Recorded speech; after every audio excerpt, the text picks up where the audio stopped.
Hey guys, this is Star What If. How are you all? Please support to subscribe this channel for watching new interesting stories. So in this video, we will see what if Harry returned to face the consequences of a new prophecy.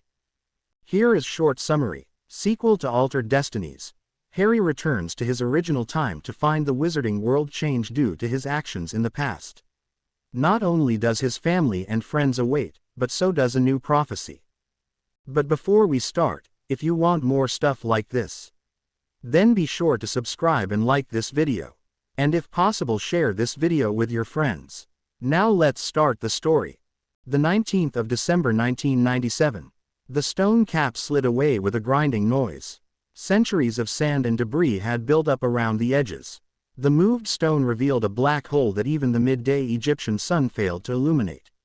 The capstone itself sat 6 feet below the surrounding sands of the Sahara Desert. "Drop the goat down," the team leader directed.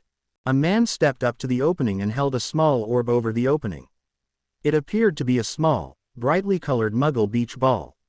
It hovered for a moment, then slowly started to sink into the hole. It faded from sight soon after entering the opening. 5 seconds later, a bright light exploded out of the hole. The man at the opening shielded his eyes for a moment. Then he turned and looked up at the attractive young woman sitting atop the sands. "Did you get anything?" The young woman was wearing a tan outfit with a wide-brimmed hat that looked like what Muggle explorers wore a century ago. A few strands of strawberry beep hair escaped from under the hat. She was looking intently down at an opened book sitting in her lap. She ignored the question for a minute before nodding. "We got it. These charms of Uncle James and Remus are brilliant. We have a complete map of the chamber below, including the 3 mechanical traps and 4 curses."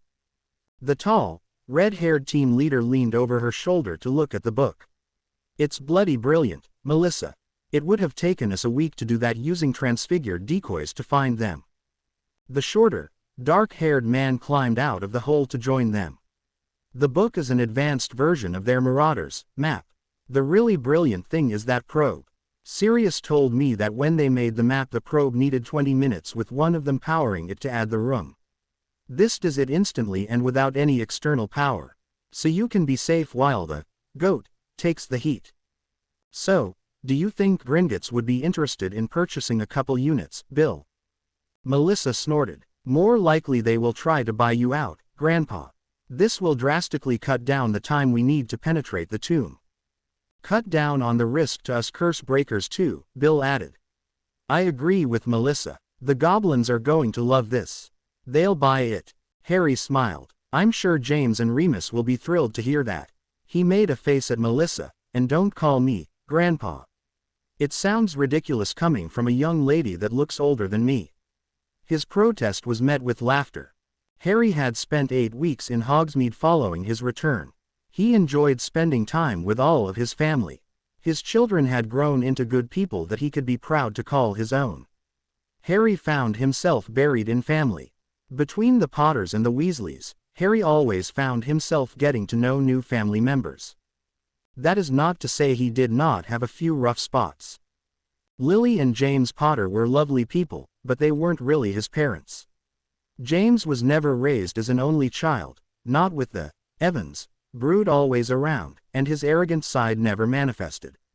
Without Voldemort stirring the pot, Lily never had to deal with the open pureblood prejudices seen in the last timeline. Harry felt a bit disloyal to his parents' memory thinking of this James and Lily as his parents.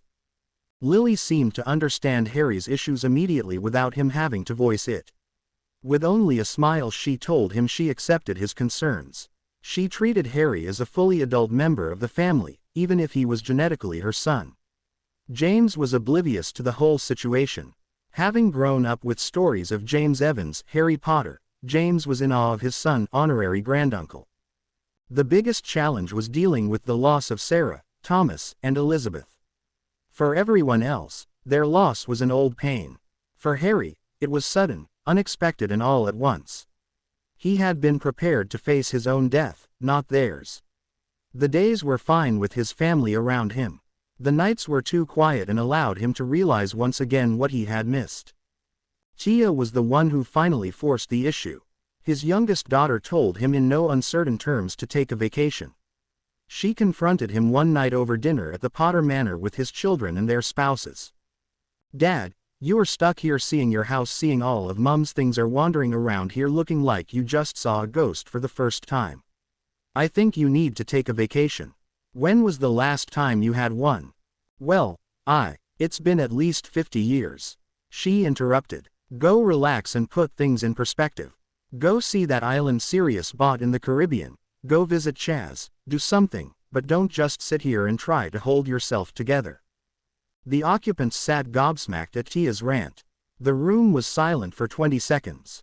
Then Ron leaned over and murmured to Fabian, "This is why I let her do all the talking when we were kids." He smirked back at his sister's glare. Fabian smiled innocently. "She did the same thing to me when I was informed we would be getting married." The glare he received promised divine retribution. Katie reached over and took Harry's hand. "Tia might be lacking in tact, Dad, but I also think she might be right." That had been the start of Harry's vacation. He spent one more week in Britain before going to Sirius's island getaway. After that, it was the United States with New York City, San Francisco, Hawaii. Then he visited New Zealand and Australia before heading to Cairo, Egypt. He found a package waiting for him in Cairo. Inside was a note. "Dear partner, in partnership with the Marauders, we present the commercial version of the Marauders map. We promised a demonstration to the goblins for use by their cursebreakers. A Mr. William Weasley and Ms. Melissa Pruitt will meet you at your room tomorrow morning at 9 o'clock. Please read the enclosed manual first. Your partner, Fred. P.S. We're sorry Harry, but Aunt Tia threatened us.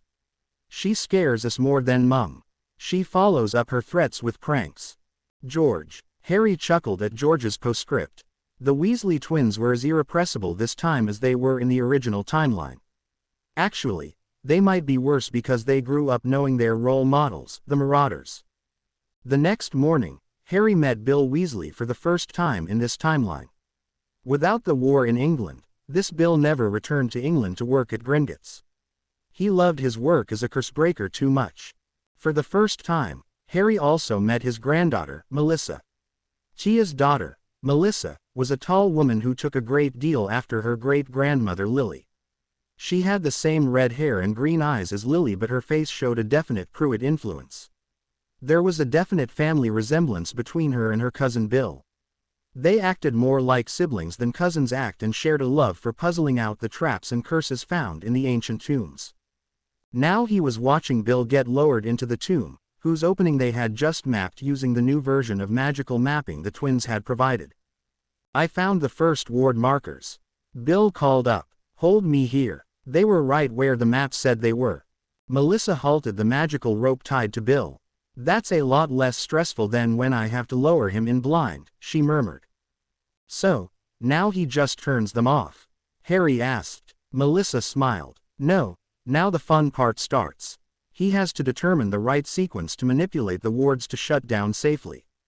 It's a lot like disarming a Muggle bomb." Harry looked at her in surprise. "I've had some training in getting through wards. It was never anything like that." "Those were modern wards," she shrugged. "The ancient Egyptians and Babylonians placed some serious curses designed for two things, killing and longevity.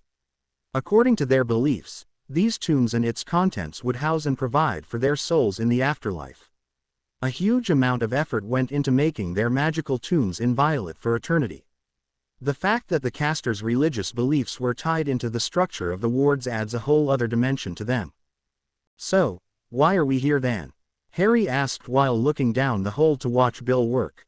"Well, Bill and I are here because the pay is great and it's a lot of fun," came her answer. "The International Confederation of Wizards hired Gringotts to do this because of the Muggles. When Muggles first came across an ancient tomb, they tripped a curse. It caused all of the expedition's deaths. The Muggle press called it the Mummy's Curse, even made a bunch of films about it. So, the ICW hired us to locate the tombs, disable the curses, and remove any magic-related items. Then we close it back up and leave it for the Muggle archaeologists to find." "How does the ICW pay for this?" "The goblins get to keep the non-magical valuables. Every so often we leave one, untouched, for the Muggles to find. Usually those are the smaller tombs without much of value. Harry looked up at Melissa and grinned. Sounds like a nice little scam.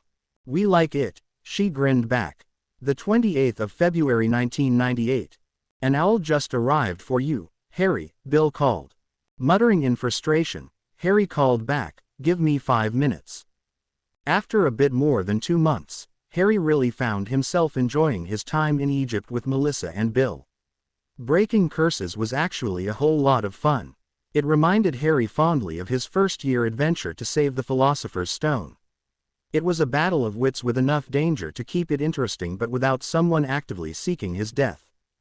If I had known it was like this, I would never have told Minerva I wanted to be an Auror, Harry muttered as he worked on the last rune. With a final manipulation, Harry channeled a small stream of magic into the rune. He was rewarded when he felt the ward flicker and die. He smiled proudly at his accomplishment. He collected his tools and made his way out of the tomb and to their base camp. Did you get it? Bill's voice asked as Harry emerged from the tomb. Yep, not bad. That was a level 2 curse. It took me almost 3 years in the field before I could do that. Harry shrugged. It was nothing special. His experiences against Voldemort and in the Unspeakables had given him a leg up on the specialized cursebreaker training his 2 hosts had been providing him. Melissa met him at the door to their wizarding tent. She held an envelope in her hand. It's from Uncle Tom. It has his ministry seal on it. Harry took the letter with a smile and broke the seal. Reading it, Harry walked into the tent. The ICW is holding a meeting in Bern in 2 weeks. Tom wants me to attend as his assistant. But he usually uses Percy as his gopher, Bill commented in a confused voice. Why would he ask you to go? And why not just as his guest? Melissa snorted. My Slytherin uncle is up to something. He is setting Harry up for something. She started laughing. Remember the time Jimmy and Ginny got caught snogging in their 2nd year? Uncle Tom had poor Jimmy thinking he'd violated an old pureblood tradition and he would have to get married before the school year ended. Bill joined her laughter. Poor Jimmy was ready to die while Ginny sent Mum a letter asking if her new husband-to-be could move into her room that summer. Mum went spare. Ginny was so disappointed when she found out it was only a prank. The 13th of March 1998. The trip to Bern took 2 portkeys with a short stopover in Rome. Harry appeared at the Swiss Ministry's international arrival point. Harry still found it a novel experience to be legally entering a country after all his time sneaking around Europe in the fight against Grindelwald. At least I didn't have to jump out of a plane this time, he thought as he handed his wizarding passport to the clerk. The clerk examined the passport with a brief glance. Good morning, Mr. Potter. The British minister's party is expecting you. They have taken rooms at the Hotel Bellevue Palace. He handed Harry a box with Tom's ministry seal on it. They left this portkey to take you directly to their suite. Enjoy your visit to our country. Harry thanked the clerk and moved off with the box. After a wandless check for traps, Harry opened the box. Inside was a dirty Quidditch sock. Cheeky brat. A second later, the sock portkey deposited Harry on the balcony of a lavish suite. He was looking out over a river with a beautiful view. He took a moment to enjoy the view, but turned when he heard someone approaching. He felt a privacy ward come up. Beautiful view, Tom commented as he stepped onto the balcony joining his father. You have a gift for understatement. The 2 men stood quietly for a moment, and then Tom asked, how was your vacation? Harry smiled as he kept looking at the view. If you are asking how I am doing, I'd say pretty well. The girls were right. Getting out of Hogsmeade was a good idea. It still hurts but now I can think of them and smile. The travel helped. I went completely muggle from the time I arrived in New York until I got the twins' note in Cairo. I got your postcard from Australia. Harry laughed. Scuba diving on the Great Barrier Reef was brilliant, but I think I would have preferred to use gillyweed than wearing those tanks. I also received a report from my American counterpart about a wizard making high-speed passes on a broom through the Grand Canyon. Harry looked at Tom with an expression of complete innocence. Amazing how these rumors start. Who would have done something like that where muggles could see? That earned a snort of disbelief from the British Minister of Magic. They have the yanked conspiracy buffs claiming it was a top-secret US government test of a personal utility Kestrel Explorer. Puke. Harry laughed. Did you have Hermione come up with that name? Actually it was Andrea, Tom answered dryly. Ms. Granger has her Spew campaign in this timeline also. We receive letters and petitions from her periodically. Andrea knew she was one of your best friends before and did it in her honor. Harry was still chuckling when he asked, So, what are you up to, Tom? Melissa warned me about you. It was Tom's turn to look innocent. Moi, nothing of the sort. Andrea came with me to the conference. Chaz is coming to visit tonight with his family. Also my son, Jonas, will be here with his daughter. Harry had to admit that sounded good. Jonas and Michelle are actually in our suite across the hall visiting with Andrea right now, Tom added. Harry looked at Tom curiously. You've never mentioned Jonas as having a wife. Tom grimaced as if he'd sucked on one of Albus's candies. We don't like to talk about her much. She was an American he met whilst on assignment over there. They dated for a bit, and then she disappeared. 10 months later she shows up with Michelle, hands her off, and left. No explanations, nothing. Tests showed Jonas as her father. Andrea tried to get him to leave Michelle at home with us, but Jonas insists she stay with him. Tom chuckled. She starts Hogwarts in September and he is already going through withdrawal. Andrea hopes that means he will finally get out and restart his social life. He won't talk too much about what happened and why. I refused to use my government contacts to find out. Harry nodded in understanding. I can see that. Anything else I should know? Officially, you are here as an aide. I have Percy Weasley here for that really, but I really want you here to observe. Observe what? After we got that piece of prophecy, I started looking for the danger it warned of. Now that you are back, it is probable the warning of Dark's rise will come true as well. Tom paused for a moment. I've had some indications of some activities, but nothing I can point my wand at. You can be in a position to catch people off guard where they are careful around me as the minister. Before Harry could respond, Tom looked at his watch and said, We are running a bit late. We can talk more tonight. Now, let's go over to my suite so you can see the family. Then, we'll go down to the main dining room for supper. Tom dropped the ward and led the way through Harry's suite. You really have this minister thing down, Tom. Ordering me around and everything, Harry teased. Albus always says it reminds him of you when I am acting the minister, Tom retorted. Harry laughed in response. Tom led the way across the hall and into another suite. Andrea was sitting in the parlor with a very pretty, dark-haired girl sitting on the couch next to her.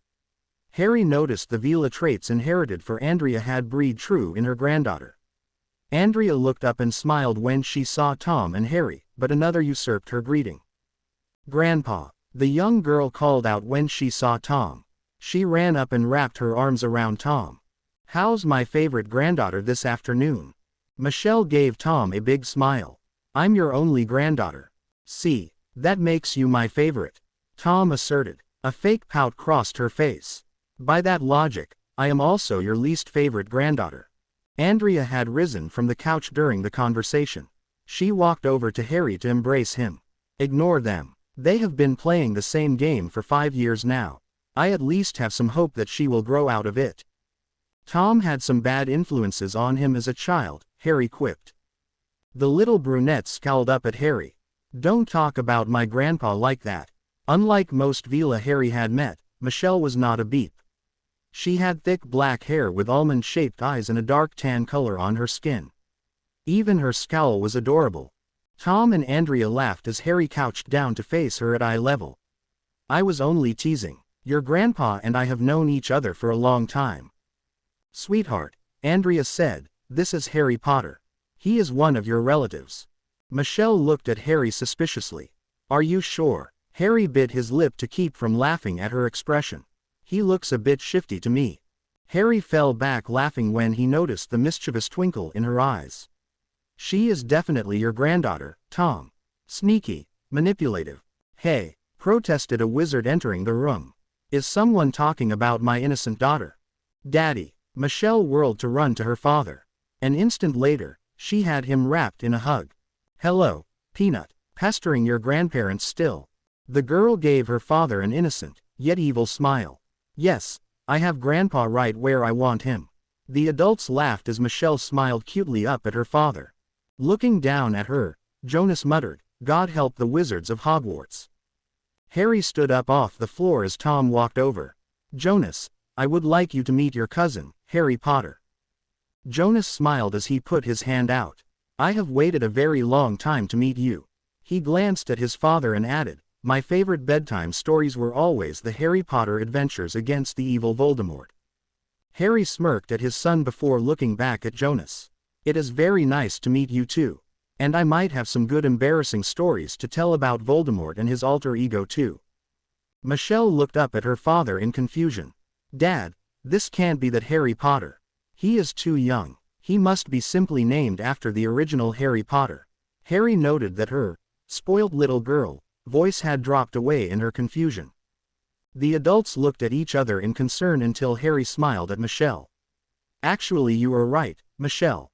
They were from the original Harry Potter. I just like to keep all the stories so no one messes them up."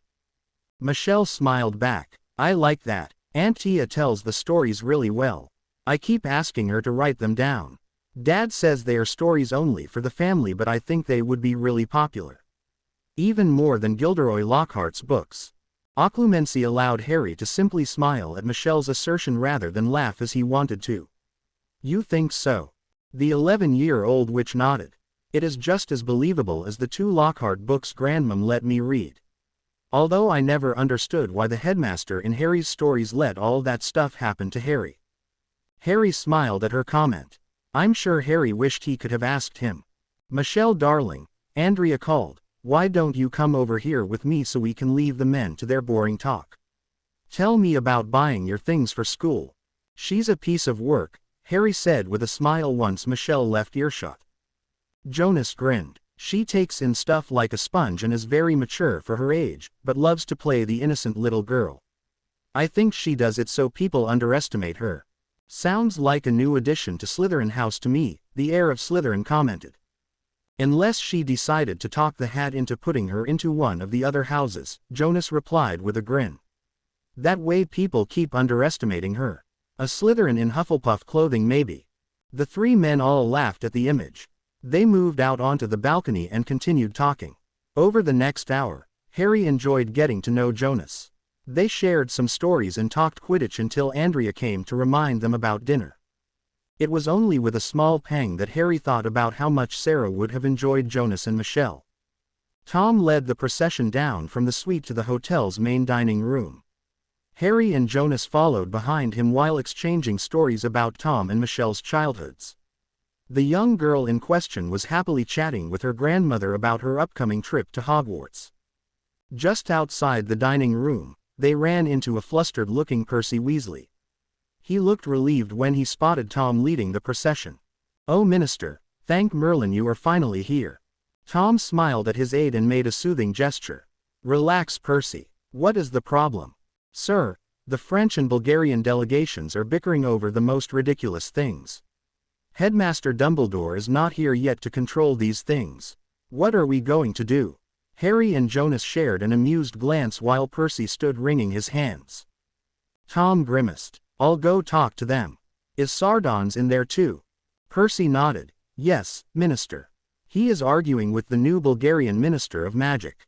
"Oh, please hurry, Minister. It is such a mess." Tom put a calming hand on Percy's shoulder and turned to his snickering father and son. "Take Andrea and Michelle to our table while I deal with this." Noting their amused expressions, Tom sneered, "Try not to have too much fun with this." Tom entered the dining room followed by their mocking laughter. After a moment, they stepped into the dining room and made their way over to the maitre d'. Jonas spoke briefly to the man who gestured and started leading them to a table. They were halfway there when Harry whispered into Andrea's ear. "Why is your cousin arguing with the French minister?" Andrea followed his gaze for a moment and shook her head. "But, he is not arguing with the French minister. That is the new Bulgarian minister, Mr. Krum." Harry looked at her in horror before turning back to the arguing pair Tom was attempting to settle. The Bulgarian's name was only a mild shock. The bigger shock was he seemed to be looking at a slightly older version of his friend, Claude Delacour. "Oh look," Andrea gestured, "here comes the French minister, Monsieur Laurent Delacour now. Harry's glance shot over to a shorter, plump man with a little pointed beard entered the room. He seemed to be amused by the scene in front of him, judging by the smile and his body language as he approached the group.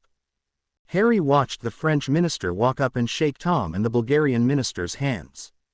The three ministers started talking quietly and the situation seemed to settle. Tearing his gaze away, Harry asked, "Andrea, do you happen to know the Bulgarian minister's first name?" "Yes, I believe it is Alan." Harry turned back to stare at the ministers again.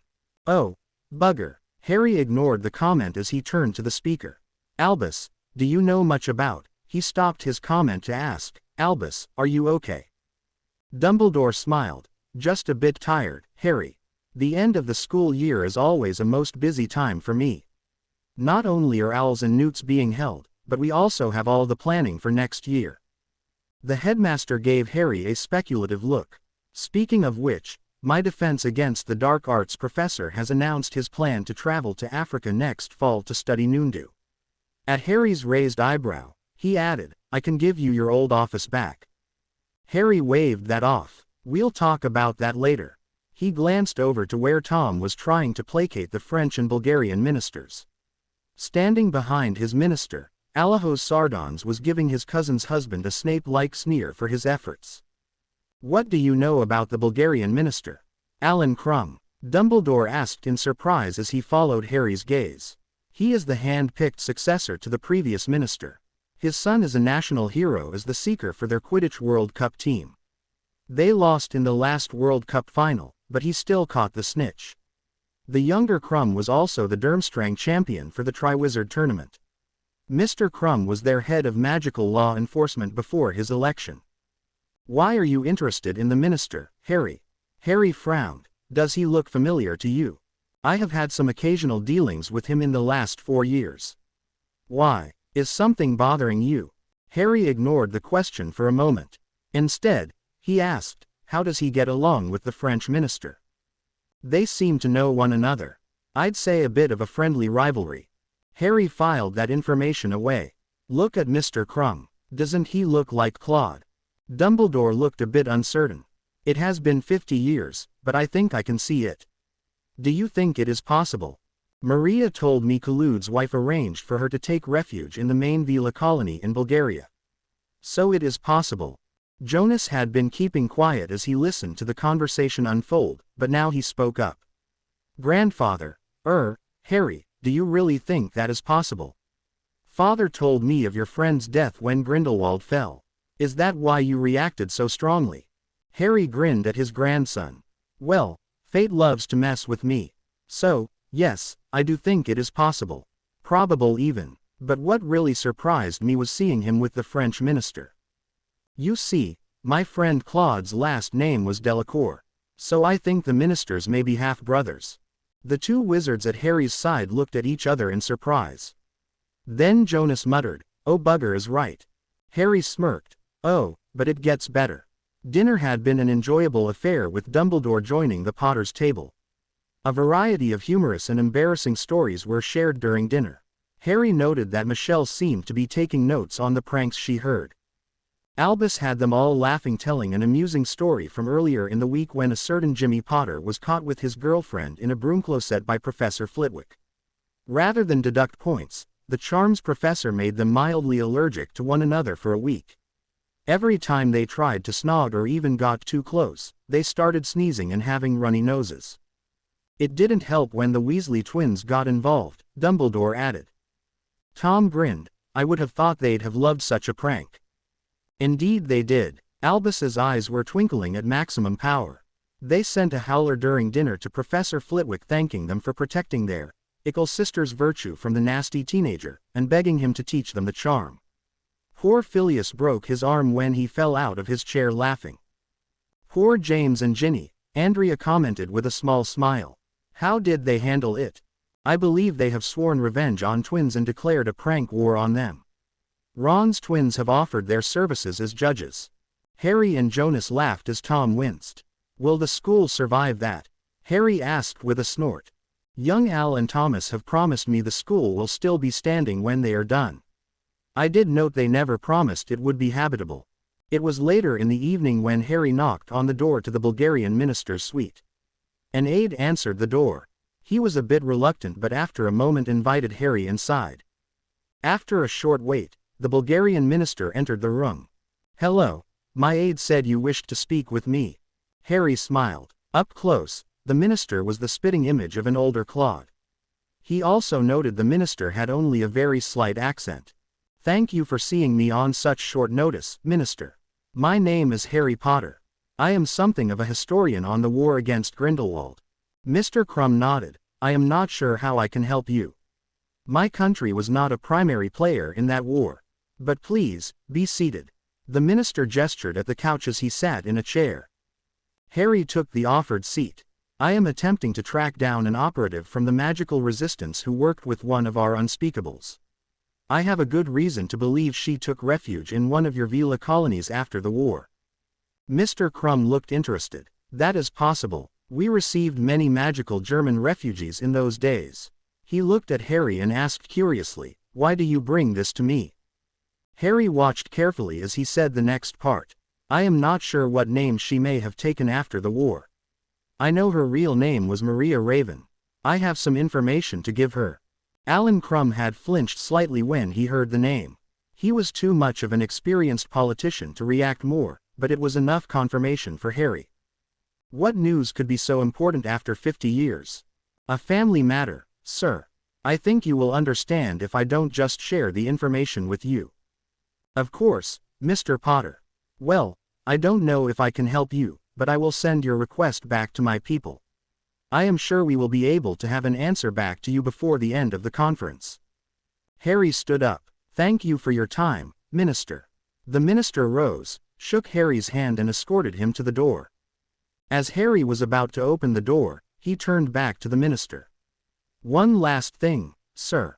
If you do find Ms. Raven and she is concerned about my authenticity, please tell her I bring word from her son's godfather." Harry could see that one went home as he opened the door and left. The 14th of March 1998. Harry spent the next day sitting in a chair behind Tom and next to Percy Weasley. The opening day's debate dealt with the impact of Muggles on the natural preserves of magical creatures. Harry found the topic ironic. It seemed that the Muggle environmental efforts were attempting to restore areas that appeared to have been destroyed by foresting, strip mining and other commercial endeavors. The Muggles were pushing for the areas to recovered. The problem was many of those areas were in fact preserved habitats for magical flora and fauna. Protected by wards similar to the ones that made Hogwarts and other magical buildings seem to be abandoned ruins, the preserves appeared barren. Huge magical preserves could also be found in northern Africa inside what Muggles saw as the Sahara Desert. The debate did not capture much of Harry's interest. Instead, he observed the French and Bulgarian delegations. Mr. Krum stared at Harry several times during the day's sessions but never attempted to talk to Harry directly. The minister also received several messages that he dashed off replies to before returning his attention to the meeting.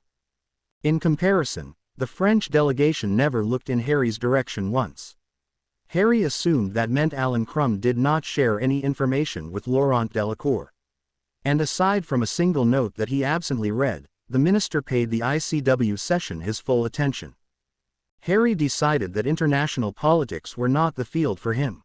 It was all polite conversation, subtle innuendo and deals, with very little of any apparent substance getting accomplished. Like the Muggle United Nations, the much older International Confederation of Wizards lacked any real ability to enforce its decisions. It really depended on the peer pressure of the other nations to effect any changes. Percy proved to be an excellent tutor on the events going on in front of Harry. The ICW never affected either of the two previous phases of Harry's life. Each member nation received a number of votes based on the Magical Efficiency Index divided by the magical population of the country. Harry had never heard of the May before.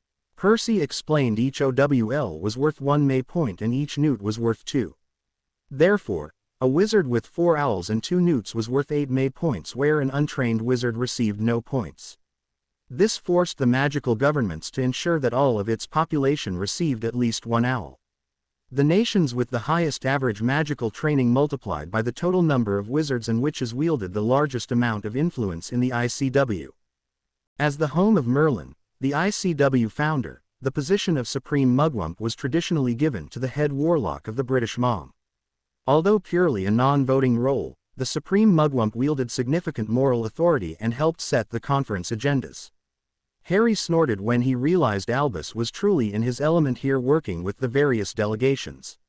He obviously enjoyed the debate and small compromises going on all around him. By the lunch break, Harry was ready to start a duel just to break up the monotony. Even his time undercover as a guest laborer in Germany was much more enjoyable than this one morning. Relief came halfway through lunch when a recognizable figure approached Harry. It was Viktor Krum. The Quidditch World Cup star and Triwizard champion walked confidently up to Harry. "Doer Harry Potter." Harry nodded whilst noting that Victor's accent was a bit better than he remembered from his first timeline. "Please come with me. Mr. Potter, this is most irregular," Percy started to protest. Harry motioned him back down. "It is okay. Please let the minister know I may be a bit delayed for the start of the afternoon session." Even with the influence of the Potters, Percy is still an uptight bureaucrat, Harry thought as he followed Victor out of the dining room. Victor was an interesting study as they walked through the hotel and towards the elevators. He was obviously recognized, but he ignored the whispers and the stares. As the former boy who lived, Harry was impressed with the way Victor ignored them completely. Neither spoke as the elevator took them up to the 6th floor. Victor led Harry to a door Harry recognized as being directly across the hall from the Bulgarian minister's suite. Victor opened the door and led Harry inside. Harry was 2 paces inside when he felt a paralysis curse hit him. A variation from the standard Perfectus Totalis taught at Hogwarts, this one locked all voluntary muscle movement from the neck down, allowing the victim to be questioned by his captors. Victor turned around and stepped up to Harry. Without a word, he reached into Harry's formal robe and removed his wand. Then he stepped back several feet. During this, Harry noted the 2 wizards coming into the room from the minister's suite.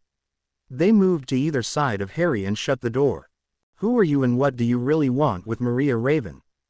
Harry smiled. In his best, "I am an English snob" voice, he said, "This is most improper. May I ask why you are doing this?" "You could have just asked. This is most rude." That earned him a cuff to the head from one of the wizards at his side. "Shut up and answer the question." "Can I do both? Isn't that contradictory?" The cuff was coming again when Harry started to move. A quick bit of wandless magic released the paralysis curse. A wand dropped out of his sleeve even as he ducked under the wizard's slap. The surprise of their helpless captive suddenly moving and bearing a wand froze the 3 wizards for a moment. A banisher caught the closest wizard to Harry while a well-placed kick to the knee incapacitated the other. The wizard howled when his knee snapped and he fell to the floor. It was a mercy when a follow-up stunner hit him. The banished wizard had a short flight through the air until he smashed face first with the wall. He slumped bonelessly to the floor. Harry looked up to see Victor pointing a familiar-looking holly wand he took at him. Harry smiled. Now, was all that necessary? Victor looked a bit stunned at the swift demolition of his 2 assistants. He tightened his grip on the wand. "I will ask you once more. What do you want with Maria Raven?" "That is between Ms. Raven and myself." As the Bulgarian seeker scowled, Harry noted that Victor still had a temper in this timeline. Christos. Harry recognized the compression hex as he dodged to the side. If it hit, the spell would feel as if a giant boa constrictor was wrapped around the victim's chest, squeezing the breath out of them. Before Victor could react, Harry stepped next to him and placed his wand against the other wizard's throat. "Now, are you going to stop playing the silly bugger or do I have to knock you out too?" Harry could see the mix of fear and anger in Krum's eyes as Krum dropped the wand to the floor. "Very good." Harry backed off a bit and wandlessly summoned his second wand to his free hand. "Please tell Ms. Raven that I would like to talk to her now if she has a moment." One of the bedroom doors opened and an attractive older witch in her 80s walked into the room. Her hair was now completely white, but she still had the same blue eyes. Harry noticed her wand held against her side as she walked in. "Victor, please leave us." But, grandmother, he protested. Maria smiled gently at her grandson. It is okay, Victor. I will be safe with Mr. Potter. She gave Harry a quick glance. Won't I? Harry smiled a bit. I did promise Claude. The young Bulgarian wizard looked resigned as he walked out of the room. He threw one last, mistrustful glance at Harry that promised retribution if anything happened to Maria before leaving. A quick levitating charm by Harry had the two unconscious wizards floating out behind him. Maria cast a privacy charm once the door was shut. Then she turned and studied Harry. After a moment, she started to speak. When my son contacted me by Flow last night about a strange British wizard asking about Maria Raven, I was very curious. My grandson insisted on coming to protect me. I allowed it because I wanted to see how you handled the situation. My eyes tell me one thing, but my head tells me another. Harry grinned. The first night we met was in your pub. You were sitting in Claude's lap and flirting with all the men. Later, you took me upstairs to seduce me. Normally you stunned the men you took upstairs and then gave them memories of a night of wild. We played chess instead. After that Claude became your steady boyfriend. Maria's face was pale as she gasped, Alan. I go by Harry now. Harry smiled. Maria dropped into a nearby chair. How? You haven't aged in 50 years. Where have you been? Let's just say I had a little misadventure with a time turner, Harry hedged. I missed the last 50 years. Why are you here now? Harry snorted. You do remember that Tom Evans Potter is my son. He wanted me to come here to meet my grandson and great-granddaughter. At dinner the other night I noticed how much your son looks like Claude. Maria looked a bit shocked again. The British Minister of Magic is the same Tom we rescued. She frowned in thought. I can't believe I never put it together. I guess because I never paid much attention to politics. The Thomas Potter with us at Durmstrang was your brother then. Something like that, Harry evaded in a casual tone. Speaking of family members, I ran across one of yours recently. Christina. Christina's alive, Maria yelled. Are we in any danger? Does she know I am alive? Harry moved over to her and knelt by Maria's side. He took her hand and tried to calm her. It's okay. Christina is not looking for you. She has lived in England for the last 45 years as a muggle. She married a British Army officer and lived as a housewife for years. You're safe. Are you sure? Harry nodded. Tom has kept an eye on her. Tom had as much reason to watch her as you did. Maria nodded as she remembered Tom's kidnapping and training at Durmstrang. This is too much. You come back from the dead and bring my sister with you. I don't know what to say. Harry conjured a chair next to her. He sat down with an impish grin. So, tell me, does your son know his half-brother is Laurent Delacour? Maria's eyes narrowed at his tone. I remember that look, Alan. You'd get the same one when you were planning some fool stunt to annoy the Nazis or Dark Army. What are you up to this time? Harry, please. And I have no idea what you mean. I am just looking forward to the family reunion, Harry protested with a look of innocence. Christina thought you died when the pub blew up. She took the name Mary to remember you, he added. The comment about her sister distracted Maria as Harry intended. Maria looked thoughtful for a moment. The boys grew up knowing of their connection. We raised them separately, but they spent time together during the summers. Claude's wife, Amy, wanted it that way. Laurent is 5 years older, but he was always good with Alan. We kept their connection secret. Now I think they enjoy tweaking one another diplomatically for their own amusement. Unfortunately, both of them have Claude's twisted sense of humor, she added dryly. You know that when Victor competed in the Triwizard tournament, one of his opponents was his cousin, Fleur. I would have thought he should have known. They know now. They were told after the tournament. Neither one seemed very happy that the secret was kept from them. A polite knock on the door interrupted further conversation. At Harry's nod, Maria dropped the privacy charms and called out something in Bulgarian. A moment later, the door opened. A large, well-built wizard whose attitude called out bodyguard, opened the door and glanced around the room. After a moment he stepped to the side and stood at the side of the door. Harry noticed the man's wand never left his hand. Alan Crum walked into the room with anger and frustration pouring off in waves. He glared at Harry for a moment before turning his glare at his mother. "Mother, what do you think you are doing? Why would you allow yourself to be isolated in here with a stranger with no protection?" Maria smiled sweetly at her son. "Hello, Alan. How is the conference going?" Without waiting for an answer, she gestured at Harry. "You've met Mr. Potter. Such a nice young man. He reminds me of his grandfather. He is hardly a stranger. His grandfather was your godfather. Why, he is practically family." Harry laughed at the variety of expressions battling on the poor man's face. He was obviously still upset with his mother, but the curiosity about his godfather was also apparent. Maria's face became a bit more serious. "He also wanted to tell me my sister Christina is still alive and living in England." Alan looked surprised. "I thought she died with Grindelwald. Is she a danger to us?" "Until recently, she never knew your mother survived the war," Harry explained.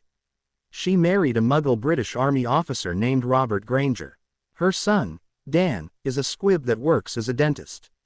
Her granddaughter is the head girl at Hogwarts this year. Her Hermione is my cousin," a new voice asked in a sick tone. Harry snickered inwardly. Only one person mangled Hermione's name like that. In an innocent voice, he answered, "Yes, Mr. Krum. She is your second cousin. Or is it first cousin once removed? I can never remember the difference. I assume you know Hermione." After their 4th year, Hermione always protested that the most she had allowed Victor to do was key her on the cheek. Harry could remember several entertaining rows about it that he and Ginny instigated. Now, judging by the expression on Victor's face, if her statement was true, then Victor definitely thought about doing more. Harry always thought it was weird that an almost 18-year-old asked a just-turned 15-year-old to the Yule Ball. Maria shot Harry a dirty look as she walked over to comfort her grandson. Harry smiled back innocently. The old Victor was a good bloke, but this was just too funny. "You are a menace to diplomacy. Hello, Albus. You are looking better." Dumbledore took the seat next to Harry. "Would you care to explain why the Bulgarian minister suddenly left this afternoon's session?" And 30 minutes later the French and British ministers followed. We're preparing to invade the islands. We want to capture all of those paper drink umbrellas." The Supreme Mugwump sighed. "Why is it I can control a room full of diplomats with their egos, and I can't keep you under the same control?" A cheeky grin answered him. "Because they see Albus Dumbledore, vanquisher of Grindelwald, head warlock of the Wizengamot, blah, blah, blah. I see Albus, the guy who still owes me 112 galleons from a losing hand of poker 52 years ago." Albus's eyes twinkled with amusement at the retort. "It is good to see you back to your old self. The girls were right. The year away was a good thing for me. It helped me put things into perspective. Not just losing Sarah, but also the war. It felt really good to not have to face that for a while. So, can you tell me now what trouble you were causing today?" "Nosy aren't you, Harry?" Harry grinned at Dumbledore's pained tone. "I met with Maria after lunch. You do realize that Hermione is Maria's grandniece, don't you? And that Laurent and Alan are half-brothers." Dumbledore looked gobsmacked. "I knew about the brothers, but I must admit the connection to escaped me over the last year." Victor Krum was a bit surprised to hear it too. "Oh dear, I heard they were rather close friends. Well, I am sure Mr. Weasley will be most relieved." Harry snickered at the thought of Ron's reaction. "That happened here too. Sometimes I swear I wanted to lock him in a broomcloset until they keyed or got over it. I believe the Ms. Weasley and your brother were of much a mind as you." Somehow, Mr. Weasley and Ms. Granger became locked inside their compartment on the express. A note informed them the magic would not release the door until they truthfully told their feelings to the other. The train was at King's Cross for over an hour before the doors opened, I believe. Harry laughed at the image. When did this happen? Just after their 5th year. Lily and Molly threatened to punish them if they didn't release the door, but I suspect they were just as tired of the situation as their children. Harry laughed so hard tears formed in his eyes.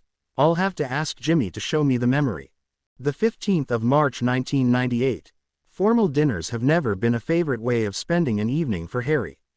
Memories of the Dursleys' dinner parties seen through the gaps in the door to his childhood room stuck with him.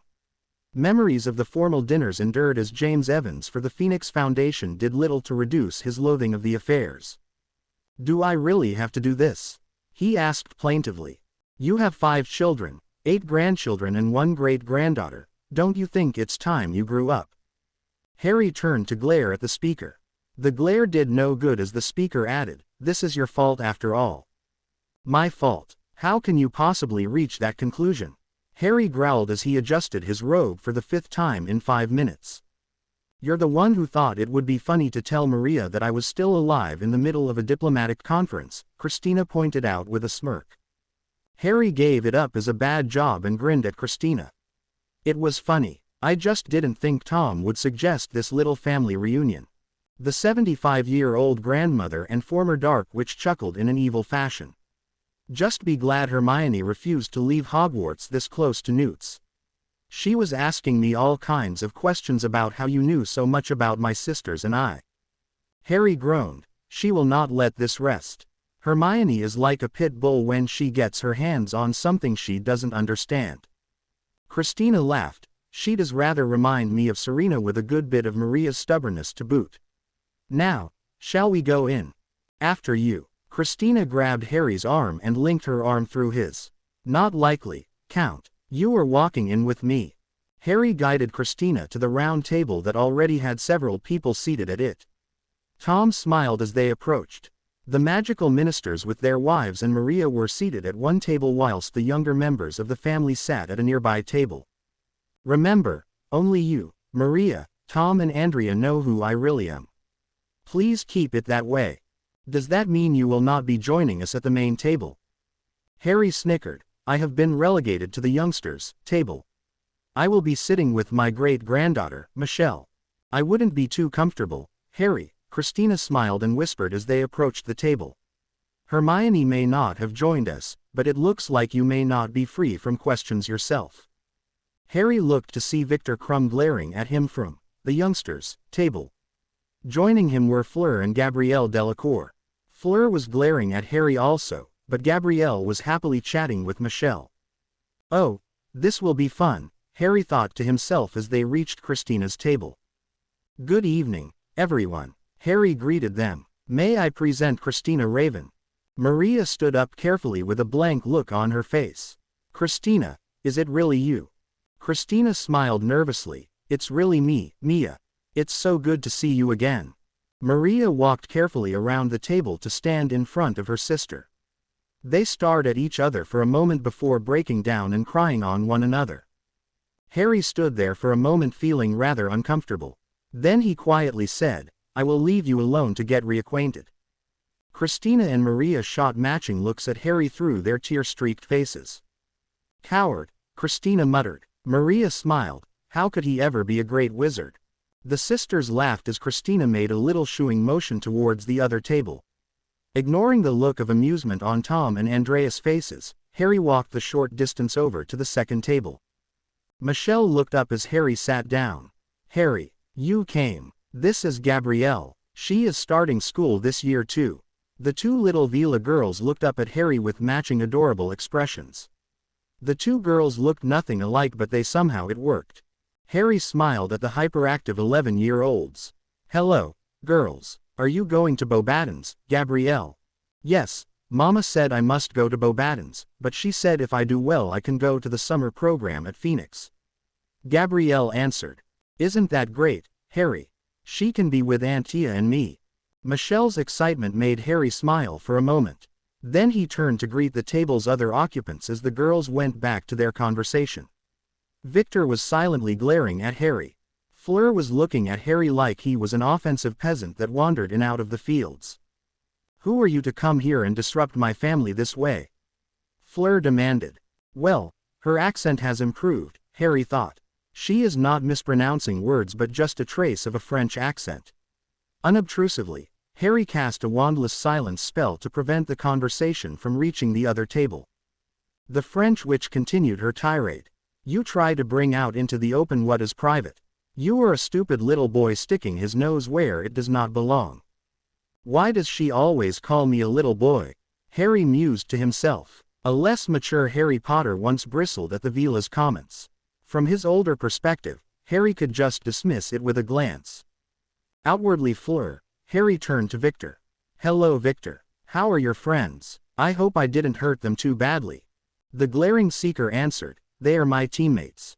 Malkov is great keeper. You break his knee with a single kick. Healers say he is out for the season. Dolchov is fine once healer's done." "I'm sorry to hear that. I didn't mean to hurt them." Some of the animosity left Victor's face. "How did you break the binding hex? I have never heard of that." Harry smiled. "Just a little trick I learned.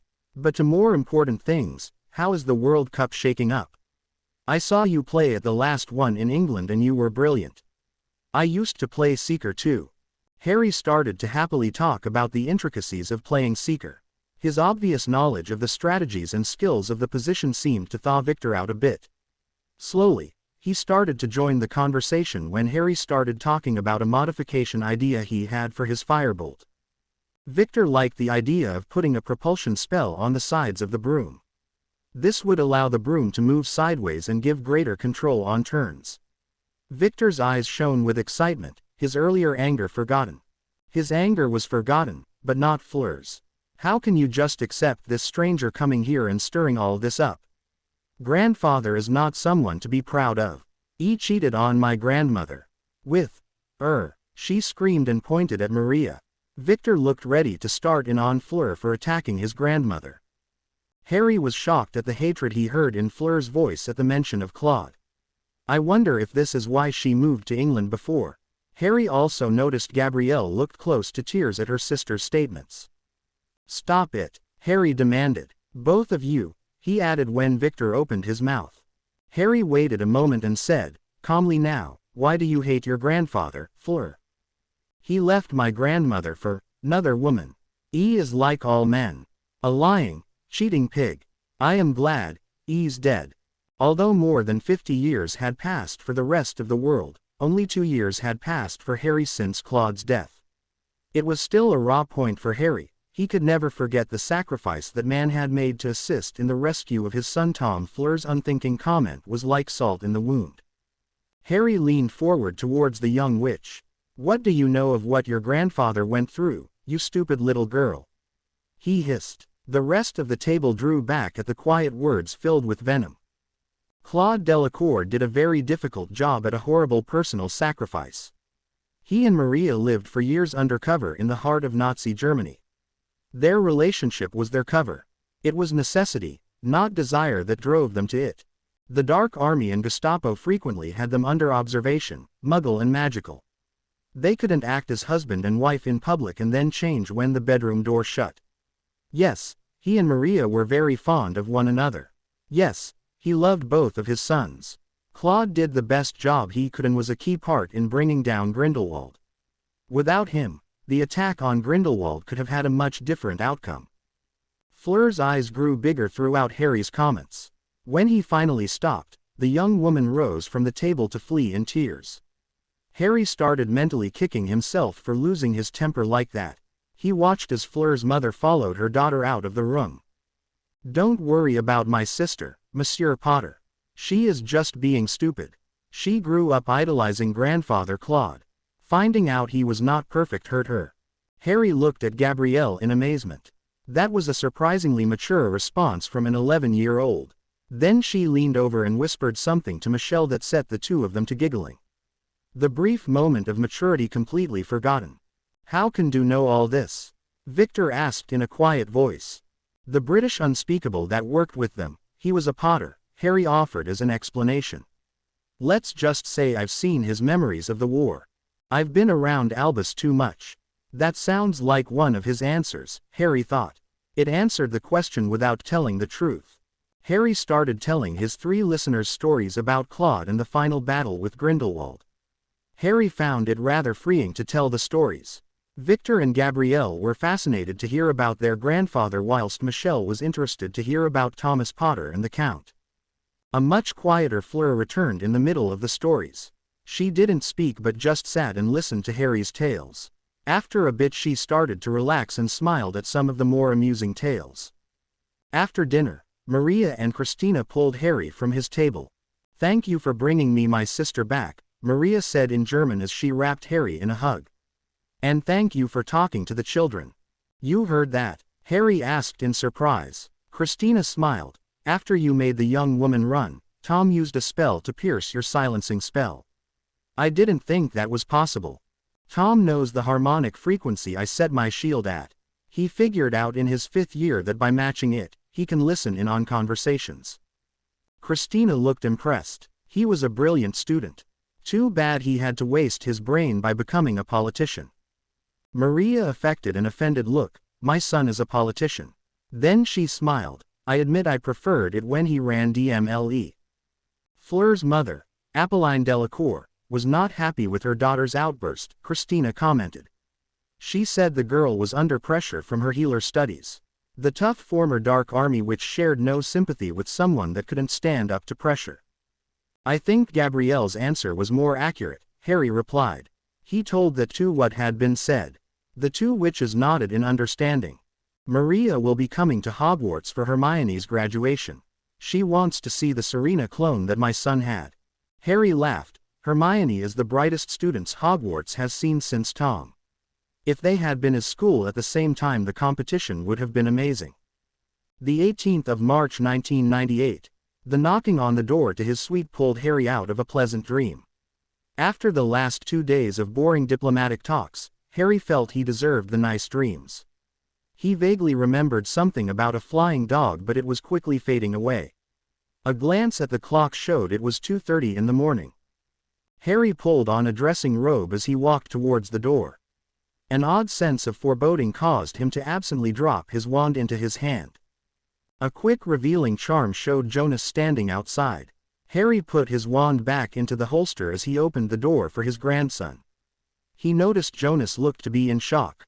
Jonas, what's the problem? A pale Jonas answered, it's Professor Dumbledore. They said he had a heart attack. Fox brought Aunt Katie. She doesn't know if he will live through the night. Dad told me to get you right away. Harry stood in shock for a moment before wordlessly summoning a set of casual clothes. With only a brief moment to get dressed, the 2 men left for Dumbledore's suite. The room was just down the hall from Harry's suite. A pair of Aurors stood guard outside. Jonas walked past them without a glance. The pair walked directly into Albus's bedroom. Albus lay propped up in the bed with a mound of pillows behind him. Fox perched on the headboard crooning softly. Katie was sitting in a nearby chair with a small table with potions next to her. Tom was standing silently on her other side. Ah, Harry, sorry to get you up so early. Albus reached out with a small bowl. Would you care for a drop? What is this trouble you are causing that gets poor Katie here this early in the morning? Fox looks like he still needs his beauty rest. Dumbledore chuckled weakly as the Phoenix squawked a protest. Ah, old friend, I fear my old body is telling me it is time for the next great adventure. Harry conjured a chair and sat down next to the bed. What are you talking about? You sound fine to me. Madame Pruitt's potions have proven their normal efficacy. I feel quite fine, but how I feel and what is happening are 2 different things. Harry looked over at Katie. He's right, Dad, she said quietly. The potions are making him comfortable, but the attack did too much damage to his heart. With a younger patient, I could freeze his body processes and fix it, but he won't survive the shock of the revival process. All I can do is make him comfortable. There has to be something we can do, Harry insisted. Harry, you have done enough, Dumbledore answered with a smile. For the last 50 years I have been able to watch generations of new witches and wizards grow up safe at Hogwarts. You stopped Voldemort once and then risked it all to go back to prevent his rise from ever occurring. Instead, I got a pupil to mentor and a friend. You forgave an old man his mistakes he would have made. Harry, you have done more than enough. I would have loved to see you teach again next year. Ms. Weasley, Ms. Lovegood, and Mr. Potter will be 7th years. Those would have been most amusing to watch, Dumbledore chuckled. Especially Ms. Lovegood. Harry felt his eyes filling with emotion. Yeah, Luna's always good for a laugh. Dumbledore reached over and patted Harry's hand. Then he motioned to Tom and Katie to join them. Tom, it was my great wish that I would live long enough to one day see you become the headmaster of Hogwarts, but your path called you in a different direction. I am ever so proud of you, my boy. Thank you, Albus, Tom said simply. The emotion on his face said it all. Albus's eyes settled on Katie. Katie, please take care of these two and the rest of your family. Merlin knows what kind of trouble they will get into without me here to keep an eye on them. I will, Uncle Albus, Katie promised with a sad smile. But I make no promises about your godsons. Albus started to laugh, but it turned into a deep cough. Katie moved to hold him up, but the headmaster waved her away. Yes, young Albus and Thomas will need a full-time minder to keep them out of trouble. Fortunately, their new project with the Weasley twins will be your problem and not mine, Dumbledore commented with a beneficent smile. Albus, what did you do? Tom asked. Dumbledore just winked and continued to smile with a twinkle in his eye. Will you at least tell me if we will lose the alley? No answer came, but the twinkle was reaching blinding proportions. Harry laughed at the classic Dumbledore moment. The room fell into a companionable silence. No one wanted to talk. Albus closed his eyes. After 15 or 20 minutes, Albus opened his eyes and looked at Harry. It is time. Say goodbye for me. Be well. Dumbledore glanced up at the crying phoenix perched above him. Goodbye, my oldest friend. With one last smile, the great wizard closed his eyes for a final time. Fawkes let out a soulful wail of mourning. The phoenix leapt from the headboard and disappeared in a flash of fire, his final sad note hanging in the air. The three remaining humans sat there in their grief until the sun rose. Then they would have to tell the world that the man hailed as the greatest wizard of the modern age had passed in the night. The 21st of March 1998, Hogwarts.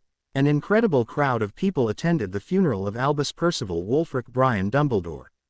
Dignitaries from around the world joined with former students in the crowd filling the lawn in front of Hogwarts. The mood was solemn and quiet, even with the huge numbers of people that filled past the open casket of the great wizard. Dumbledore had been on staff at Hogwarts since 1929. This was the 68th school year the wizard had been involved in the education of Britain's magical children.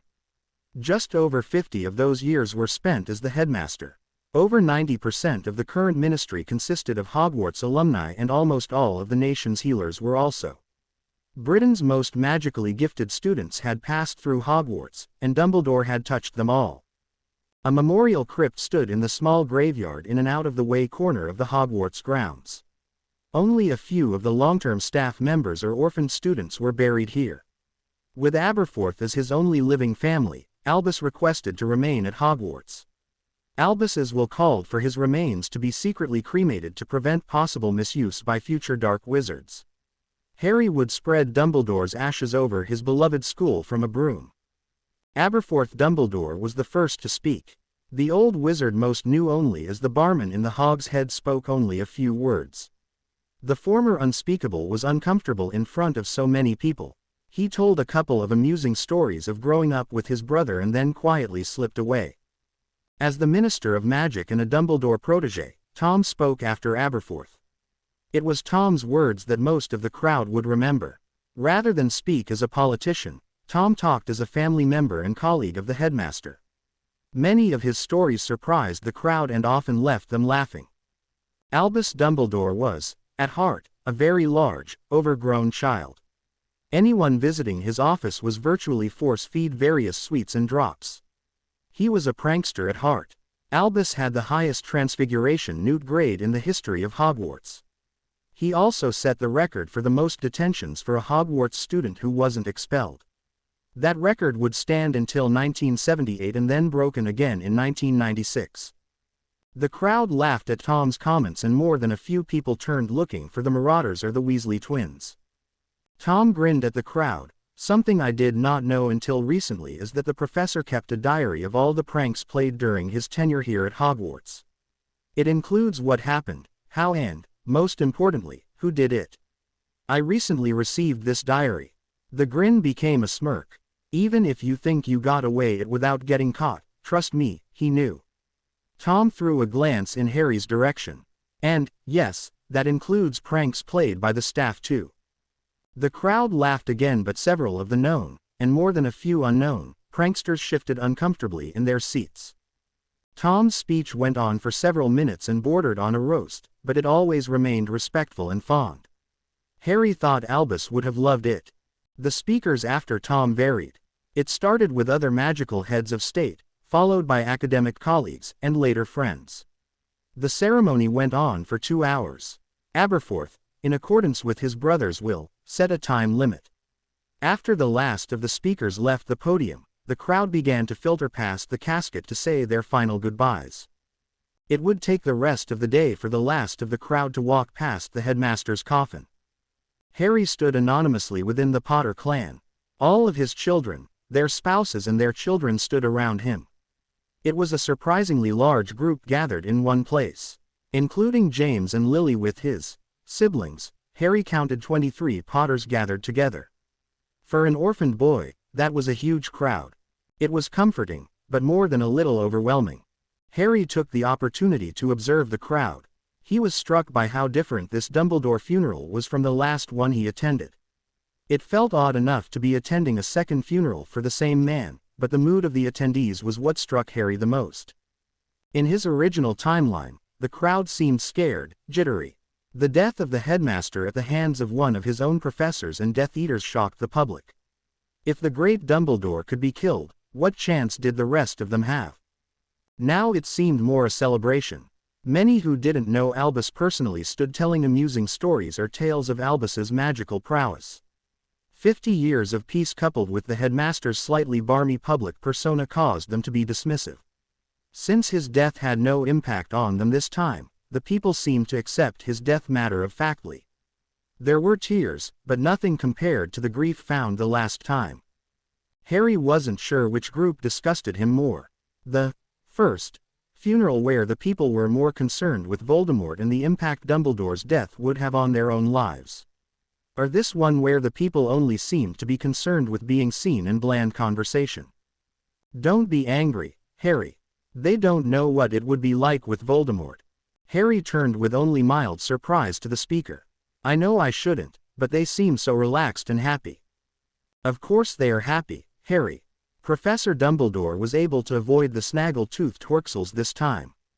They were really bad before. I think Daddy and I will be able to find the Snorcrax now. They are afraid of the Horcruxes. Horcruxes pick on they're almost as bad as the Rotfangs. Harry laughed at Luna's observation. Thank you, Luna. I feel better now. Luna smiled in her dreamy fashion. That's good, Harry. You were looking too serious, and he's over there, pretending to be Stubby Boardman. Then the clouds seemed to drop from her eyes. The balance has to be restored, Harry. Too much has changed and a price must be paid. Fate knows you had the best of intentions. Harry was stunned. A quick glance around showed no one was listening. Harry leaned in closer to the little Beep Witch. What do you mean, Luna? Luna smiled again. The Nargles tell me you are going to be my teacher again. Can I still sneak to class like the DA? I sneak around sometimes just for practice when I am trying to find myself. I am not a very good hider. I'm usually behind the couch. Harry snickered at the purely Luna comment. Luna, what did you mean about fate? What price? A gentle smile crossed Luna's face as the clouds returned. I hope I get to take the Newts this time. Hermione made them sound like a lot of fun. But I don't have a boyfriend to terrorize like she did.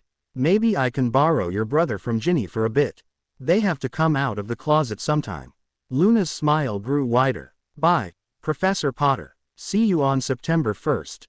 Luna skipped away before Harry could stop her without creating a scene. Only Luna could make Harry want to laugh and scream in frustration at the same time. In some ways, Luna was the sanest person Harry had ever met, in an odd sort of way. You look like you've had a run-in with a Lovegood, James Potter commented as he stepped beside his son. Luna is unique. I'm never sure what she means, but afterwards you can usually see where it made sense from a Luna point of view. James laughed. I don't know her well, but Jimmy and Sally are fond of her. Her father is great fun too. Did you know the Potters loaned the Lovegoods the money to start the Quibbler over 100 years ago? Randolph Potter was friends with Rara Avis Lovegood at Hogwarts and lent him the money to buy his first press. I never knew that, Harry laughed. How did you find this out? I was going through the family papers after Dad died, James explained. We always receive a copy of The Quibbler, but I could never find a bill. I guess Rara arranged for the Potters to receive free copies. Potter Manor burnt down in my original time. I wonder if I had visited if a huge pile of Quibblers would have been waiting for me. I wouldn't bet against it, James laughed quietly. He paused a moment. How are you doing, Harry? I'm fine. Why? James shrugged uncomfortably. The Potter women are concerned about you. I was asked to talk to you. Sirius wanted to do it but Moony stunned him before he could come over here. Harry snorted in amusement. Cyrus's marauder name should have been Tigger. I never realized how much Azkaban changed my Padfoot before I came here. The man is on a permanent sugar high. James laughed at the comment. Lily is really concerned about you. I know you are not really my son. I grew up hearing stories from Dad and my uncles about you. You took on a mythic quality for me. Honestly, I see you more as an uncle. But Lily only was told about you after we lost our first child. It might have been a mistake, but she sees you as hers. Jimmy and Sally are important to her, but you are her lost child. I love her, but that red hair is a warning. Lily is set on protecting you and making sure you are happy whether you want to be or not. You being out of the country for the last year may have helped you, but she is convinced she needs to make up for 17 years of missed mothering. Harry groaned. I am about 30 now. I have kids of my own. Hell, I have grandkids and a great-grandkid. Yep, James agreed cheerfully. You do. You also are responsible for defeating 2 Dark Lords, took your newts twice. And taught Dada at Hogwarts. Doesn't matter. You are her baby boy and need to be protected. Harry started to protest again but then he started to laugh at the irony. All those years at the Dursleys he had prayed for his parents to save him. Now they were here, trying to save him, and he found it frustrating. Why don't you come to dinner tomorrow night? If she sees you in a good mood maybe she will relax a bit. And who else will be at this dinner? Harry asked suspiciously.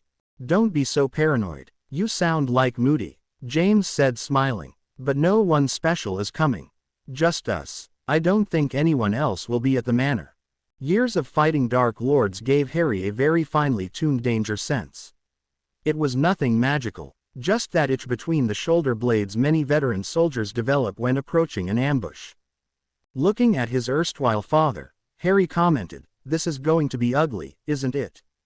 Prongs the Marauder smiled innocently. I have no idea what you could possibly mean. 22. March 1998 Ministry of Magic. The day after Albus Dumbledore's funeral, a press conference was called at the ministry. It was an unexpected conference. Usually the members of the press are briefed beforehand on the topic of the announcement. This time, none of them had a clue. They relaxed a bit when a smiling Tom Potter Evans walked confidently to the podium. His charismatic presence always seemed to fill the room. Behind him walked the minister's longtime friend and right hand, Edward Nott. Good afternoon. As you are all aware, Professor McGonagall has been asked to act as headmistress of Hogwarts School of Witchcraft and Wizardry for the remainder of the term. The professor has accepted the acting role, but has declined the permanent appointment. Professor McGonagall would prefer to remain as head of Gryffindor and Transfiguration Professor and feels that remains where she will be most useful to the Hogwarts students. After careful consideration, I placed my name with the Board of Governors as a candidate for the position of headmaster. This came after careful consideration and discussions with my wife.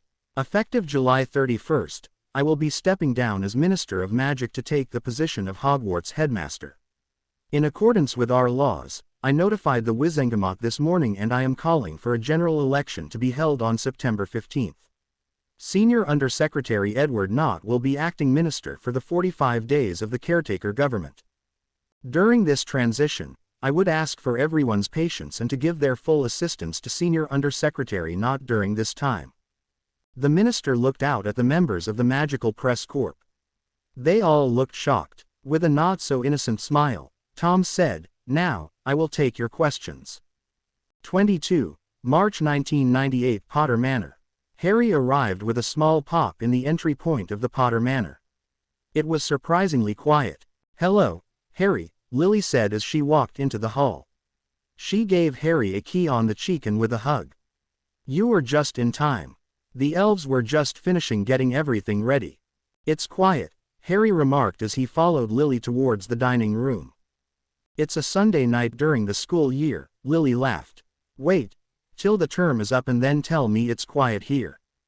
Speaking of the school, did Tom tell you what he was planning to announce today? Lily asked curiously. It doesn't really surprise me, but he didn't say anything to me, Harry admitted. I think Albus would have been pleased though. Tom will be a good headmaster. It will seem odd to have a new headmaster, Lily commented.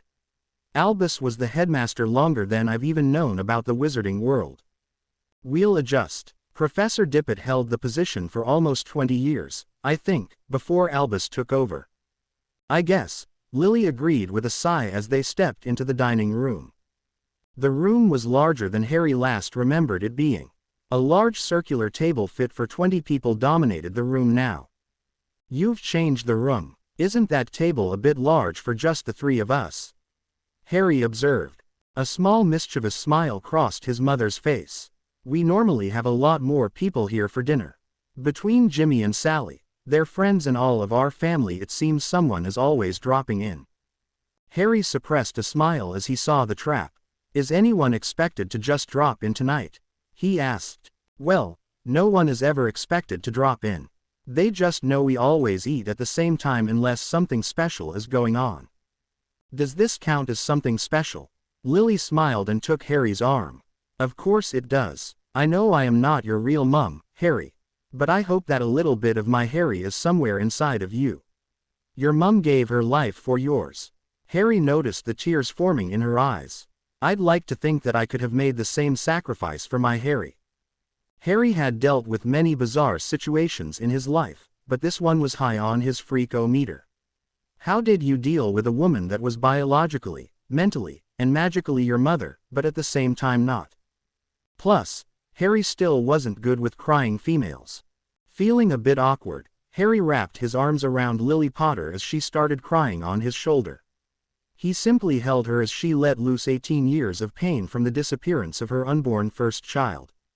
Lily calmed down after several minutes. Without lifting her head from Harry's shoulder, she said, I cursed them, you know. Cursed who? My horrible sister and her pig of a husband. After a moment, she added, their whale of a son too. Harry snickered and asked, why did you do that? After my Harry disappeared, Katie and Tia showed me the pensieve you left behind. I saw how they treated you. So I went to their house and cursed them. You could have gotten into trouble for that. Lily leaned back and pointed her finger into Harry's chest.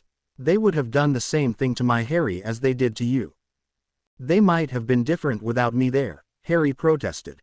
The finger pointed into his chest again. Don't give me that, Harry James Potter. I grew up with that creature. Even if you were not there, they still would have been the mean, petty little monsters you knew to everyone else. Harry laughed at the fire in the eye of the red-haired, green-eyed bundle of fury in front of him. The little boy in Harry was thrilled to hear his mother finally come to his defense, even if it was 30 years and another timeline too late. So, what did you do? Harry asked curiously. Lily blushed. Petunia can only tell the truth or her nose grows. Muggles can't see it, but wizards and her family can. Vernon gets the trots if he yells or deliberately hurts anyone. And Dudley? Harry asked with a smile. Lily looked a bit defensive. He was only a baby at the time. So nothing might have happened. She paused for a bit. In a near whisper she said, if he picks on children smaller or weaker than he is, he loses bladder control. Seeing Harry about to say something, she quickly added, it wouldn't activate until he'd done it 3 times before. And it would fade away any time after he turned 18 if he didn't bully anyone in the prior 3 years. Oh, that's evil, Harry laughed. It's so perfect. They can control their curses. They just need to learn to control themselves. Thank you, Dr. Pavlov. After a couple of moments, Lily joined in Harry's laughter. Well, that sounds promising, James commented as he walked in on the laughing pair. What is so funny? Harry calmed down enough to reply, I found out that the Marauders were hopelessly outclassed as pranksters in their year. Lily always helped us with some of our more Pointed pranks, James admitted with a smile. I knew I had to marry her by our 4th year. I couldn't let a talent for pranks like that go to waste. Lily affectionately smacked her husband on the arm. The three Potters settled down to eat. Lily started asking Harry questions about his past as they ate. How did he like Hogwarts? Who were his teachers, and similar questions.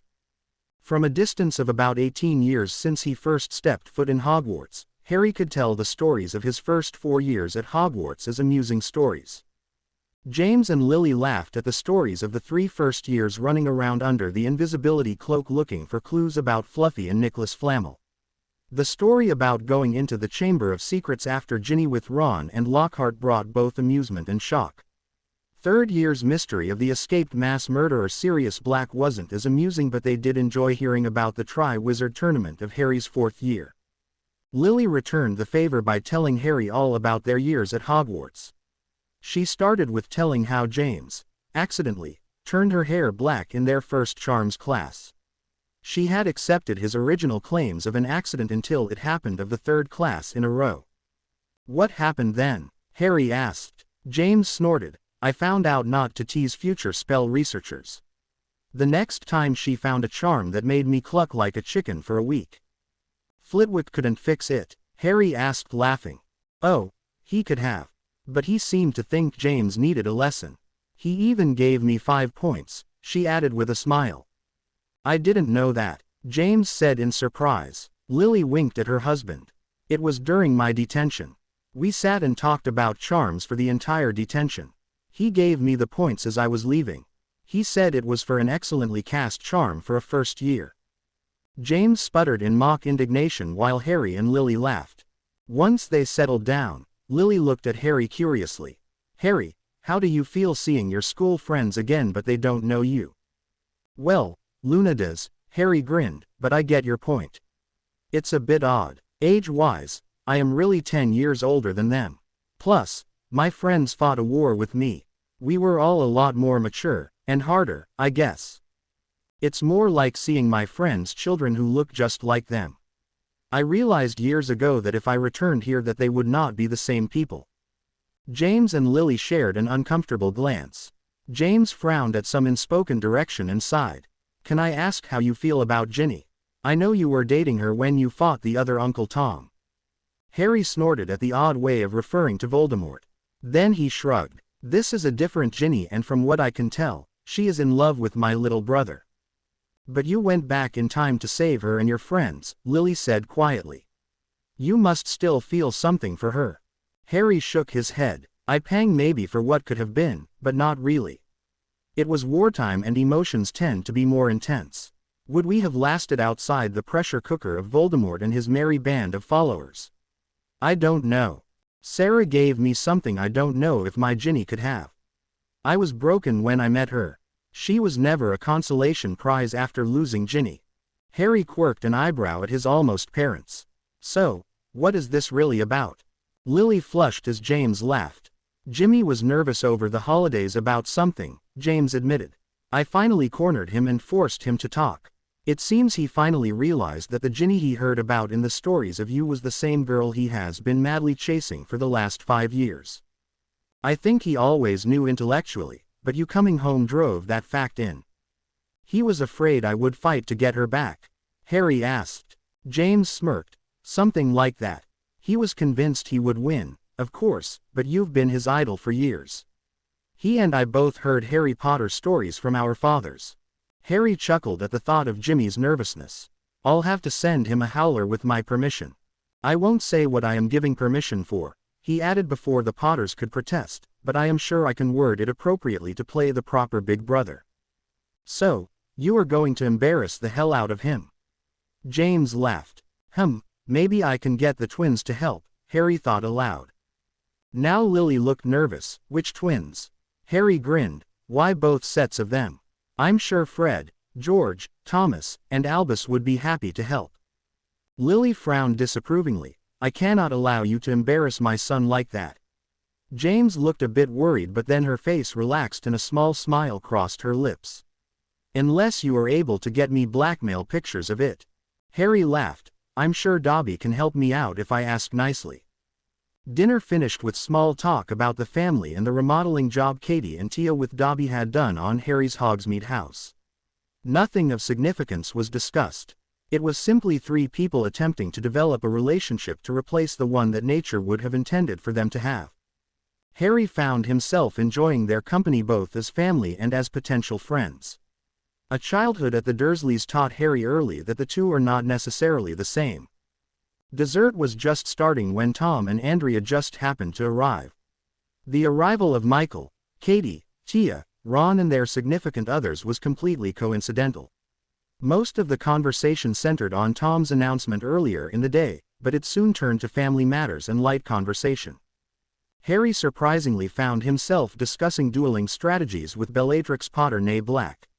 Harry had shied away from Ron's wife, but he found her to be remarkably sensible with a wicked sense of humor. If someone had told a 16-year-old Harry Potter he would one day enjoy a pleasant conversation with Bella, he would have thought they had gone spare. Overall, it was one of the most pleasant nights Harry had since his return from the past. The 26th of March 1998, Hogwarts. The Gryffindor 6th and 7th years trooped into the Great Hall en masse. The 7th years were in the middle of preparing for their newts with the help of the 6th years. Hermione came up with the idea the year before and asked, i.e. bullied, her classmates into helping the older students. The now 7th years were grateful now as they received help from the younger students. Jimmy Potter slid into a seat next to his girlfriend, Ginny Weasley. The other 6th years moved into their accustomed places around them. Hermione and Ron were sitting on the other side of the table and a couple places down from them. Ron and Jimmy were good friends and teammates on the Quidditch team. Whilst Ron had been difficult when Jimmy and Ginny started dating, Time and Hermione had mellowed his attitude. So it was a bit of a surprise when he started in on them 10 minutes into dinner. Ron finished his first plate of food when he called down the table.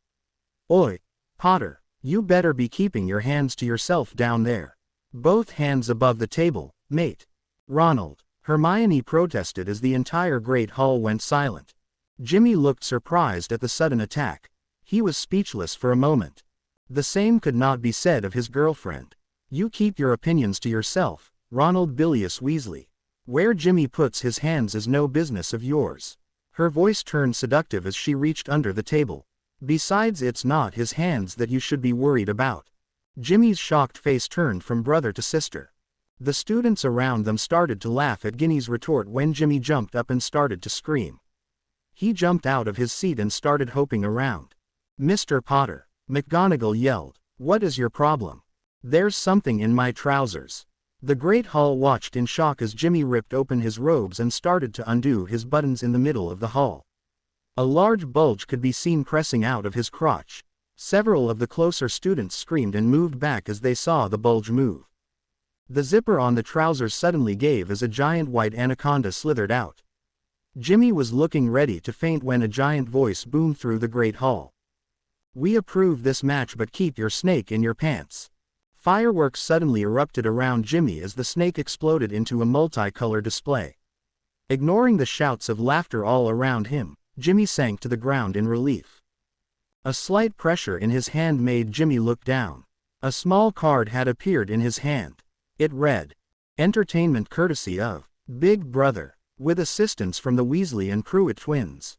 The 17th of June 1998, Hogwarts. Tom and Harry arrived via the flow into what had once been Albus Dumbledore's office and would soon be Tom's.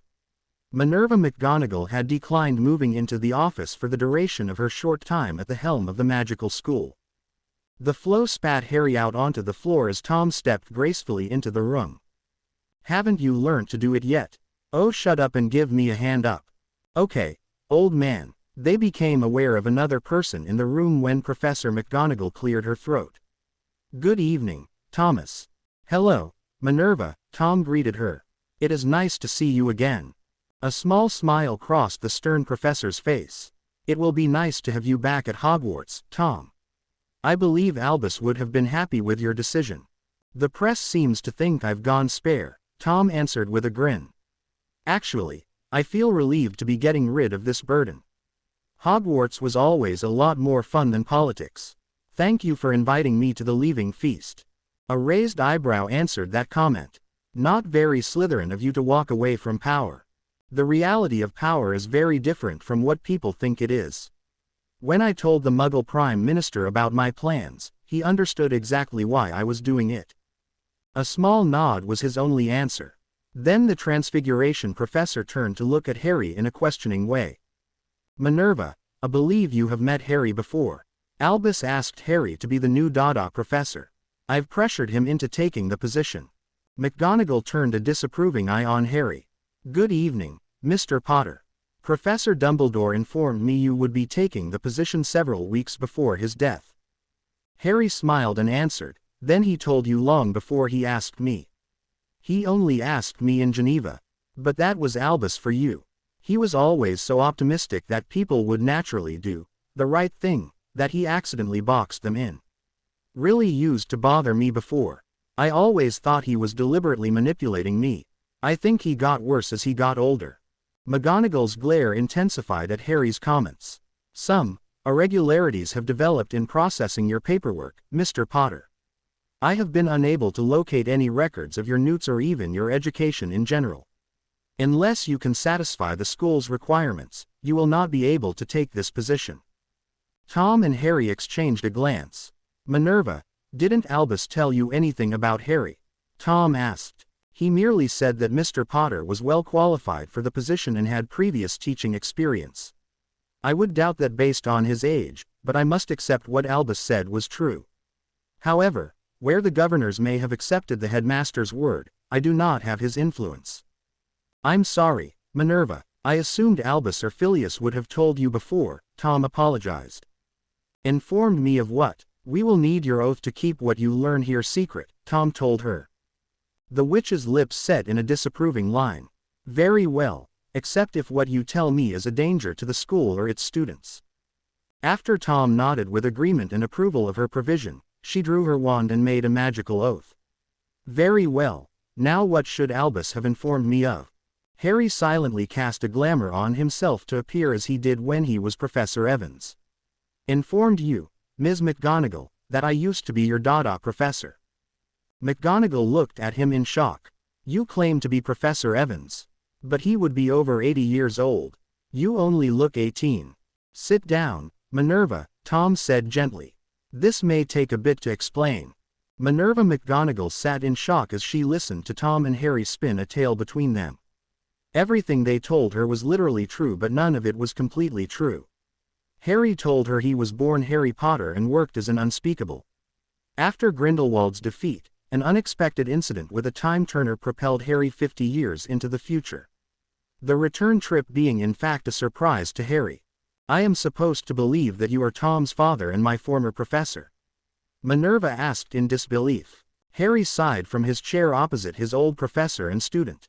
Okay, your third year after the Dark Army attack on the school, I caught you in a group of your Gryffindors attempting to sneak around and find out what was going on. I sent you back to your dorm.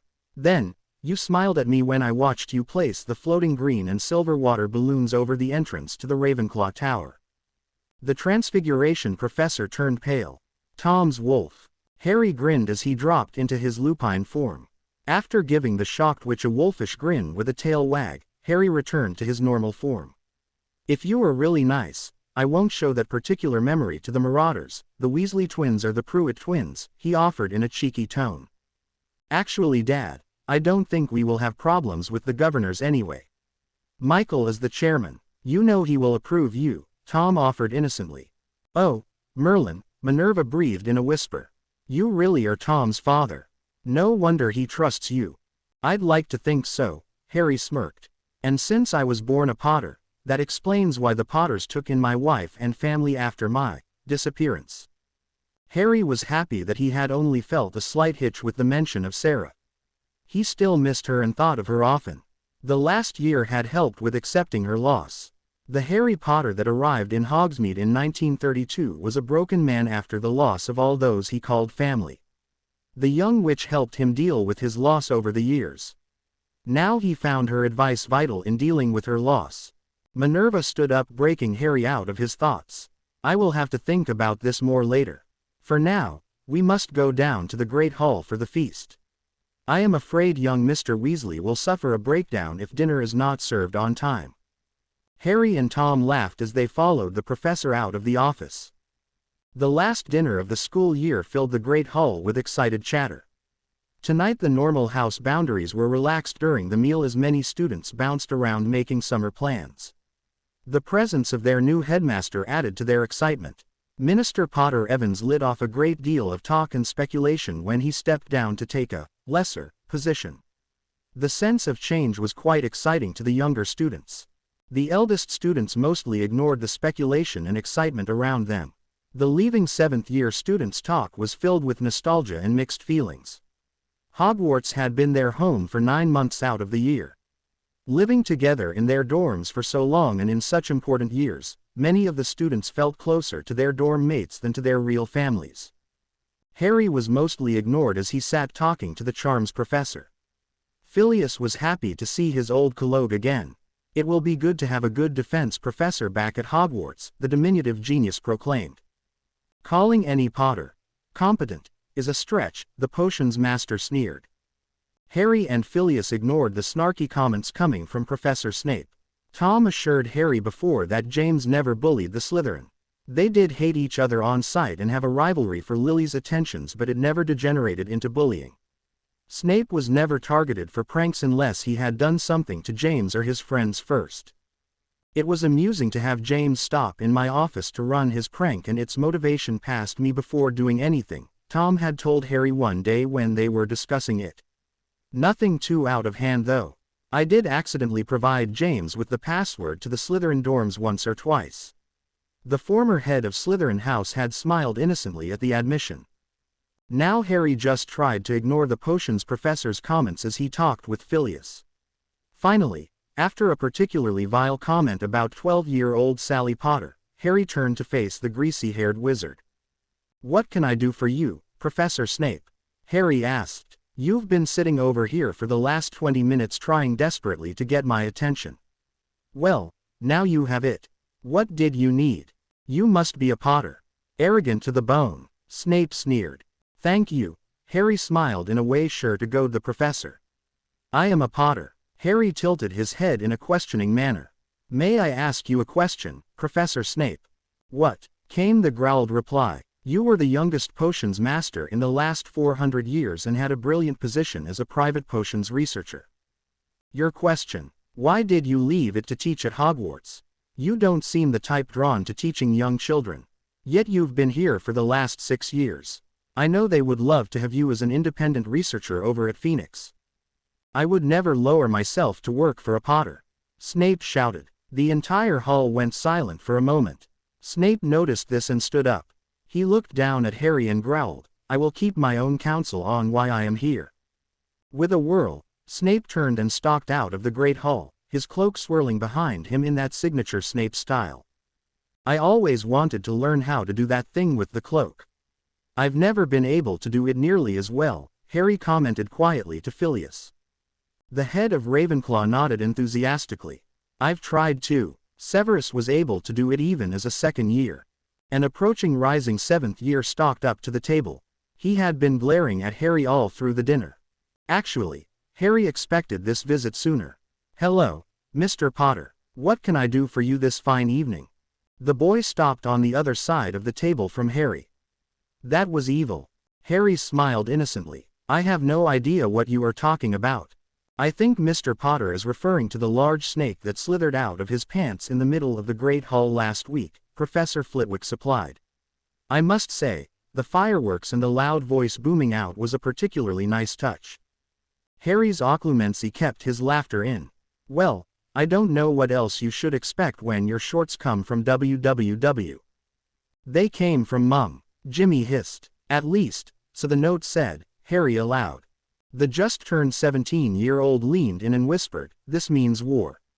Then he turned and stalked away. "Oh, Jimmy," Harry called after him. "Misters Fred and George Weasley have a nice full-color poster of the event hanging in their shop window. I did get you a nice advertising commission." Jimmy turned as his face went pale. "You can't do that," he whispered. "I'm of age. I'd have to give my permission." "Well, James and I were going through a bunch of paperwork the day before your birthday. I suppose it's possible he signed it accidentally. Jimmy could only stare at the face of his older brother in shock. A glance at his Uncle Tom gave no comfort as the incoming headmaster was grinning broadly. Jimmy did the only thing possible and fled back to his seat. Did you really do that? Phileas asked as they watched Jimmy flee. No, but Dobby did get some really nice photos of the event and his face just now.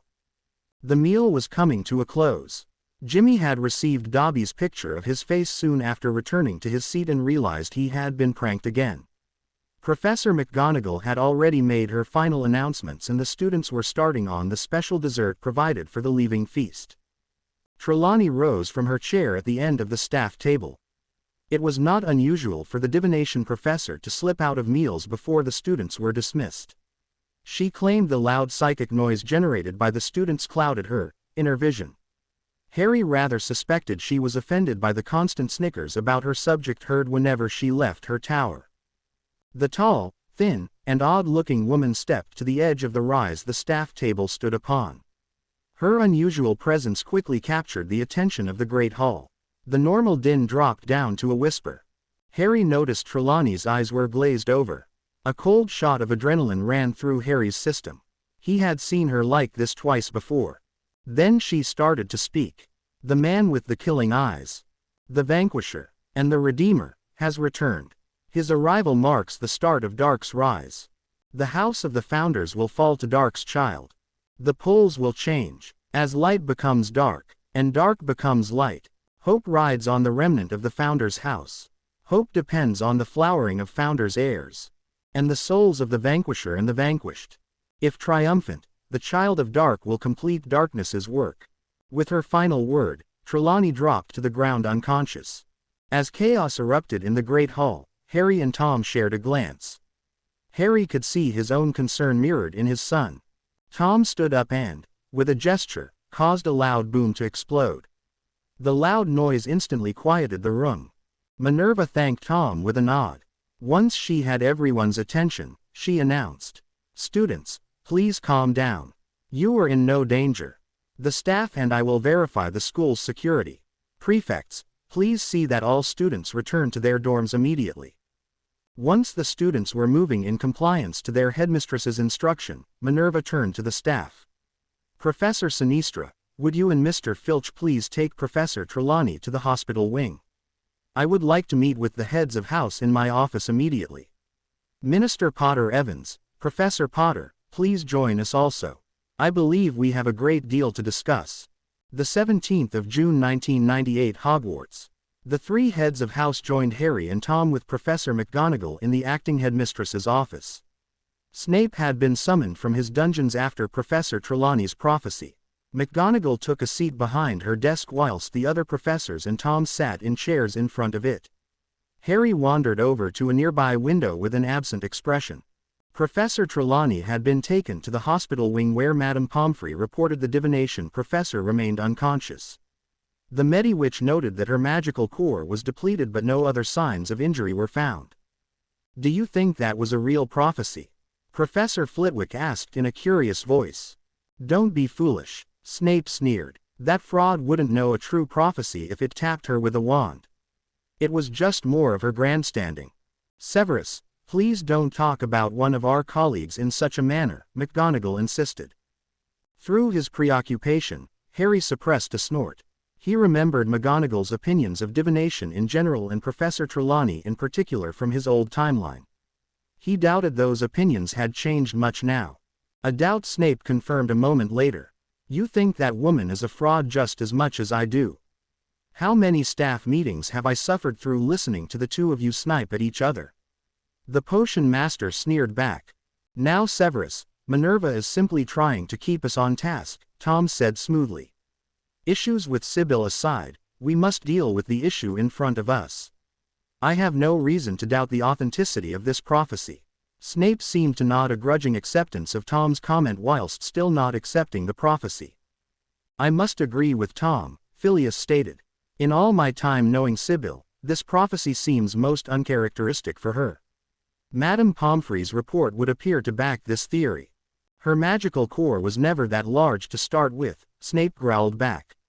How can we be sure this was not just a stunt? Oh, it's a real one, Harry noted absently from his window. That turned the room's attention in his direction. Are you sure, Mr. Potter? Pomona Sprout asked cautiously. The question broke Harry out of his reverie. He had not intended to answer the question aloud, but he nodded. I have seen her do this twice before. If she follows true to form, she will not remember what happened. Harry paused a moment. I've never seen her fall unconscious before though. And where would you have seen this, Potter? Snape spat. You've never been a student here, boy. Same old Snape, Harry thought. Sounds kind of like Uncle Vernon. I wonder if they could be related on his father's side. Snape's father was a muggle after all. Professor Potter is correct though, said a dark-cloaked figure that stepped into the room unannounced, surprising of everyone. All of the professors jumped at the interruption. Harry dropped his wand out of its holster and into his hand. Harry recognized the cloak but kept his guard up. This is a private meeting, McGonagall objected. Who are you and why are you here? You may call me Zed. I am with the Department of Mysteries, the figure introduced himself while holding up a magical version of a badge. We detected the event and came to get a recording of it. It must be placed in the Hall of Prophecy for proper documentation. Tom smiled. You arrived quickly. Thank you, Minister, but we can't really take credit. Professor Trelawney radiated an unusually high amount of magic in making her prophecy. Even surrounded by all the magic in Hogwarts, it was easily detectable. But Mr. Potter is correct. It was a true prophecy of the guidance type. What made it so unusual for a Trelawney prophecy is its length and the power output. The professor stared at the unspeakable in shock. You mean to tell me she has told a true prophecy before? McGonagall demanded. Zed nodded. At least 4 that have come to fruition. That woman has been a fraud since the day she walked in here, Snape sneered. Not one of her predictions has ever come true. If it were, half of Gryffindor would be dead in one accident or another. He paused a moment. Not that that would be a bad thing, he added snarkily. A glare from the head of Gryffindor answered that observation. Professor Trelawney, as much as she may wish to be a seer, is in fact a prophetess. I don't suppose any of you did a newt in divination.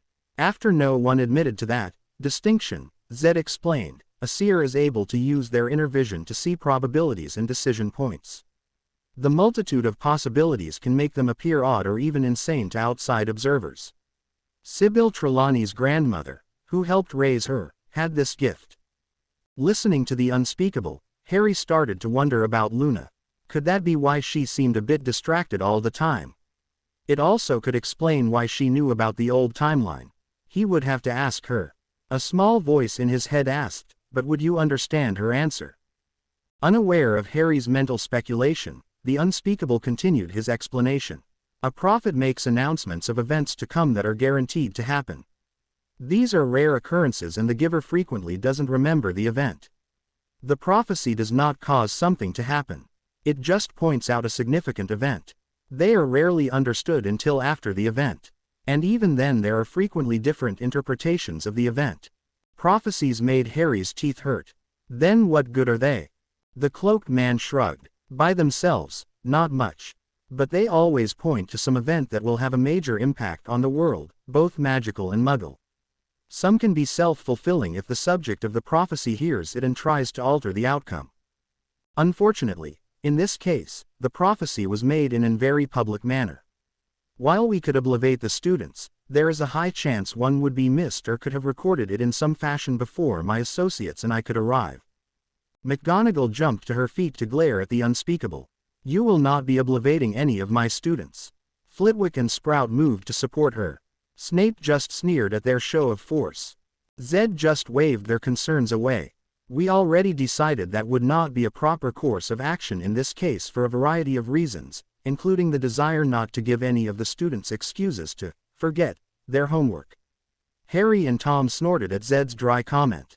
Unfortunately, it will mean that Sybil will now be aware of her prophecies as well. He shrugged. Oh well, maybe it will make her a better professor. Turning to Harry, he asked, would you be willing to provide me with your memory of the prophecy, Mr. Potter? I am sure the professors would like to discuss how to handle this with their new headmaster. Harry noticed the Unspeakable making a subtle recognition signal with his left hand. I suppose I can do that. Do you wish to do it here? Unfortunately, we need you to come to the Hall to make a formal, witnessed deposit. The Hall's magic prevents altered memories from being placed into an orb. After saying his goodbyes, Harry followed the Unspeakable out of the Transfiguration Professor's office. The pair walked silently out of the school without a word until they reached the edge of the wards. So Albus, how is training going? Zed dropped the obscuration charm on his hood and smiled at Harry. Merlin, Gramps, how did you know it was me? Harry winced at the Gramps nickname. The son of Ron and Bellatrix Potter was in fact Harry's grandson.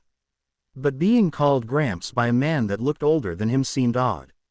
So of course Albus and his brother Thomas did it a lot. Let's just say that you were a bit too comfortable in McGonagall's office and enjoyed twitting the professors also. That said, you were a recent graduate and probably a Gryffindor to boot. Plus, those cloaks aren't as effective as the department likes to advertise. That's not the real answer, is it? Albus observed with a grin. A grinning Harry answered, nope, but it is the best one you are going to get. Albus laughed at Harry's smug expression. Training is going well. Thomas and I completed the magical combat training. Uncle Tom's little training sessions when we were still in school really helped.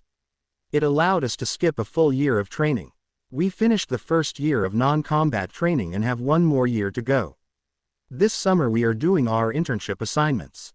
Harry was impressed. If the training program was still as rigorous as it was in the 30s and 40s, then getting a pass on the combat training spoke to a great deal of skill in the two boys. Impressive, he commented. So, how did you get sent out to Hogwarts for the prophecy? Albus smirked. I was already there. The department has recording mirrors in Trelawney's tower. Apparently, she goes into her trances when she's alone up there. I was checking to see if any new ones had been recorded when the department detected her magic. Otherwise a fully trained Unspeakable would have been sent. So, what happens now? Harry asked. Seeing the look on Albus's face, Harry explained, I've never worked the Hall of Prophecies or the Magical Research Division. My time in the Dom was focused on fighting Grindelwald. Harry said Dom aloud as, Doom. Albus nodded in understanding. The orbs work like a specialized pensieve, but once the memory is inside, only the subjects of the prophecy or the Unspeakable researchers can access them until the prophecy has been fulfilled. Did you hear it? Only the last part, Albus answered. Why? I think we need to get this recorded and then talk to one of the department's experts about what this can mean. Harry and Albus arrived at the Department of Mysteries, Private Apparition Point. Harry remained in civilian attire, as this was an open visit. All the Hogwarts house heads were aware he was coming here, so it would have been odd if two Unspeakables arrived instead. Harry acted the role of the first-time visitor and allowed the re-hooded Albus to escort him to the Hall of Prophecy. The hall had not changed much since the 1940s and looked identical to Harry's first visit in his 5th year, except for the lack of smashed orbs. There were only two other people in the hall when the two Potters arrived. One was a very old man Harry recognized as being the lead researcher for the Department of Mysteries. He held the same position when Harry joined the Dom in 1936. The second person in the room was an older wizard with short gray hair and a stern, disapproving expression on his face. By the way Albus braced at the sight of him, Harry guessed he was Kane's successor. Ah, Trainee Blue, is this the witness of tonight's prophecy? The old researcher asked. Yes, sir. Professor Potter witnessed the event along with most of the staff and students of Hogwarts. The researcher smiled at Harry. It is good to see you again, Count. I remember you have always made things more exciting around here. I knew when I heard the first prophecy that you would be returning to us. Archivist Jones, correct. At the man's smile, Harry continued, it is nice to see you again as well. May I introduce you to our current department head, Mr. Croaker? The older Unspeakable asked. Good evening, Mr. Croaker, Harry said with a polite nod. Croaker's frown deepened. Count, he said in an abrupt greeting. We have a great deal to discuss. Your arrival in this time was expected but not necessarily a happy event. Harry was a bit surprised by this greeting, or lack thereof. He remembered Mr. Weasley pointing out Croaker at the Quidditch World Cup, but had never met the man before. "Is there a problem, Mr. Croaker?" Harry asked. "Can we get the memory first?" the archivist asked. Harry drew his wand and extracted the memory. The white wisps of magic twirled around the tip of his wand as Jones presented an empty orb. As the memory flowed into the orb, the large obsidian wall behind them lit as the memory began to play. Harry could see the great hall in perfect detail as Trelawney started to speak. "The man with the killing eyes, the Vanquisher, and the Redeemer, has returned. His arrival marks the start of Dark's rise. The house of the Founders will fall to Dark's child. The poles will change. As light becomes dark, and dark becomes light, hope rides on the remnant of the Founders' house. Hope depends on the flowering of Founders' heirs, and the souls of the Vanquisher and the vanquished. If triumphant, the child of Dark will complete darkness's work." The image faded away as the last wisp of memory was absorbed into the orb. The room was silent as the last echoes of Trelawney's image faded. Harry noticed a tag appear on the orb. "Harry James Potter and unknown." "Count, do you really think that is about you?" Albus asked. Harry glanced at his grandson before nodding. "I think the first part points to me. It is a restatement of another of Trelawney's prophecies given to your Uncle Tom." She wandered into his office and said, "The man with the killing eyes, the Vanquisher and the Redeemer, will return. His arrival will mark the start of Dark's rise. I think that pretty firmly points it in my direction." Croaker scowled. "Your little time travel stunt is going to have some major repercussions on our time. If I hadn't done what I did, you would all be dead right now," Harry glared back. "Everyone in the Ministry not a stooge of Voldemort was killed before the attack on Hogwarts. Then we lost 3/4 of the Hogwarts students during the attack, including almost all the 5th, 6th and 7th years. So don't talk to me about the cost." The other 3 unspeakables in the room looked at Harry in shock. "It was that bad," Albus whispered. In addition, Harry went on inexorably, "the Hogwarts student body was 20% less than it is today due to students that were never born because their parents were killed in the war. The Potters, Blacks, Malfoys, Longbottoms, Weasleys, Bones, Zabini, Greengrass, Parkinson, Bell, Jones, and Ollivander families were completely wiped out along with almost every family with a seat on the Wizengamot. The British wizarding world was depleted to the point it would not be able to sustain itself. Many of the survivors were leaving the country to get a fresh start away from the memories." Jones and Croaker looked pale whilst Albus looked like he wanted to be sick. Albus had heard the stories before, but the true scope of the devastation never occurred to him before now. The stories always focused on Harry's life in the past, not on why he really went there. "The Minister really caused all of that?" Jones asked in a quiet voice. "No, not the Minister, it was Voldemort," Harry answered in a weary voice. "But it was not even really all Voldemort's doing. The British wizarding world created Voldemort. Its own actions or inactions are what doomed it. Tom and Albus have worked the last 50 years to try to remove or mitigate the conditions that gave rise to Voldemort. The Phoenix Foundation's orphanage was a part of that, but also the effort to remove the pureblood causes of Voldemort's supporters. Voldemort was the rallying point, but to really change things, we needed to change the conditions as well." Croaker shook himself. "You know that every name you gave us about who you knew in your original timeline was still born in this one. And that generally, they married the same person." Tom said as much. "I don't think you understand. The only new names are people born to either Voldemort's victims, after their previous death, or people that were single or childless before. And the only people that married different people were those that never had children in the previous timeline." He gestured at Albus. "Trainee Blue here is an excellent example. His father never existed in the previous timeline and his mother died childless while married to another man." Harry thought that last part was a polite way of describing the Death Eater Bellatrix Lestrange, but Albus looked a bit greener at the thought of his mother married to a different man. "What are you saying?" Harry asked. "Why don't we move into my office before we continue this discussion?" Jones suggested. At the agreeing nods, Archivist Jones led the way to his comfortable and nearby office. The Dom was rather empty at this time of night in peaceful times, so they didn't pass anyone on their short walk. Once everyone was settled in a chair, Harry asked, "Now can you explain?" Croker smiled briefly. "You were exactly like your reputation claims, Count." Without explaining what that meant, he launched into his explanation.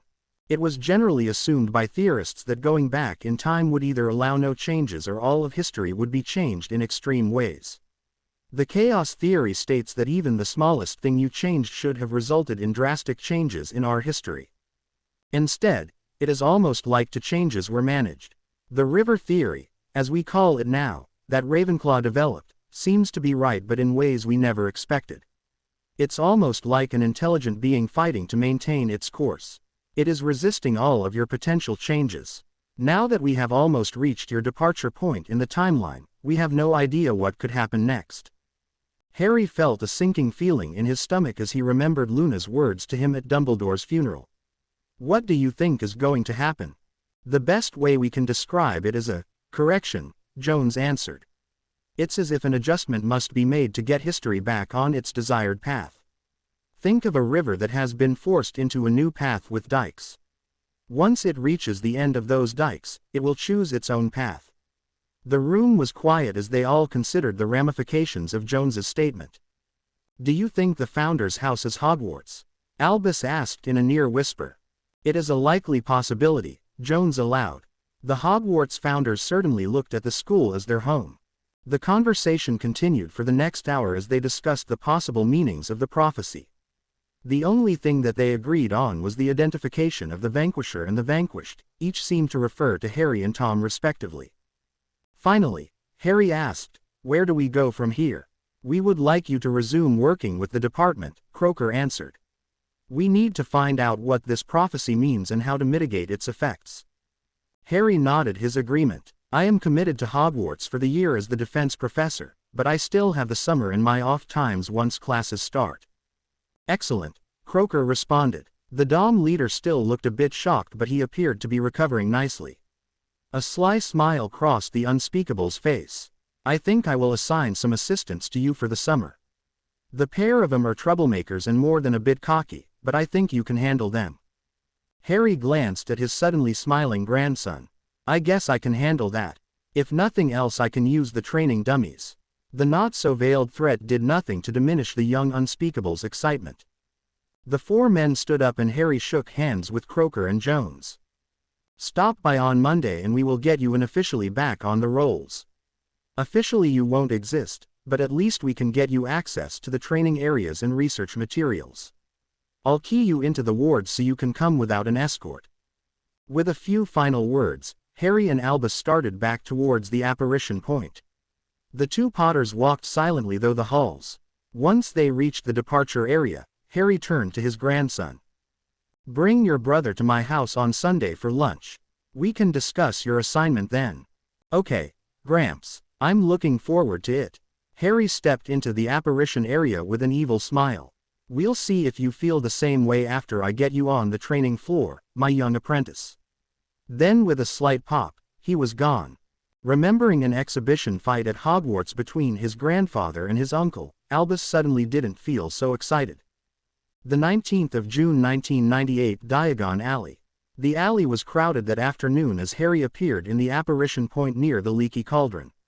The Hogwarts students had taken the express home the previous day and now the alley was filled with students enjoying their first free day of the holidays. It was an unusually beautiful day in London and it seemed that most of the magical population was taking advantage of it. Harry enjoyed moving through the crowded alley. It did bother his combat-trained senses, but at the same time, it was oddly comforting. No one looked twice at him. He had been able to walk anonymously through the alley as James Evans, but it was somehow odder to be able to do it now in his own time as Harry Potter without anyone pointing at him. Walking casually down the alley, Harry passes a couple large groups of former Hogwarts students. The groups seemed to be more mixed houses than Harry would have expected. One group included Susan Bones, Blaise Zambini, Justin Finch Fletchley, Sue Lee, and Tracy Davis. Not only was it mixed by houses, only Gryffindor was not represented, but also by blood. Susan and Blaise were pureblood, Tracy was a half-blood, with Justin and Sue being Muggle-born. The mixture would never have occurred in the original timeline. Thoughts of the changes to this timeline brought back questions about the new prophecy. Through some deliberate misdirection, the students believed that Trelawney, as a publicity stunt, staged the entire incident. It seemed that the staff, except the heads of house, believed it also. As she did not remember what happened herself, no one seemed to believe her claims of innocence. For now it seemed the prophecy's validity was kept secret. Harry shook off his thoughts and continued on his errand. After a short walk he was entering Flourish and Blott's. Unlike the rest of the alley, the bookstore was relatively quiet. Not many students want to buy books on their first day of holiday. Seeing a potential customer, a mousy-looking wizard in plain brown robes approached with a smile on his face. "Good morning, I am Maurice Blott, the manager. May I help you find something today?" Harry smiled at the man. "Good morning, Mr. Blott. My name is Harry Potter. I will be the defense professor at Hogwarts for the coming year. I wanted to drop by to give you my book list. I know how difficult it is when the lists come out late." The manager's eyes lit with gratitude at Harry's comment. "Yes, thank you, Professor. It is a challenge each year getting all the books in time." "This is most appreciated." Harry and the manager spoke for a few minutes over some questions about the books and one or two advanced books that would have to be kept in a secure area. Their conversation finished, Harry turned to leave the store when he saw someone standing by one of the bookshelves. That was no real surprise at all. Only Hermione Jane Granger would be buying textbooks the day after finishing her final year at Hogwarts. "School is just finished, Miss Granger. Shouldn't you be out enjoying the day?" Hermione turned in surprise as the voice caused her to jump. "Oh, hello Mr. Potter. I was just looking for some books on wizarding law. I start working with the DMLE on Monday. I wanted to make sure I was prepared. I will also be starting the Advanced Magical Theory Studies program at Phoenix starting in the fall." Hermione sure hasn't changed, Harry laughed to himself. Aloud he smiled and said, "I am sure you will be more than prepared. And please call me Harry." Hermione flushed a bit. She remembered doubting the man's existence for years and now here he was standing in front of her. "Thank you, Mr. Harry. So what are you doing here if we should be outside?" "I just stopped in to drop off my book list for next term. Albus asked me to take the defense position before he passed. I hadn't said yes yet but I didn't want to leave Tom with filling the position while getting used to the headmaster's job." The young soon-to-be ministry worker paled at Harry's casual mention of the giants of the wizarding world. Where Harry saw them as friend and son, Hermione saw headmaster and minister. The curly-haired witch's lips twisted in a faintly disapproving expression at Harry's familiar mentioning of the two magical greats. It reminded Harry that this was not his Hermione. The original Hermione had been shaped by the events of her 7 years of friendship with Harry Potter and the fight against Voldemort. This was a Hermione that never dealt with war and loss, or learned to break the rules sneaking around Hogwarts on one adventure or another. To break the awkward moment, Harry asked, "What will you be doing with the DMLE?" The question deflected Hermione's disapproval as she launched into an explanation of her new position. The Genius Witch would be apprenticing with the DMLE's investigative unit. The unit was separate from the Aurors that served in a role similar to Muggle Street Police or SWAT teams, or hit wizards that performed as guards and sometimes as assassins. The investigative unit did exactly that. They investigated all types of crimes in the wizarding world and then called in the Aurors to make the arrest. "I will be working with the group that looks at the magic used in the commission of crimes," Hermione explained. "Many of these magics are dark or obscure. Last month they arrested a man in Belfast using a ritual to seduce young Muggle women in the area. When the Aurors first looked at it, they only looked for the standard potions and compulsion spells. It was not until Merlin." Hermione hasn't changed that much, Harry thought as the witch excitedly explained to Harry all the intricacies and methods used in investigating and prosecuting crimes. When the young witch finally paused for a breath, Harry asked, "Have you read all of the DMLE's training materials already?" "Well, yes, but not in the detail I'll need to be successful. I only got the books after I received the offer after the Yule holidays. Newts took so much time that I wasn't able to adequately prepare. I have so much to prepare for before I start training on Monday." "Relax, my own." A new voice jumped into the conversation. You are going to training, not to show them you've already trained yourself. Harry looked over at the newcomer. In an odd way, the Golden Trio was back together again. Hello Ron. Feel good to be done with Hogwarts? Harry asked.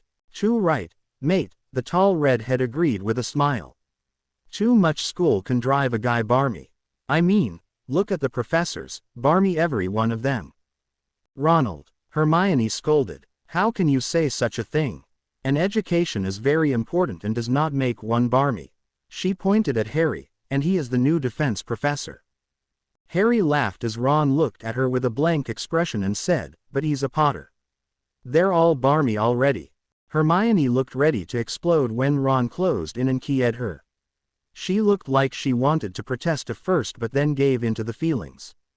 When they finished, Ron smirked at Harry and winked. Harry found he enjoyed the new Ron. He carried himself with a self-confidence he never had before. It kind of hurt Harry to think his friend did better without Harry in his life, but Harry also realized that it was really due to changes he'd helped to make in this timeline. But it still hurt a bit. Come on, Hermione, Ron was saying. The rest of the gang is waiting at Florine Fortescue's ice cream parlor before we head down to the twins' place. He glanced at Harry. You are welcome to come too. We might have another Potter or two in tow also. Hermione finally agreed to buy her selections and leave the book shop. After a moment, Harry agreed also and the trio walked out into the alley. For a moment Harry flashed back to the last time the three friends had walked this alley together. The Death Eaters were attacking WWW. The twins with Angelina Johnson, Katie Bell, and Lee Jordan were using their products to hold them off until the order could arrive. That was the battle where they lost Charlie Weasley, Katie and Lee. You okay there, mate? Ron asked. You zoned out a bit. Harry smiled at Ron and shrugged, just a bit lost in my thoughts. So, Hermione's going to be saving us all from criminals. What are you going to be doing? Reserve keeper for Puddlemere United, Ron answered proudly. Not the Cannons, Harry asked in shock. The Ron he knew would have loved to play for Chudley. The tall wizard shrugged. They are on the ups but they have two decent keepers already. Ollie Wood is the new captain at Puddlemere. I reserved for him on the Gryffindor squad and then became captain when he left. We work well together and he can get me up to speed on the professional leagues fast. Besides, Puddlemere made the best offer. Well done, Harry approved with a smile. Harry was again impressed with how Ron had grown up and seemed to be thinking things through. The conversation continued as the trio walked to the ice cream shop. Harry and Ron discussed Puddlemere's chances in the upcoming Quidditch season as they walked. Harry, a girl's voice called out excitedly as they stepped into the ice cream shop. A 13-year-old missile slammed into him and wrapped him in a hug. Where have you been? We tried to call you this morning. Harry smiled down at his sister, Sally. I hope you don't plan to do that when you walk into my class next year, he said to the rising third year. A fake pout crossed her lips. I have to go to your class. Can't you just give your favorite sister an O? Only sister, thank Merlin, James Potter Jr. groaned good-naturedly. I heard that, she growled in reply. Be a nice big sister and hit him for me, Ginny. The group laughed as James pretended to cower from his girlfriend. Before any mayhem could erupt, Harry greeted the rest of the small group. Neville Longbottom, Luna Lovegood, and Hannah Abbott all welcomed Harry to their table. Neville will be with you at Hogwarts, Harry, James said. Professor Sprout just offered him an apprenticeship in herbology. Really? Well done, Neville, Harry congratulated the young wizard. Neville smiled his thanks as he took Hannah's hand. Thanks, I'll only be there 2 days of the week and Saturdays. I'll also be taking the herbology master classes at Phoenix 3 days of the week. You are going to Phoenix too? Harry asked. Is that common now? It is for those of us that want to receive a mastery. Not many are willing to take on full-time apprentices anymore. If you are lucky, you get a mixed offering like Neville, Hermione answered. Where did you go to school? How did you get your defense mastery? Harry could see the curiosity alight in the bushy-haired witch's eyes. Oh, I went to a smaller school than you knew at Hogwarts. As for my mastery, I had a real bastard of a master that I had to defeat for it. Harry smirked inwardly as everything he said was true from a certain point of view. His Hogwarts was smaller in population. And Voldemort was his master, in many ways. Learning to defeat the Dark Lord was the driving force behind most of his skills. Hermione looked like she wanted to continue the questioning, but Harry preempted her by turning to Ginny and asking, "So, has my good-for-nothing younger brother proposed yet?" Jimmy and Ginny both turned bright red as Sally giggled into Harry's shoulder. "That was so mean," she laughed in his ear. Ron and Neville started to heckle the younger man as Jimmy glared at Harry. "I still haven't paid you back yet for that prank in the Great Hall." "Wait, that was you?" Neville asked. Harry smiled innocently. "I have no knowledge what he's talking about." "Oh, no one believes that bloody nonsense." Jimmy growled back, "Even if your little calling card did disappear." "Jimmy, language," Hermione admonished. "I talked to Dad and the rest of the Marauders. You can expect payback, Harry. Why not use the twins or the Pruitts also?" A laughing Ron asked through teary eyes. Harry simply smiled beatifically as Jimmy muttered, "He's already recruited them to his side." "Neville dear, can we go on holiday to the Americas?" Hannah asked. "I don't want to see the Potter prank war destroy England with me in it." The group was moving down the alley before Harry was able to get to talk with Luna. "Hi Harry, it's nice to see you having fun with your family," she said in a distracted voice. "How are you doing, Luna?" Luna turned to smile fully at Harry. "I can't wait to be in your classes again. Can we sign a contact again? What happened to Marietta was funny." Hermione glanced at the spacey beep. "Luna, you never had class with Professor Potter before." Luna looked confused. "Don't you remember? Did the Gryffindors get tangled in your hair again? They like to suck the memories from otherwise intelligent people. That's why most people can't see the Crumplehorn Snarkack. It was your idea, but it was fun to sneak around." Hermione turned around in a huff at the odd girl's comments.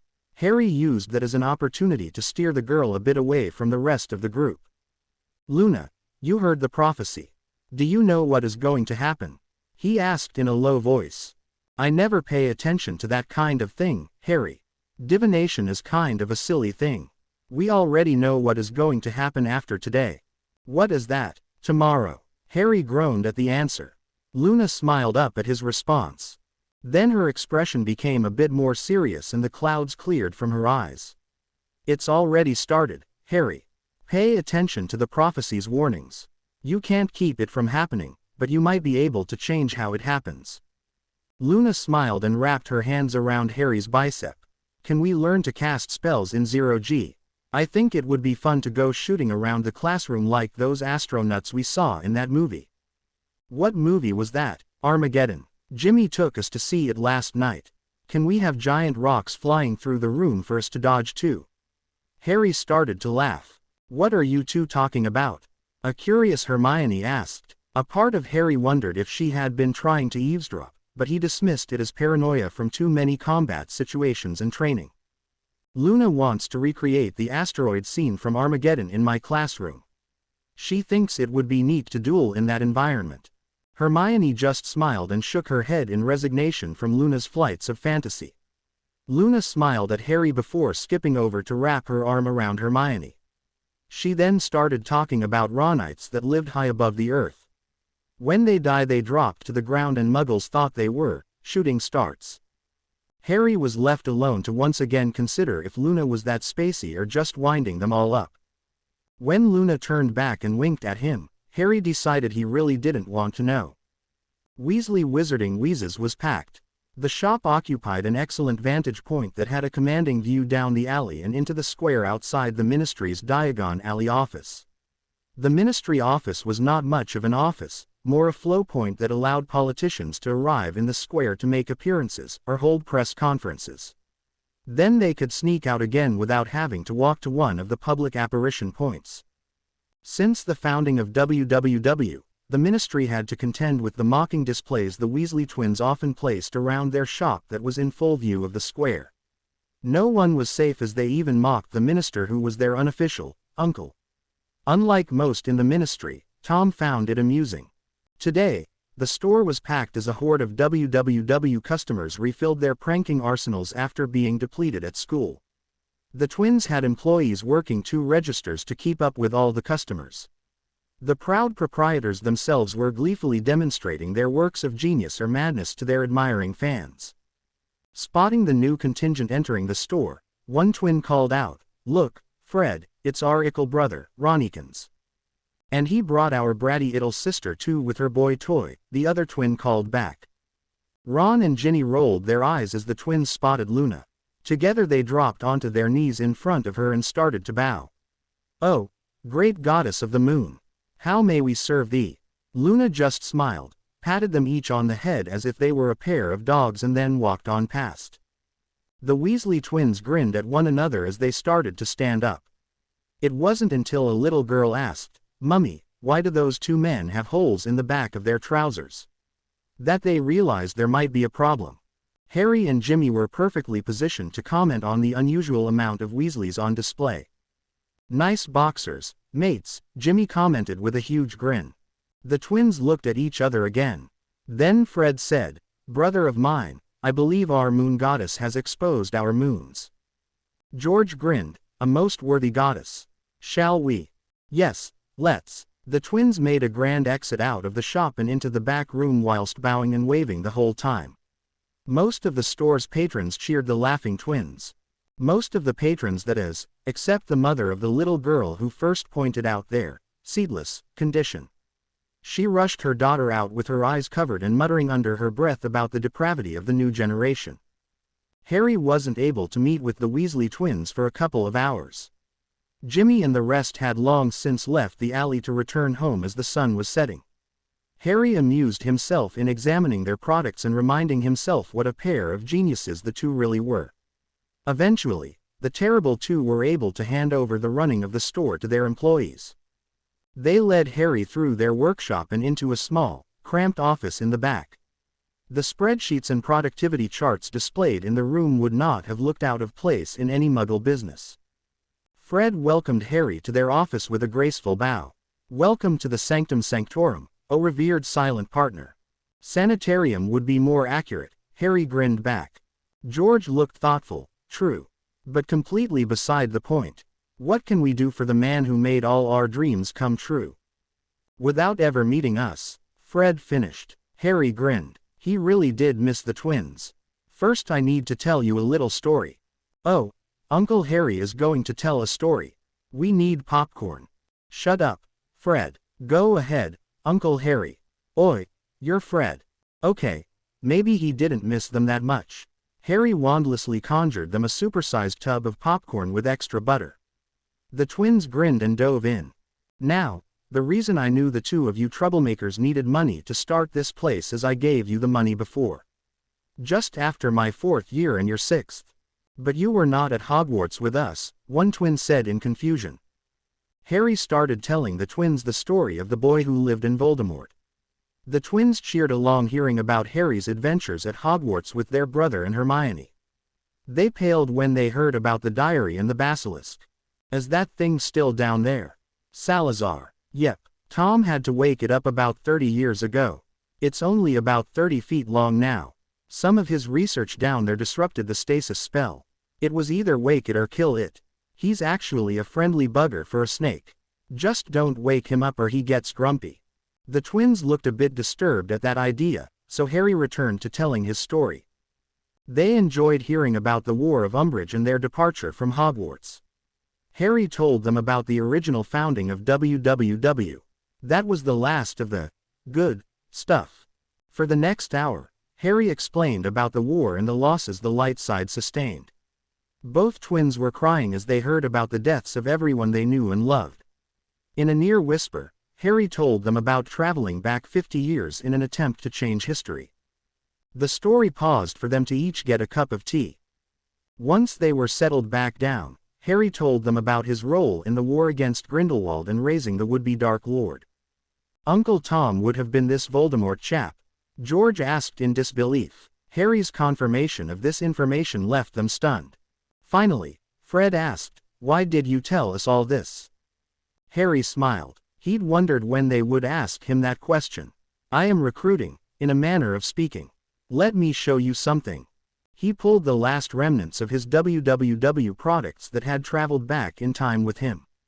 They were delighted as they studied the extendable ears, decoy detonators, and the portable swamp.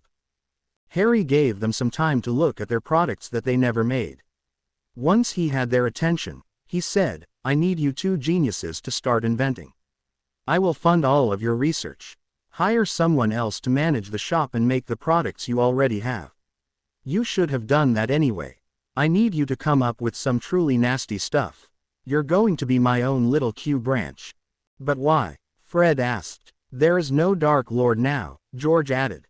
Harry looked at the twins with a serious expression and said, "It looks like one is on his way. And I want to be prepared when he gets here. A prophecy said that my arrival in this time would be a signal." The twins shared an uneasy glance. A mirthless grin crossed Harry's face. "Oh, and consider yourselves recruited. We can get you sworn in as members of my unit on Monday. Welcome to the Unspeakables." The 21st of June 1998. It was a beautiful Scottish spring morning. Hogsmeade smelled clean after the rains of the night before. The air held a sense of anticipation. On the edge of the village sat a modest home. The recently renovated house had fresh paint and a new roof. A large, covered front porch lined the front of the house. The garden appeared immaculate with rose bushes lining the white picket fence. Sitting on the porch with a cup of tea sat a dark-haired wizard in casual Muggle clothing with a pair of glasses with a thin wire rim. The young man sat with a patience that was unusual in someone his age. It was the stillness of the experienced hunter or a combat-hardened veteran. Both would be unusual to find in this peaceful wizarding village.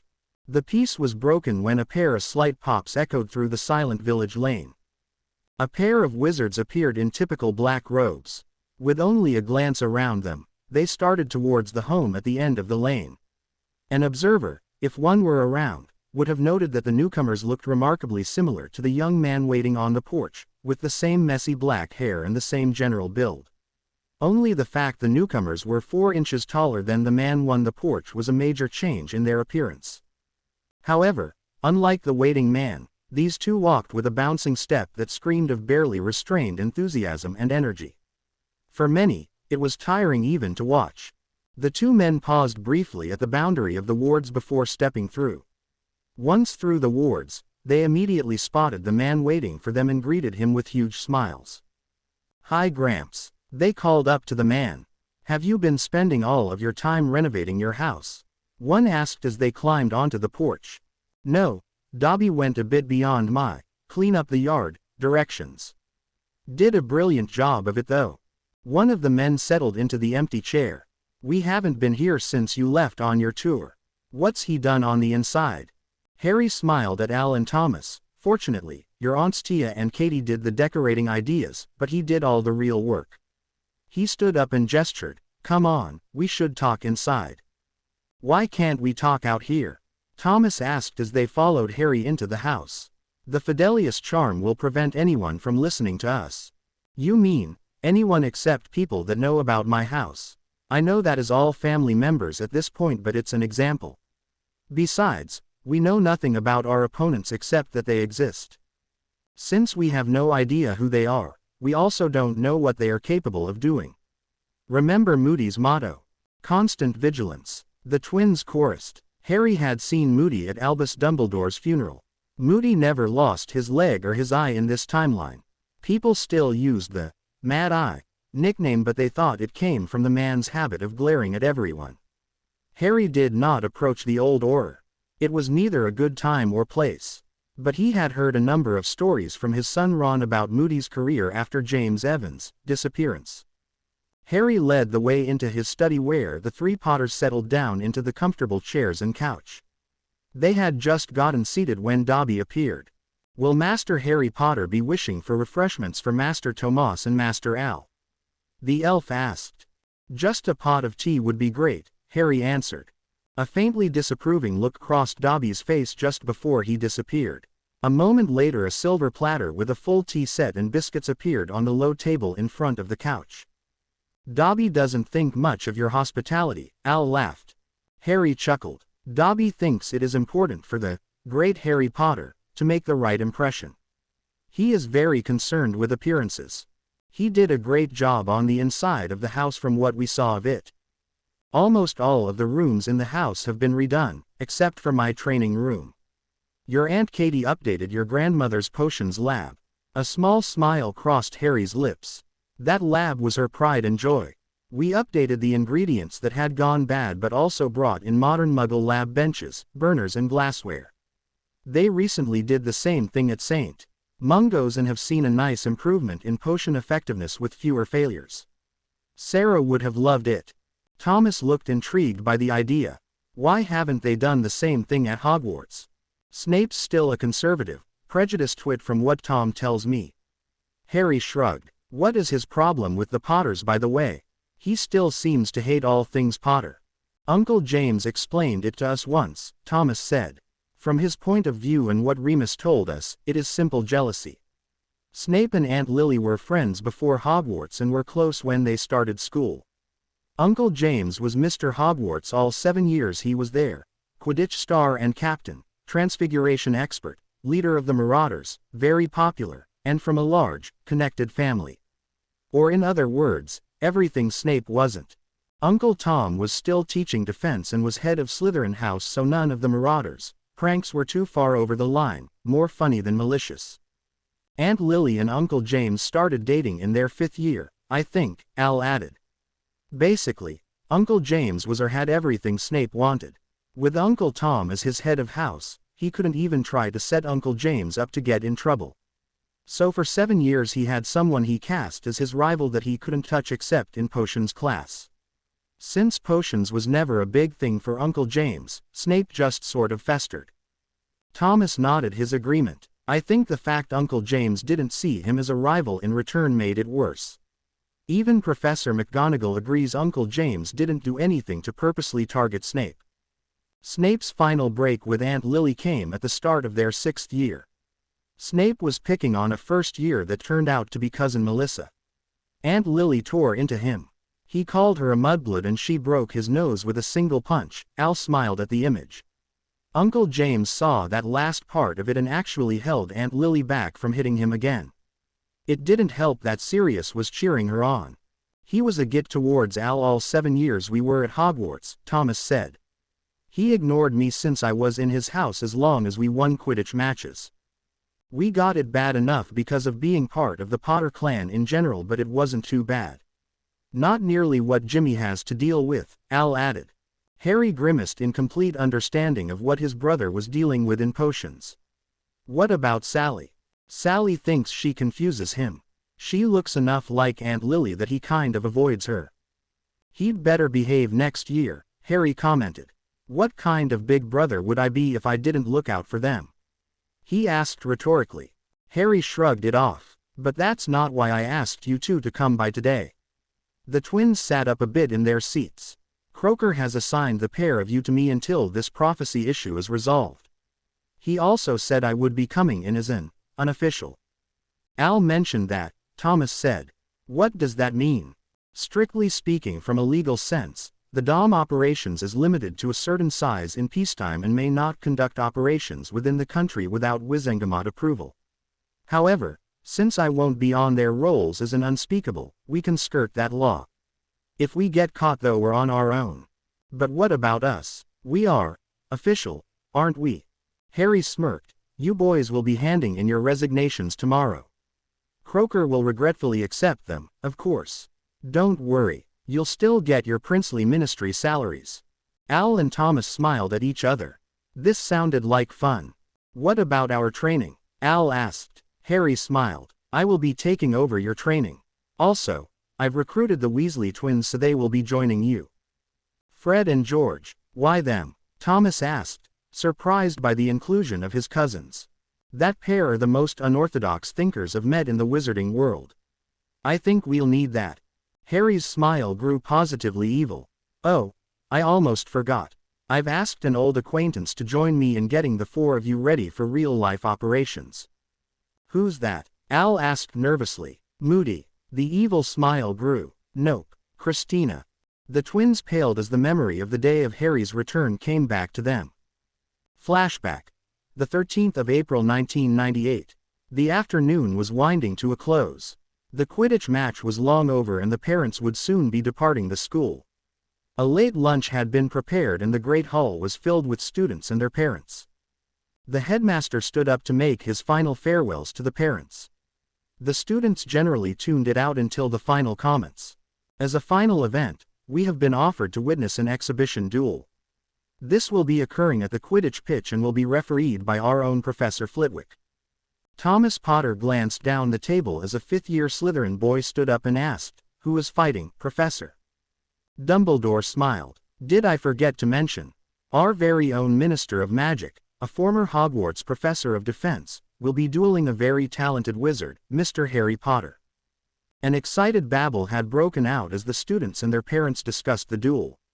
But that was nothing compared to the responses of the Potter children in attendance. Al and Thomas Potter caught each other's eyes. With only a nod they started taking bets from their housemates. Most of the students were betting on the minister against the unknown Harry Potter. The great hall cleared as the students and parents walked back down to the pitch. The Quidditch rings were gone and a warding bubble surrounded the pitch itself. Al and Thomas rushed to the pitch to claim the best seats. This was something neither twin wanted to miss. They had heard stories about their grandfather's power and skill all of their lives. This wasn't something they could miss. Jimmy and his friends were just sitting in the next section when Hermione noticed something odd on the pitch. "Why is my grandmother down there?" Hermione asked in a worried tone. The others looked and recognized the woman they had met as Mary Granger standing next to the cloaked figure of Harry Potter. "Hermione," Padma started in a curious tone, "I thought your grandmother was a muggle. Why does she have a wand in her hand?" Jimmy laughed as Hermione sat speechless. Thomas and Al didn't even glance at each other. They knew this was going to be incredible. The duel began with a gesture from Flitwick. The audience leaned forward in the stands to see what happened. The twins tensed as for a moment nothing happened.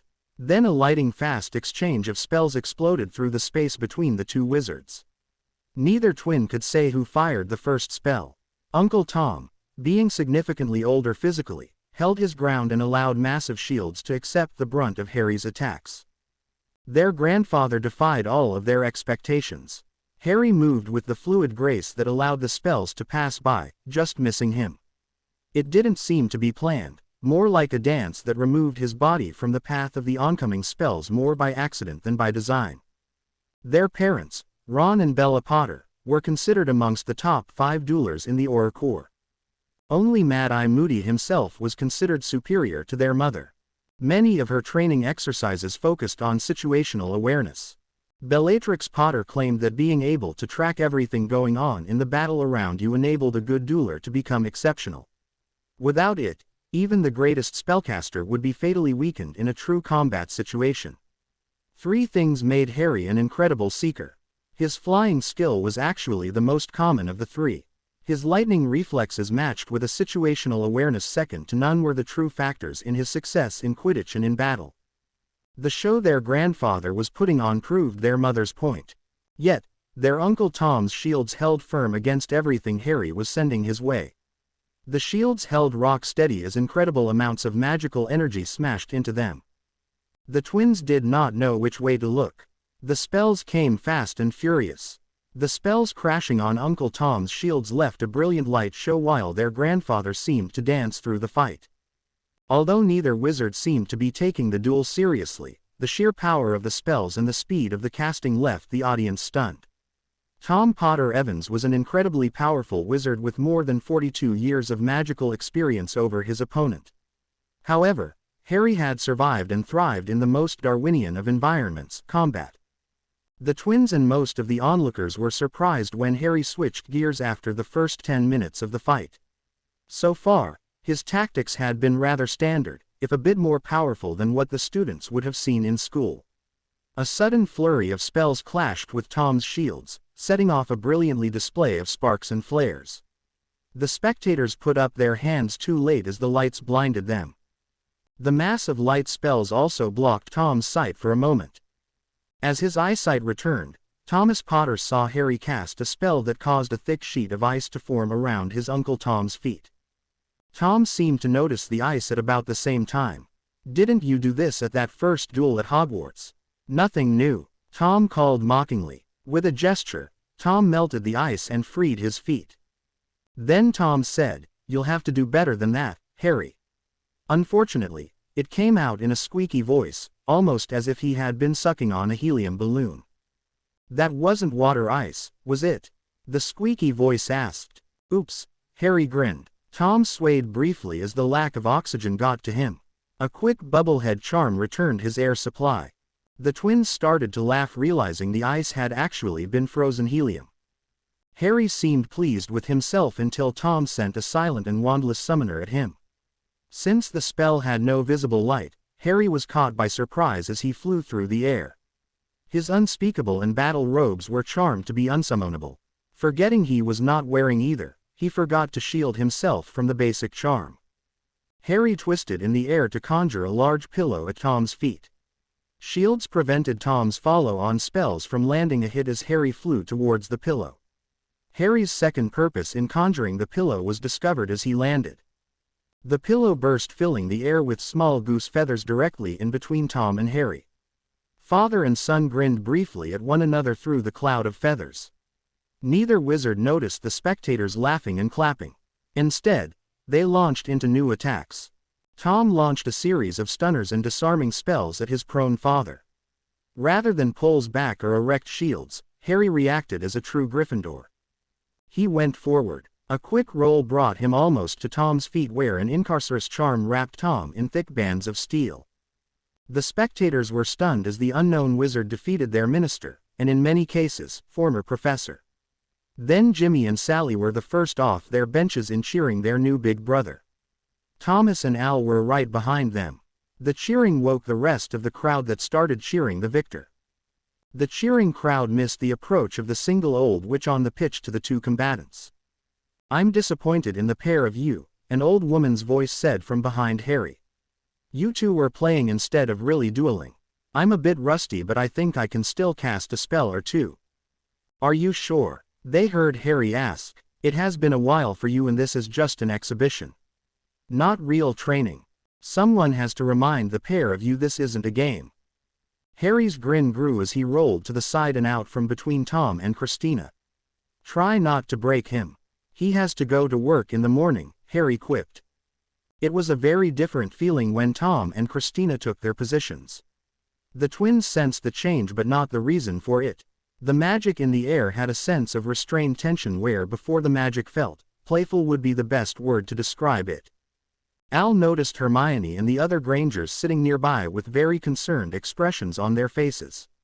He didn't blame them. Not long ago they hadn't known she was even a witch, let alone a former dark witch. Now they didn't know what to expect. Al settled in to watch the duel as his grandfather sat down next to him. He noticed Harry sitting with his wand held discreetly in his hand.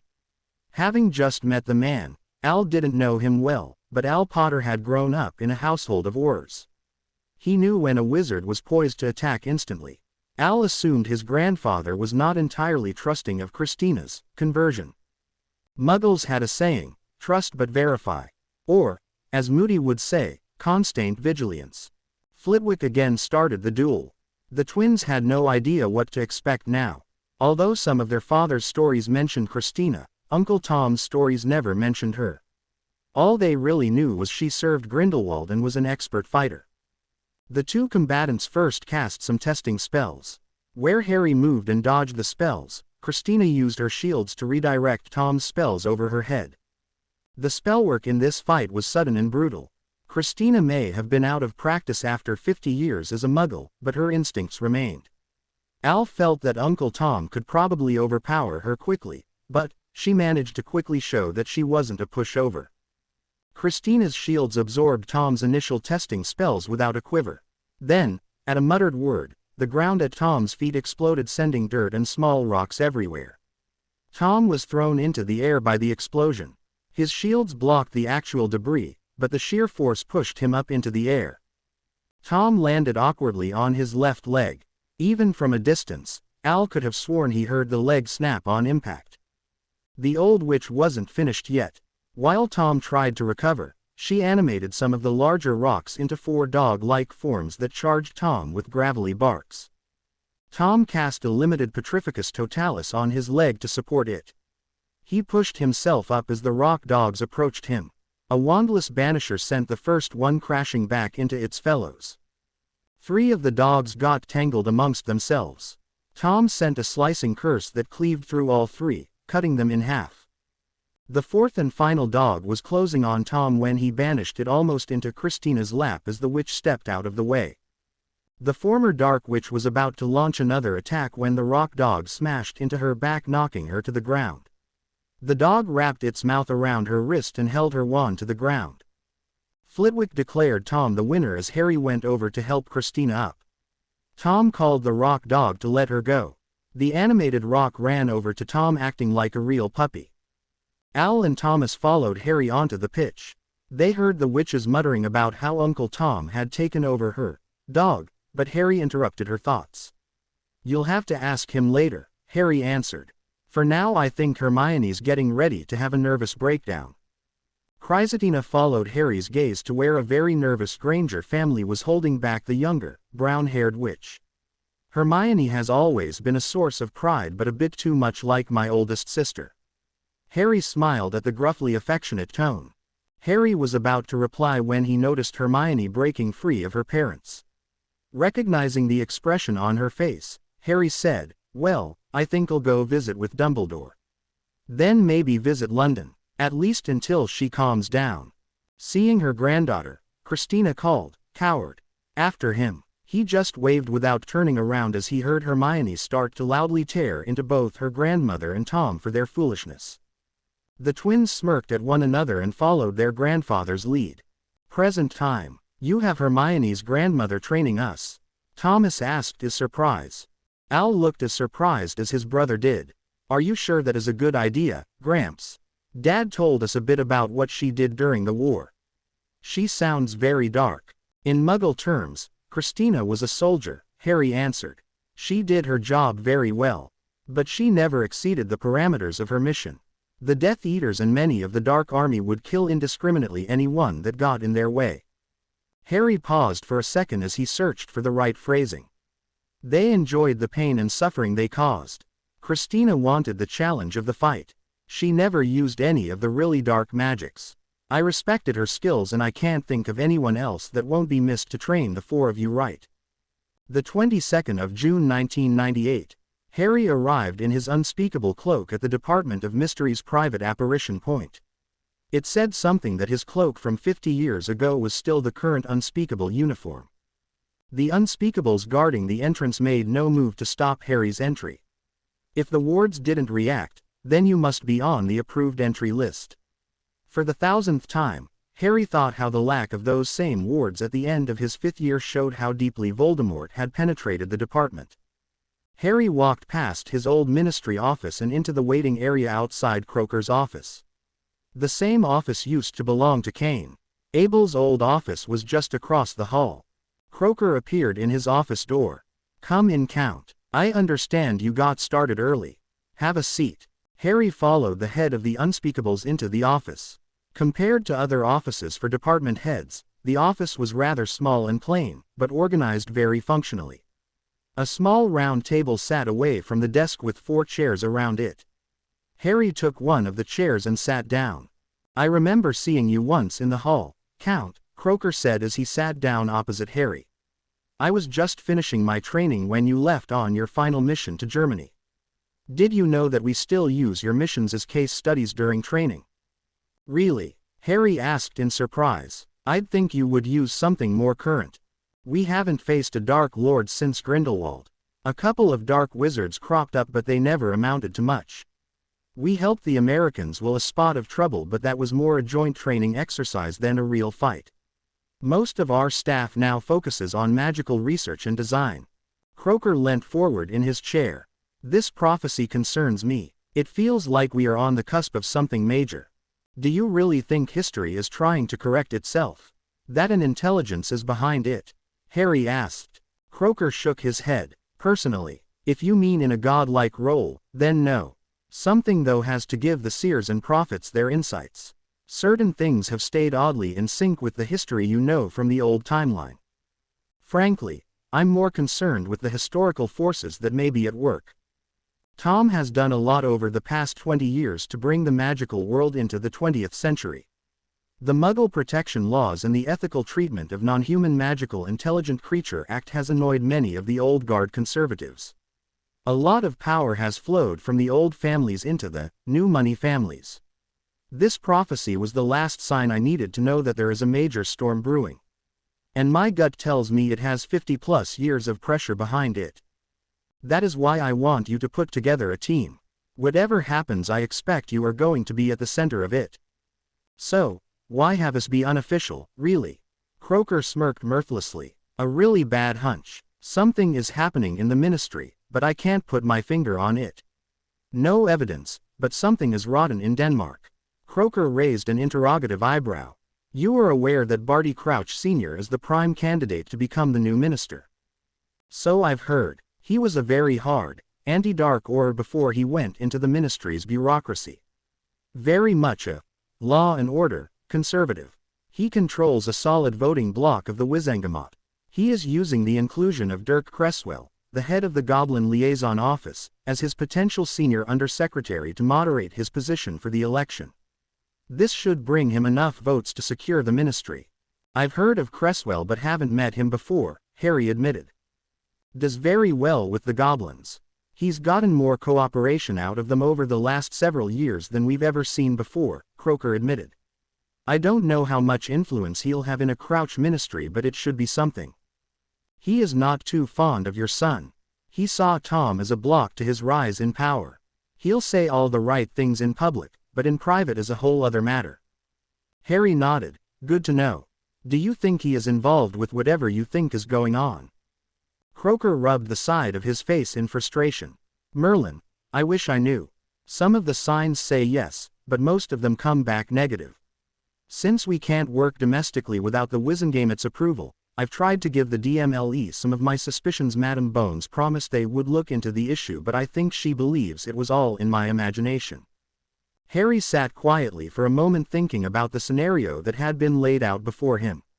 So you also want me to secretly look into the possibility of a conspiracy inside the ministry? How should I do this from Hogwarts? Croker spread his hands wide in a magnanimous gesture. I'll leave that up to you. What I don't know, I can't tell. Harry gave him a lopsided grin. Complete deniability on this one, Well, okay. I was never very good at following someone else's orders anyway. So I've read from my predecessors' notes, Croker answered dryly. Harry blithely ignored that. Al and Thomas will be giving their resignations to their supervisors later today. I've also recruited 2 more to round out the team. Who? Fred and George Weasley. Oh, and they are going to need access through the Dom wards. If pushed, Harry would later admit to taking an evil delight in watching Croker's face at the announcement that the infamous Weasley twins would have access to his domain. The 25th of June 1998, Hogsmeade. The Weasley and Potter twins settled into chairs in the dining room of Harry's house. All 4 young wizards had arrived that morning with trunks to begin their training. Dobby had shown them to their assigned rooms and then promptly shooed them out so he could unpack properly. Okay, here is the plan, Harry started.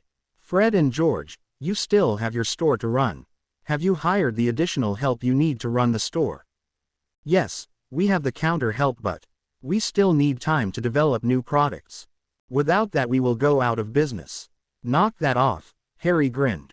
You'll have that time. From 7 to 9 each morning you will be here getting trained. When not training, I want you 2 mad geniuses to use the facilities here to develop new weapons for us. You can use toned-down versions for your new pranks. Fred pretended to wipe tears from his eyes. George, he called us geniuses. George pretended to blow his nose, and Mum said we were a lost cause. Tom and Al grinned and together said, she was right. The Weasley twins glared across at their cousins of a sort. Harry groaned. Why did I think this was a good idea? Harry quickly diverted attention away from the impending twin war. Tom and Al, you're lined up to attend the open tryouts for the Quidditch League. Frankly, it is not important that you get positions, just that you have a visible, credible reason for leaving the ministry. The Quidditch League commissioner was delighted to get your letters of interest. Quidditch practices usually start at 7 in the morning and run till noon. You will then have training here from 1500 to 1700. The Potter twins looked ready to celebrate their cover until they heard what their training schedule would be. Harry's innocent smile did nothing to make them feel better. I have also procured 4 pairs of vanishing cabinets. Each set will have one located in this house. One is located in Slytherin's library in the Chamber of Secrets. If you need to get to Hogwarts quickly in an emergency only, you will be able to use this. The second cabinet is in the house I just purchased next door to this one. The third one will be in the study of Potter Manor. And the final one will be at WWW in the development lab. The Weasley twins looked ready to celebrate. So we can just pop back and forth? George asked. Harry nodded. It will even go through Hogwarts wards so no temporary wards can block them. I did cast wards on the cabinets so only we can open them. Enough power to force them open will also destroy the cabinet's magical properties. Why did you buy the house next door? Thomas asked. Even though the house is under a Fidelius charm, that doesn't stop people from tracking us up to the charm boundary. I've been seen dozens of times wandering around this area. Someone looking for me would be sure to think about the possibility of a hidden house in the area. The other house gives me a legal address and purpose to be seen here, Harry answered. It gives our opponents something to watch that they understand so they won't dig deeper. Very Slytherin of you, Thomas said with approval. Al ignored his snake brother. Opponents. Do you think the other side is on the move then? Harry shrugged. This is my third prophecy. I've learned 2 major things. The first is don't take them too seriously. They never play out like you'd expect or mean what you think. The second one is our side always gets them after the darkness is growing. Voldemort had been on the move for 10 years before that prophecy was revealed and I wasn't born for another year yet. So, yes, I'm pretty sure the other side is already moving and organized. The prophecy is in the open, so our opponents are just as aware of it as we are. In fact, they may understand it better because they know what their goals are. All we can do for now is prepare and keep our eyes and ears open. The 31st of July 1998. The extended Potter clan gathered at Potter Manor to celebrate Harry's birthday. In his original timeline, this would have been Harry's 18th birthday. Physically, it was closer to his 20th, while emotionally it was probably his 31st. Lily went all out for her son's first birthday. Harry had left on his trip before his last birthday, so Lily was trying to make up for 18 years of missed birthdays. It was too much for Harry, but he would never dream of saying as much to Lily. She may not be the same person that gave her life to save Harry, but at the same time, she was in a way. This Lily was the person his mother would have been without the war. Emotionally, she was his mother. The manor was filled with Potters and their relatives. Harry wanted to ask that everyone wear a name tag to keep them all straight. For a man raised as an orphan, the large number of family members was bewildering. Knowing that many of the people wandering around were his own grandchildren made talking to the strangers even stranger. Katie's son and daughter had recently returned to England on holiday. Mary Pruitt worked at the Salem Magical Medical Center just outside Boston. She had been a Ravenclaw 3 years behind Harry's parents at Hogwarts. The serious young man with Potter hair was Don Pruitt. Don worked at the Western Africa Magical Institute as the potions master. Specializing in the treatment for, and use of Noondu breath and other parts, Don was developing an international reputation as an academic researcher.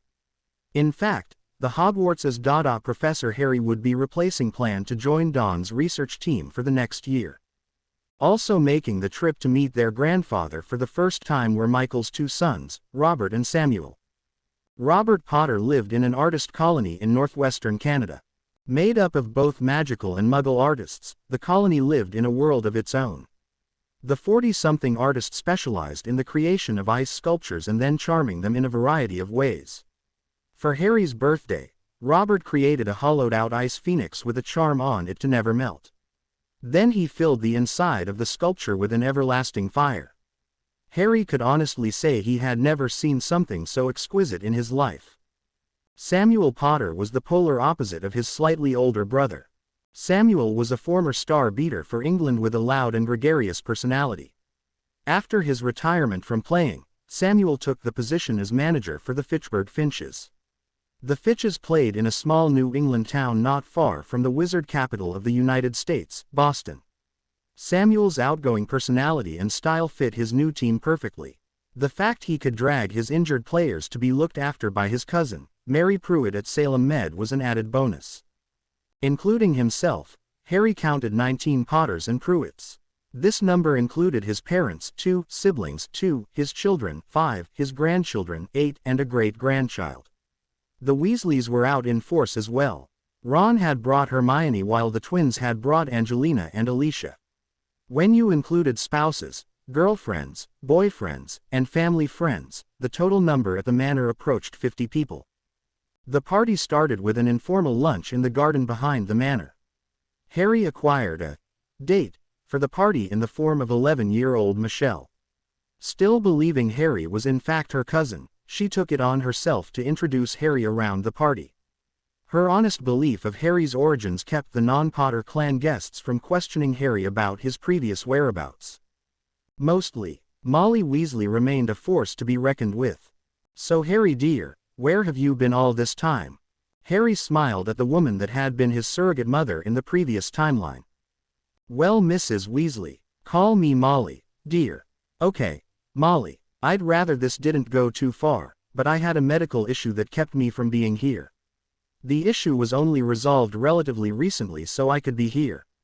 It was all true, from a certain point of view, as Obi-Wan Kenobi or Albus Dumbledore would have claimed. The medical issue was his parents were dead before. "Oh, you poor thing. Are you okay now?" "Yes, Mrs. Molly, I'm fine now." "That's good. I know your mum has been so excited to have you home finally. I understand you are going to be teaching at Hogwarts this year."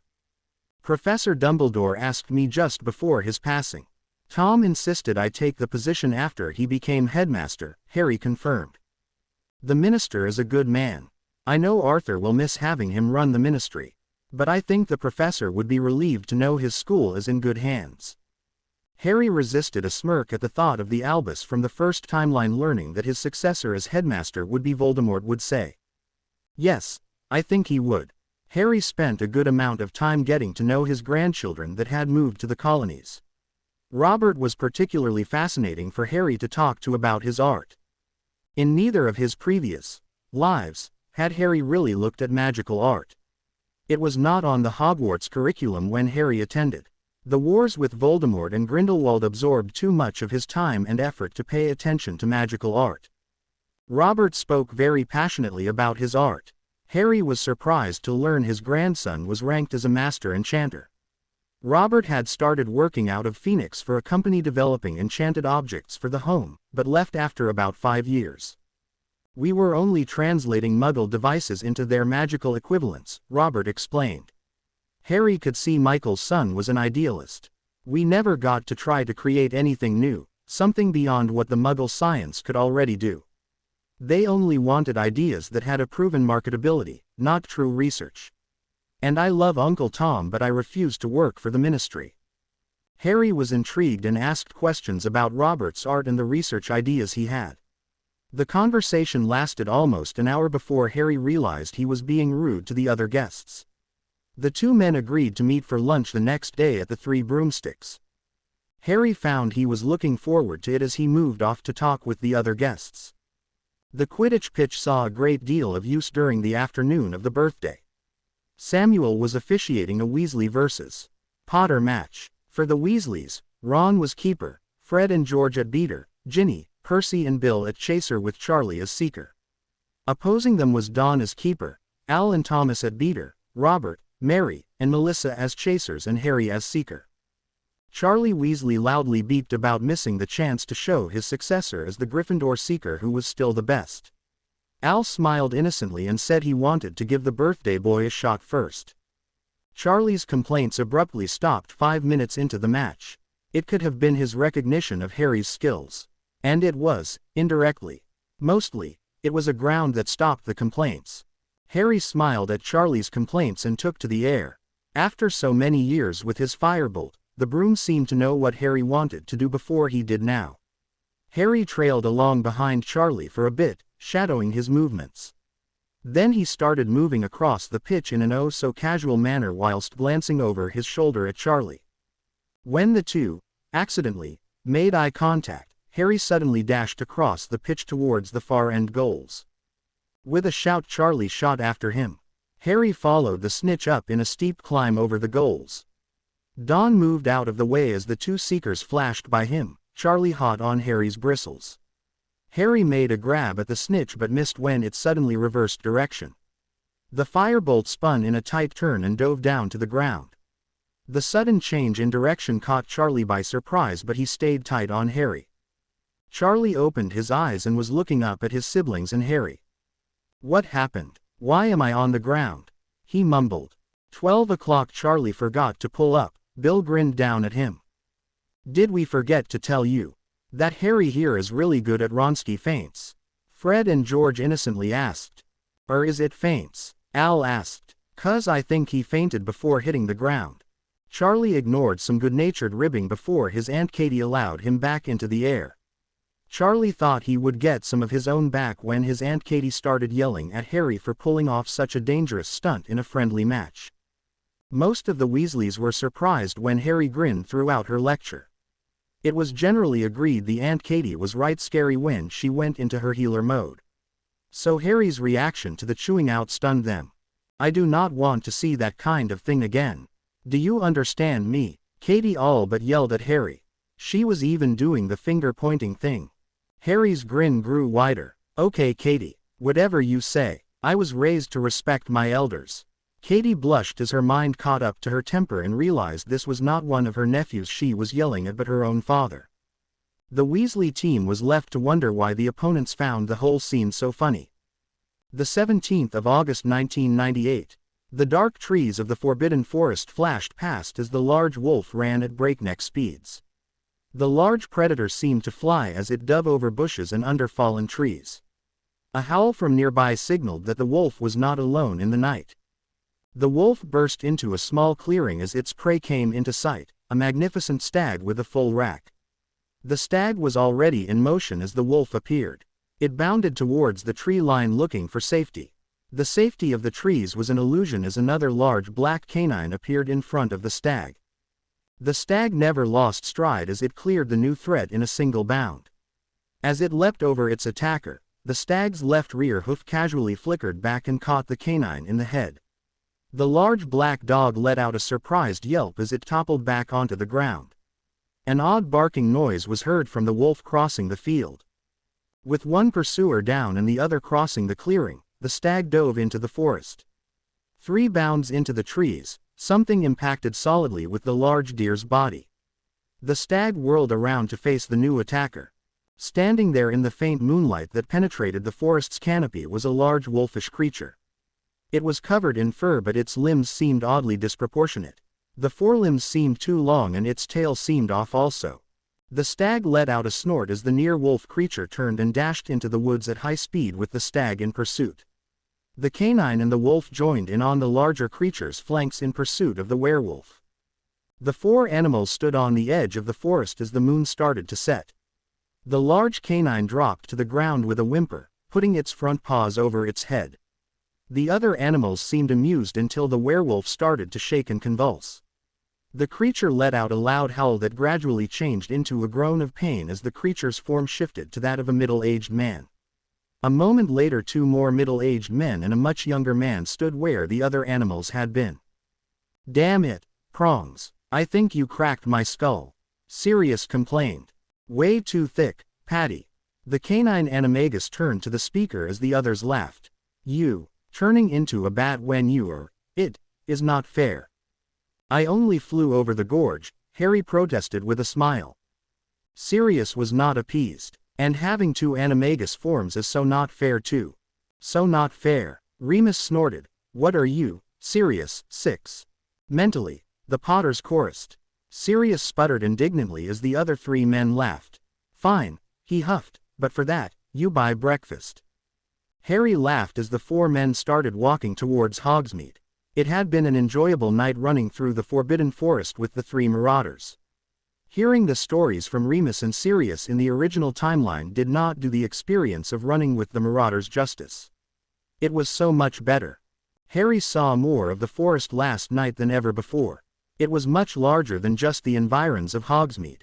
Miles of untouched land sat in the area known as the Forbidden Forest. According to Remus, the ancient druids had set the large area aside 2,000 years ago as a preserve for magical creatures. An ancient form of the Notice Me Not charm prevented the Muggles from wandering in or trying to build too close to the forest. The three men had shown Harry many of the hidden hollows and glens that almost no other humans had seen before. The only areas they avoided were the Centaur village and the Acromantula's nest. Harry saw enough of the latter in his second year. Bloody Potters always sticking together, Sirius muttered. Remus's lycanthrope-enhanced hearing heard him. So, Sirius, how was your date the other night with Mary? Harry could see Sirius blush in the dim morning light. James laughed. Sirius, you old dog. You had a hot night out and didn't bring it up. So who's Mary? Damn it, Moony, Sirius groaned. Harry grinned at Sirius's response. Ooh, there is a story here. It was only a couple of dates. This mangy werewolf is just trying to start trouble. A marauder trying to start trouble? James asked in mock surprise. How can you say such a thing, Padfoot? James laughed at the dirty look Sirius threw him. So, who is Mary? Do I know her? He asked innocently. Yes, you bloody know her. Sirius snapped. Then he sighed and his shoulders slumped. Mary Pruitt. James stopped in his tracks. My cousin Mary, he asked in an incredulous tone. The same Mary you teased unmercifully for the 4 years she was at school with us. Yes, I am dating your cousin Mary, Sirius growled defensively. We've gone out 4 times since she got back. We like each other. Do you have a problem with that, Prongs? James Potter smiled like butter wouldn't melt in his mouth.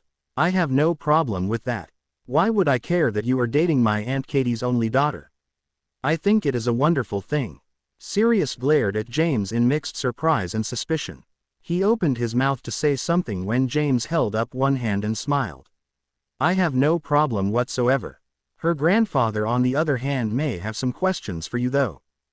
Harry stood silently throughout the exchange. One thought kept running through his mind. Only me. Only Harry Potter would have his godfather dating his granddaughter. James's comment snapped him out of it. He gave James a dirty look and said, she is your great-granddaughter. Biologically, maybe. She has been my cousin since I was 4. I can't think of her that way, was the cheerful response. Sirius was banging his head against a nearby tree and muttering. Harry caught a couple of the words. He snorted, relax, Sirius. I'm not going to challenge you to a duel on the spot. The older man looked up with a grin. I can't relax. I'm serious. Harry suppressed a groan at the overused pun. Their other 2 companions just shook their heads. Harry allowed a cold, deadly smile to cross his face. No, I'm serious. But if you are dating her and I catch you sniffing around other women, you'll be dead serious. He'll have to collar his instincts, Remus supplied. I think being with Mary will be good for Padfoot, James deadpanned. It will give him a new leash on life. Stop it, Sirius said as he winced. Remus looked at the 2 Potters. Guys, I think maybe we should stop hounding him. He is looking a bit grim, James added. Harry nodded in agreement. Otherwise, he'll just mutter through breakfast. Sirius glared at Harry. I used to like you. Harry grinned at him unrepentantly. They were approaching the 3 broomsticks by now. Remus and James were leading the way in when Harry grabbed Sirius's shoulder and wrapped him in a hug. Welcome to the family, old dog. Harry released him and started into the inn while Sirius stood there in shock. The animagus turned pale and protested, we're only dating. Harry turned in the doorway with a smile and a quick wink. Then he turned and walked through the door leaving a slightly scared Sirius Black staring after him. The 19th of August 1998. The pair of purple lights passed over Harry's head as he ducked out of the way. He dropped to the floor into a roll. A pink bolt of light came out of his wand even while he was rolling. A squawk of indignation erupted from the light's target. Oi, Gramps, that's low, the target protested. The wizard was now dressed in a short, tight muggle dress, and his anatomy had apparently also been altered to properly fill it out. Any muggle could have identified it as a cheerleading outfit. I don't know. That looks rather fetching on you. Can I have a date? The target glared at his twin brother. Harry wandlessly cancelled the clothes-altering spell after regaining his feet. He considered his two grandsons across the dueling room. The point of that was not to let your guard down, Al. You assumed I couldn't get a spell off while dodging. I admit, it was a low probability hit, but I still did it. Al was muttering something about a freak of nature, when his brother asked, what was that spell? Fred and George used potions to do the same thing. We did general clothes-altering spells in Transfiguration, but that one seemed different. It's from Teen Witch Weekly. Compliments of Ms. Lavender Brown. Harry grinned. Lavender Brown? Thomas asked in disbelief. Wasn't she the one that asked you to take her to the Yule Ball 3 years in a row? My stalker is a better way of putting it, Al confirmed. What does the former official Hogwarts gossipmonger have to do with that spell? My 6th year, I was confined to the hospital wing for a week. Lavender was recovering from wizarding flu at the same time. Madame Pomfrey put her in the bed next to mine. For 5 days I was subjected to her babble about beauty tips, dating do's and don'ts, and magical personality tests. It was worse than a Crucio. The twins laughed at the mental picture Harry drew. When I got out of Madame Pomfrey's captivity, Draco Malfoy tried to hex me. I hit him with that spell and one that turned his hair orange. I actually cast the spells on a belt he was wearing, so 5 minutes after he cancelled the spells, effects with a finite, it came back. However, the point here is you can use many common charms and spells to unexpected effect during a fight. They aren't legal in a duel, but a true fight has only one rule. To survive, the twins chorused. Exactly, Harry agreed. Most of the common fighting spells take a fair bit of power to cast, where household charms are designed to be usable by the weakest witch or wizard. You can cast a lot of them with little power drain, but it looks impressive to your opponents. Harry smirked at Al. Plus, if you hit, it often works as a great distraction. Al could only smile in rueful agreement. Now, I want you two to face off. I want no shields, dodging only. The only offensive spells I want to see are household-type charms. Be creative. The winner gets to watch the loser do it again with me whilst holding a camera. A slight pop announced the arrival of Dobby. Master Harry Potter, sir. A pairs of oars is at yours other house wanting to see you. A frown crossed Harry's face. What could the oars want with him? Harry looked down at the excitable elf. Thank you, Dobby. Please invite them into the living room and I will be there shortly. Dobby nodded enthusiastically and popped away. To the twins, he said, you two keep practicing. I'll be back shortly. After a quick stop in his room to get changed from his dueling gear, Harry walked out to the hall and opened the appropriate vanishing cabinet for his public house in the village. The public house was just across the lane from the house Harry bought in 1933.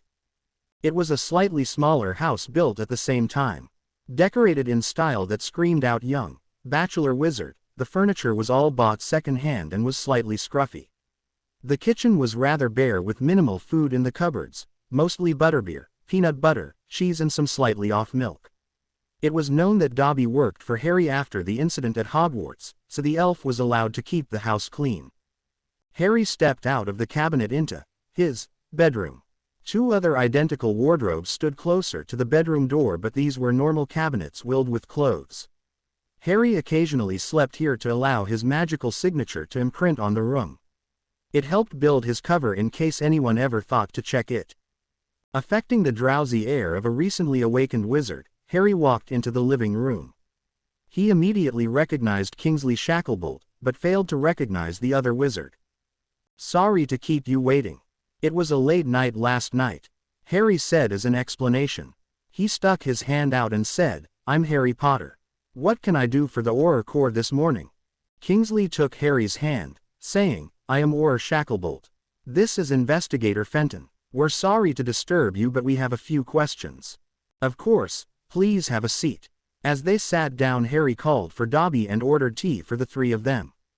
Harry noticed that while Fenton sat in a seat near Harry, Kingsley sat further away and with the side with his wand holster clear. Dobby was back in seconds with the tea and biscuits. Speaking for the first time, Investigator Fenton said, "Mr. Potter, we are investigating the death of Albus Dumbledore. We understand you were in the room with him when he died." "Investigating Albus's death?" Harry asked in honest shock. "Why would you be investigating his death?" Fenton shrugged noncommittally. "We cannot comment on any ongoing investigation, but I am sure you are intelligent enough to realize that the very fact we are here tells you some questions have been raised." Harry actually read quite a bit from the news of this investigation. Neither his son Ron nor his daughter-in-law, Bella, had mentioned this investigation last night at dinner. It made sense that this would be run at a high level, but as the head Auror under Madam Bones, Ron should still have known about it. "I will help you in any way that I can," Harry said with no sign of his inner warning signs showing. "Thank you, Mr. Potter. Now, can you explain how you came to be at the conference?" Fenton asked. "Minister Potter Evans invited me to join his family in Switzerland. I had been in Egypt working with my cousin Melissa, who is a Gringotts Cursebreaker," Harry answered. "When did you learn of the professor's heart attack?" "Jonas Potter Evans came and woke me up. Albus had asked for me after he regained consciousness." Fenton leaned forward interestedly. "Why would Professor Dumbledore ask for you in particular to come see him?" Harry felt a warning tingle against his mental shields. Assuming the investigator was using low-level legilimency against him in an effort to ascertain the truth, Harry relaxed his shields just enough to allow the man to read his truthfulness. "The professor and I have been friends for years. The minister and I were his closest friends that were also at the conference. Katie Pruitt was only there so quickly because Fawkes brought her." "What is your connection to the Potter family?" "I'm the son of James and Lily Potter," Harry answered. "Why didn't you attend Hogwarts?" Kingsley asked, speaking for the first time since sitting down. "For a couple reasons. I was raised out of the country. I did my training elsewhere. I believe the ministry has minute scores on record." Fenton switched topics again. "You attended the dinner with Professor Dumbledore the night before." "Yes. What was discussed at the dinner?" "How did the professor act?" "I sat at another table with the younger family members. He seemed fine during dinner. We only spoke briefly as the dinner ended." Harry paused for a moment. When he first arrived at the conference he looked a bit peaked. He said he was only tired. He looked much better the night of the dinner. "Indeed," the investigator commented. In a casual voice, Fenton commented, "You received your position as defense professor after the professor's death, correct?" "Not exactly. Albus approached me before he died." Harry snorted quietly. "Albus asked me and I said I'd think about it. After that he treated it as an agreement. Tom simply formalized it once he assumed the position of headmaster. Why do you think the former minister resigned to take a lesser position of a schoolmaster, even Hogwarts?" "I doubt Tom sees it as a step down." Harry smiled. He said it was what Albus would have wanted. "Would you be willing to take Veritaserum to confirm your answers?" Fenton asked. Harry nodded slowly. "Yes, under the condition that only pre-scripted questions are asked and either Tom Potter Evans or Ronald Potter are present as my advocates the entire time." Fenton scowled briefly before returning to his bland expression. "That is your right," he agreed. "If you want to do it, I would ask if we can do it in the next week," Harry requested. At their expressions, Harry explained, "I will be busy with preparing for classes the whole week before Hogwarts starts again. Otherwise, we will have to schedule it around my teaching periods. I doubt we can get the appropriate permissions before the end of the week, so it may be after September 1st, Fenton allowed grudgingly it seemed to Harry. Fenton stood up and gestured to Shacklebolt, who also stood up. "Send me an owl if you would like to meet again after the school year starts," Harry offered as he also stood up. A curious expression crossed Harry's face. "I know you won't tell me why you think Albus's death wasn't natural, but when you can would you please do so? Albus was a good friend of my family for a long time. He attended Hogwarts with my grandfather." Kingsley opened his mouth but snapped it shut at a glare from Fenton. Fenton glanced at Harry. "We will let your family know once our investigation is complete. Good day, Mr. Potter. Thank you for your time." Once the two wizards from the DMLE were out of the house, Harry watched them walk down the lane towards the main part of the village. Something about that visit bothered Harry a great deal. What evidence did they have that Albus was murdered? Did Ron and Bella know about this? And, finally, did this have something to do with the prophecy's opposition or just a coincidence? Walking away from the window, Harry shook his head. He didn't believe in coincidences anymore. The 25th of August 1998. A beautiful summer morning had dawned over Hogsmeade as Harry started out his door on the way to Hogwarts. Even the Scottish Highlands could get a bit warm in August, but the night air still lingered this early in the morning. "So, do I have to start calling you Professor yet?" a perky voice asked from his side. Harry smiled down at the petite young Veela witch skipping alongside him. Once we get to the castle, it might not be a bad idea to do that if we run into any other professors. Definitely address them as Professor. And don't forget to wrap the headmaster around your little finger too. Michelle giggled at Harry's comment.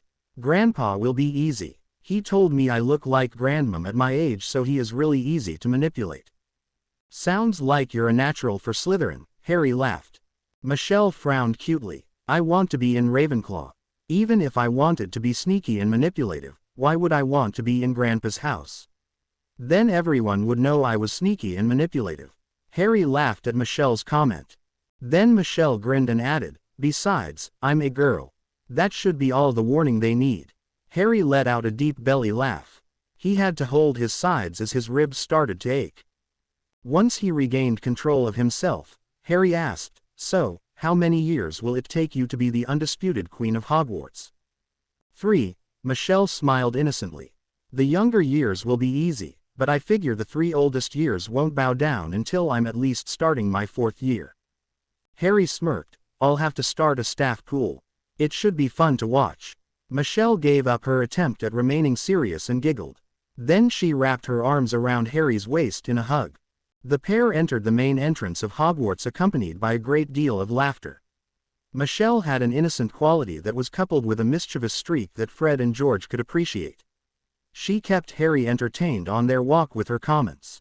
For a young witch not even at Hogwarts yet, Michelle was a good observer of the people around her, and her comments were naive but spot on. Students already? A voice asked as they mounted to steps towards the former location of the second-floor girls' bathroom. Ah, Professor E.V. Potter. Welcome back. Harry and Michelle turned to see the ghost of, nearly headless, Nick floating through a nearby wall. A second ghost followed him just a step behind. This ghost was wearing muddy Muggle-style combat fatigues and carried a type of rifle Harry wasn't familiar with. Michelle grabbed onto Harry's leg when she noticed this new ghost was completely missing his head. Hello, Nick, Harry greeted the ghost. You are looking well.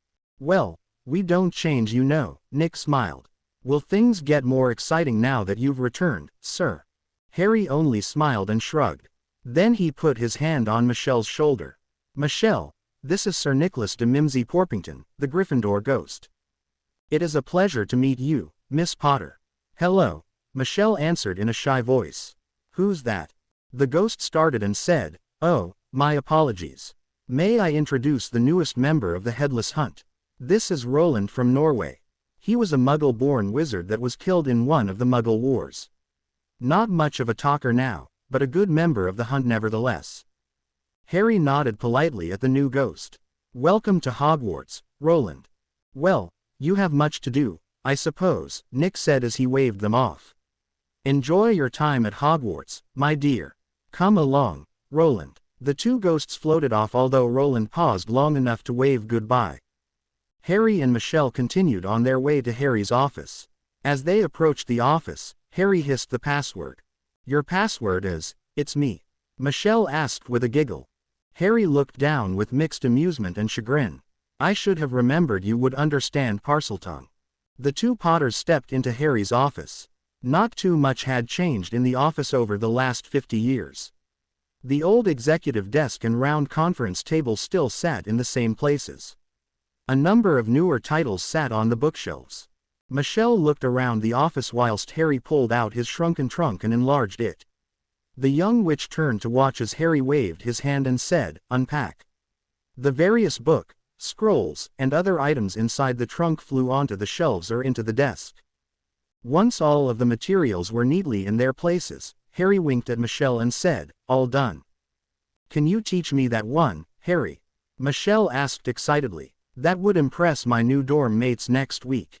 I can do that, Harry agreed. We can have your first magic lesson.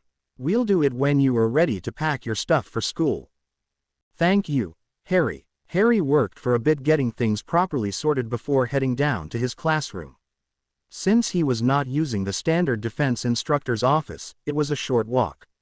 Michelle happily skipped along with him, stopping to look at the paintings, statues and suits of armor they passed along the way. It reminded Harry of walking through the school with Snuffles. The defense classroom was much the way Harry remembered it, both from his time as a student and as a teacher in the past.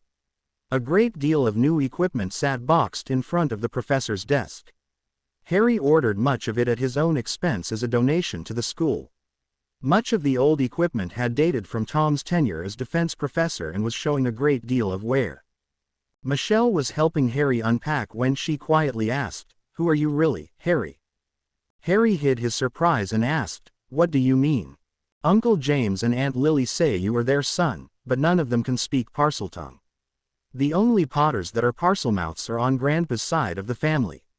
Michelle looked up at Harry.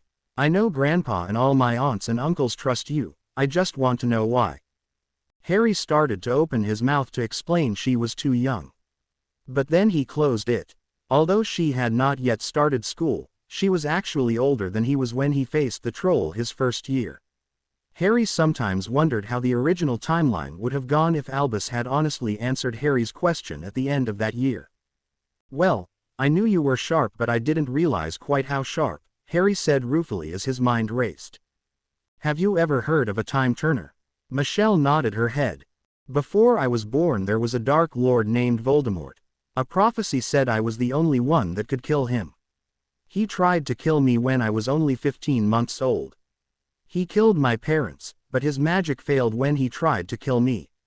He lost his body but came back when I was 14. A war was fought for the next several years until eventually I won. But all of my family and friends died in the war." Michelle had an odd look on her face. "You're teasing me. That's part of the Harry Potter stories my father told me. The story you're named after."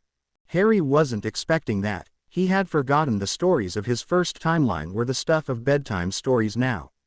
Harry suppressed a snort as he remembered Ginny's fascination with her old bedtime stories in the original timeline. "Michelle, I know this is hard to accept but I am the real Harry Potter." Seeing the disbelieving look on the witch's face, Harry asked, "How did those stories end?" "Harry kills the Dark Lord in a big battle. But what happened after the battle?" The little girl shrugged. "I guess he went on with his life." Harry sighed. "It was a very dark time for me. Everyone I cared about was gone. A year after the battle, a wizard offered me a special time turner that I could use to go far back and stop Voldemort. I used it. I went back and found the Dark Lord when he was a little boy." "Did you kill him?" Michelle whispered the question. "No," answered a new voice. "He took the little boy in and raised him as his own." Michelle turned around. "Grandpa, it's true. He's the real Harry Potter." Her jaw dropped in amazement when Tom nodded in confirmation. "But the little boy."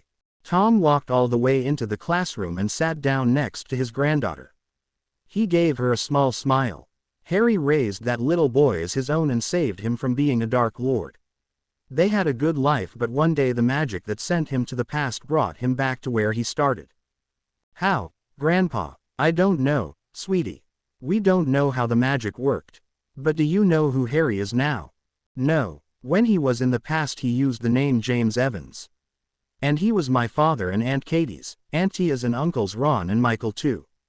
Michelle looked at her grandfather in disbelief. Then she turned to stare at Harry. "Is that true? Are you really my great-grandpa?" Harry smiled. "In all the ways that count." Michelle started to smile, but suddenly turned back to Tom. "Grandpa, you would have been a Dark Lord." A sad look crossed Tom's face. "If Dad hadn't saved me, I would have hated everyone and done very bad things," he confirmed. "But it is our choices that make us who we are and my dad gave me a lot of new choices to make." Michelle walked over and wrapped Tom in a hug. "I love you, Grandpa." Tom smiled and hugged her back. "I love you too, Munchkin." Then she ran over and wrapped Harry in one. "Thank you for saving my grandfather." Harry was a bit overwhelmed and simply hugged her back. Without letting go, Michelle asked, "Is this why I heard the twins calling you Gramps?" Harry snorted his amusement and said, "Yes." Michelle smiled up at Harry and said, "Good, then I will too." As much as Harry wanted to protest, he found he couldn't refuse the little girl. It had nothing to do with her Veela powers. It was simply the skill of a girl wrapping a grandfather around her little finger.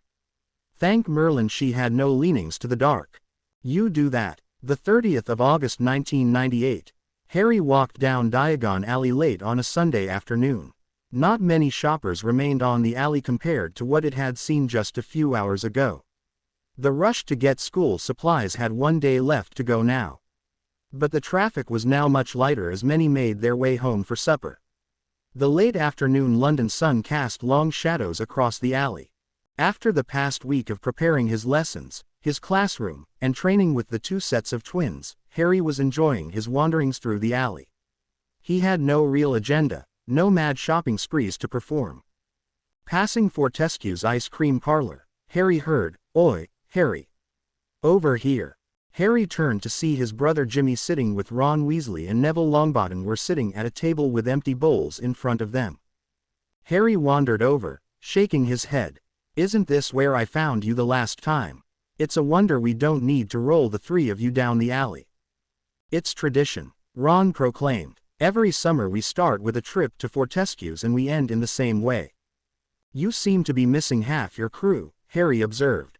"Ginny and Sally are trying on all their new clothes again so they can make sure they don't need to pick up anything new before the express on Tuesday," Jimmy answered. "Myone is working a shift at the DMLE, Ron muttered around a mouthful of ice cream. "She's jumped into learning her new job like she studied for Newts." Neville shrugged. "Hannah's having dinner with her folks. Besides, with all of the other girls not coming she told me I could have a guy's night." Ron let out a cough that sounded suspiciously like, "whipped." Neville gave Ron a dirty look. Ron simply laughed until he heard a very familiar voice coming from behind him. "Honestly Ron, would you please grow up? And your table manners are simply atrocious." The frightened redhead jumped out of his chair and started to apologize to his girlfriend before he even finished turning. He was confused for a moment when she wasn't there. Then he heard the others start laughing behind him. Ron turned back to them red-faced but laughing. "Okay, you got me. Bastards." Harry winked at Jimmy as he slipped his wand back into his holster. "Well, if you gentlemen are at loose ends for the night, we are having a Muggle film night tonight at my place," Harry offered. "Muggle movies?" Neville asked. "I've heard of them but isn't your house magical?" Harry nodded. "Yes, but I bought a magical version of a telly and a video. A Canadian Muggle-born missed his films so he figured out a way to get a, kind of, projection pensieve to read off tapes and DVDs. So no electronics to get messed up. Mum took Sally and I to see a couple when we were kids," Jimmy said. "What are you watching?" "I picked up the new video for tonight. It is The Princess Bride. We watched the Star Wars trilogy last week.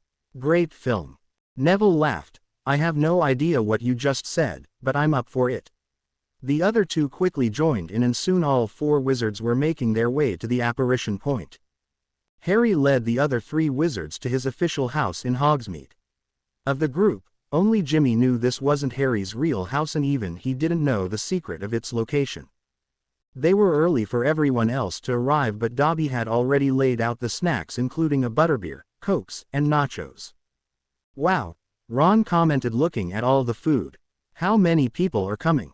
"Both sets of twins plus the Marauders. Tom might be coming too."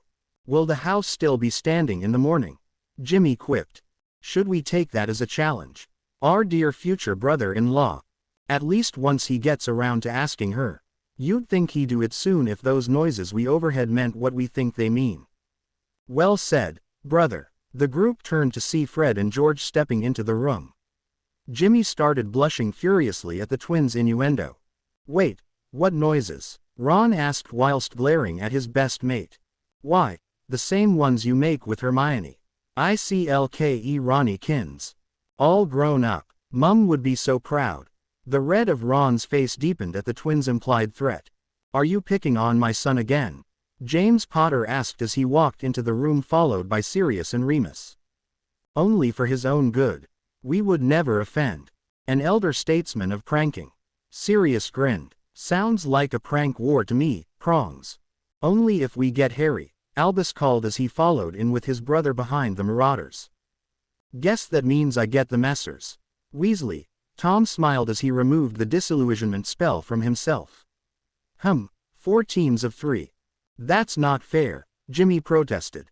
You guys are all powerful and I only get these 2. He suddenly turned white as he realized what he had said. Neville reached over and punched Jimmy in the shoulder while Ron threw a pillow at him. Thanks, mate. Love you too, Jimmy.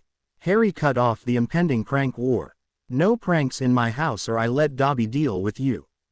The house elf in question appeared wearing a perfect Dread Pirate Roberts costume. As you wish, Master Harry. The rest of the room watched in shocked silence as Harry started roaring in laughter.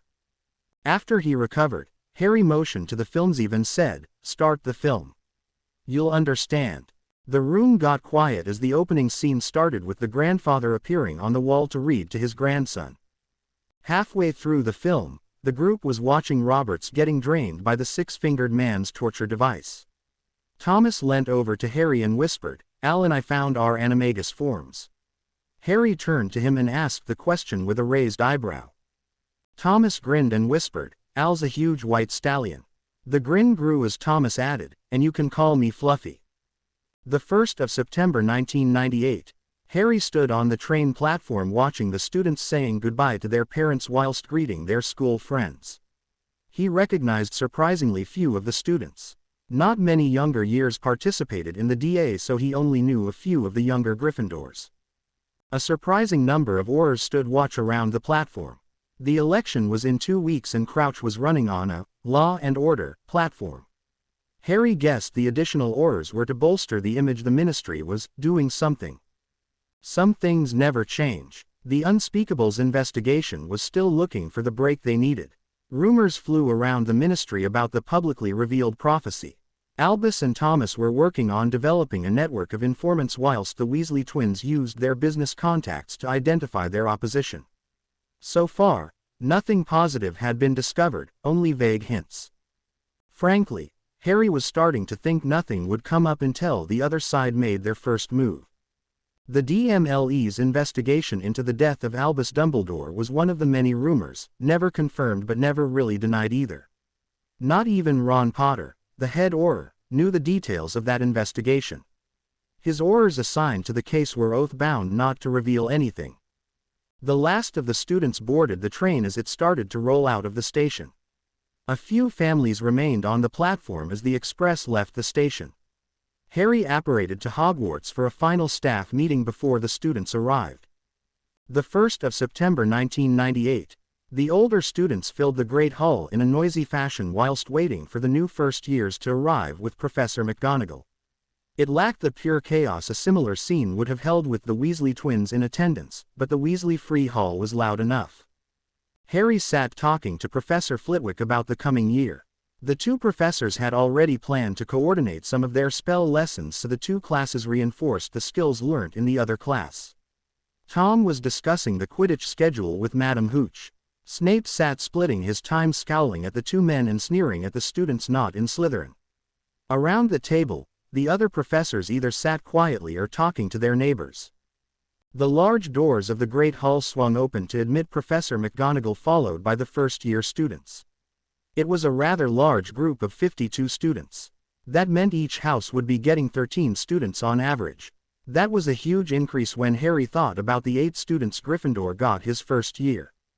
The Sorting Hat sat on his traditional stool waiting for the new students. His song was rather similar to what Harry heard his first year.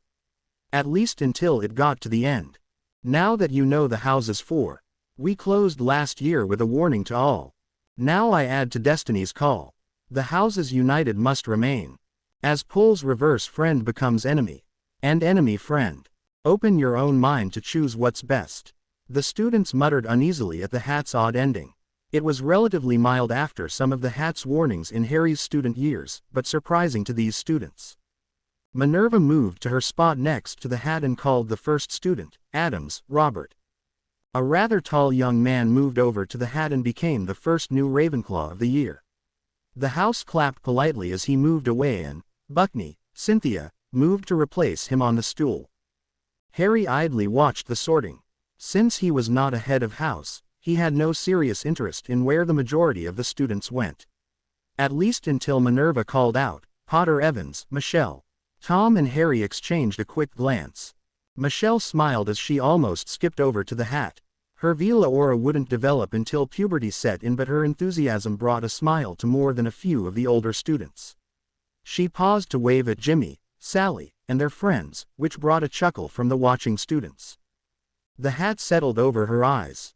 After a moment, the hat muttered, "Not another one." The staff and the nearby students that overheard started whispering about what it could mean. The hat's comment quickly made its way around the hall. 2 minutes passed without a sorting. Harry noticed Phileas had an old-fashioned watch in his hand and he was getting excited. The students' muttering grew louder after Michelle had been sitting for 5 minutes. Harry saw her shrug her shoulders. It seemed she and the hat were arguing about her placement. Suddenly the hat yelled out, "Hufflepuff." Michelle jumped off the stool and placed the hat back down. She paused to pat it like a puppy before skipping off to the shocked Hufflepuff table. With most of the Potter clan in either Gryffindor or Slytherin, no one expected the new headmaster and former head of Slytherin House's granddaughter to be sorted into the Puffs. Only the headmaster and the new defense professor were grinning. "Andrea wins the pool," Tom commented to Harry. "I was sure she was headed for Ravenclaw," Harry said with a fake frown. "After all the questions she asked me when she helped me last week, I was sure of it." Pomona Sprout frowned at her new collogue. "Is there something wrong with my house, Professor Potter?" "Of course not," Harry smiled. "But I think Michelle could have been in any of the 4 houses. I would love to know what she and the hat talked about." Professor Sprout seemed a bit mollified. "Hufflepuff does not just get the leftovers.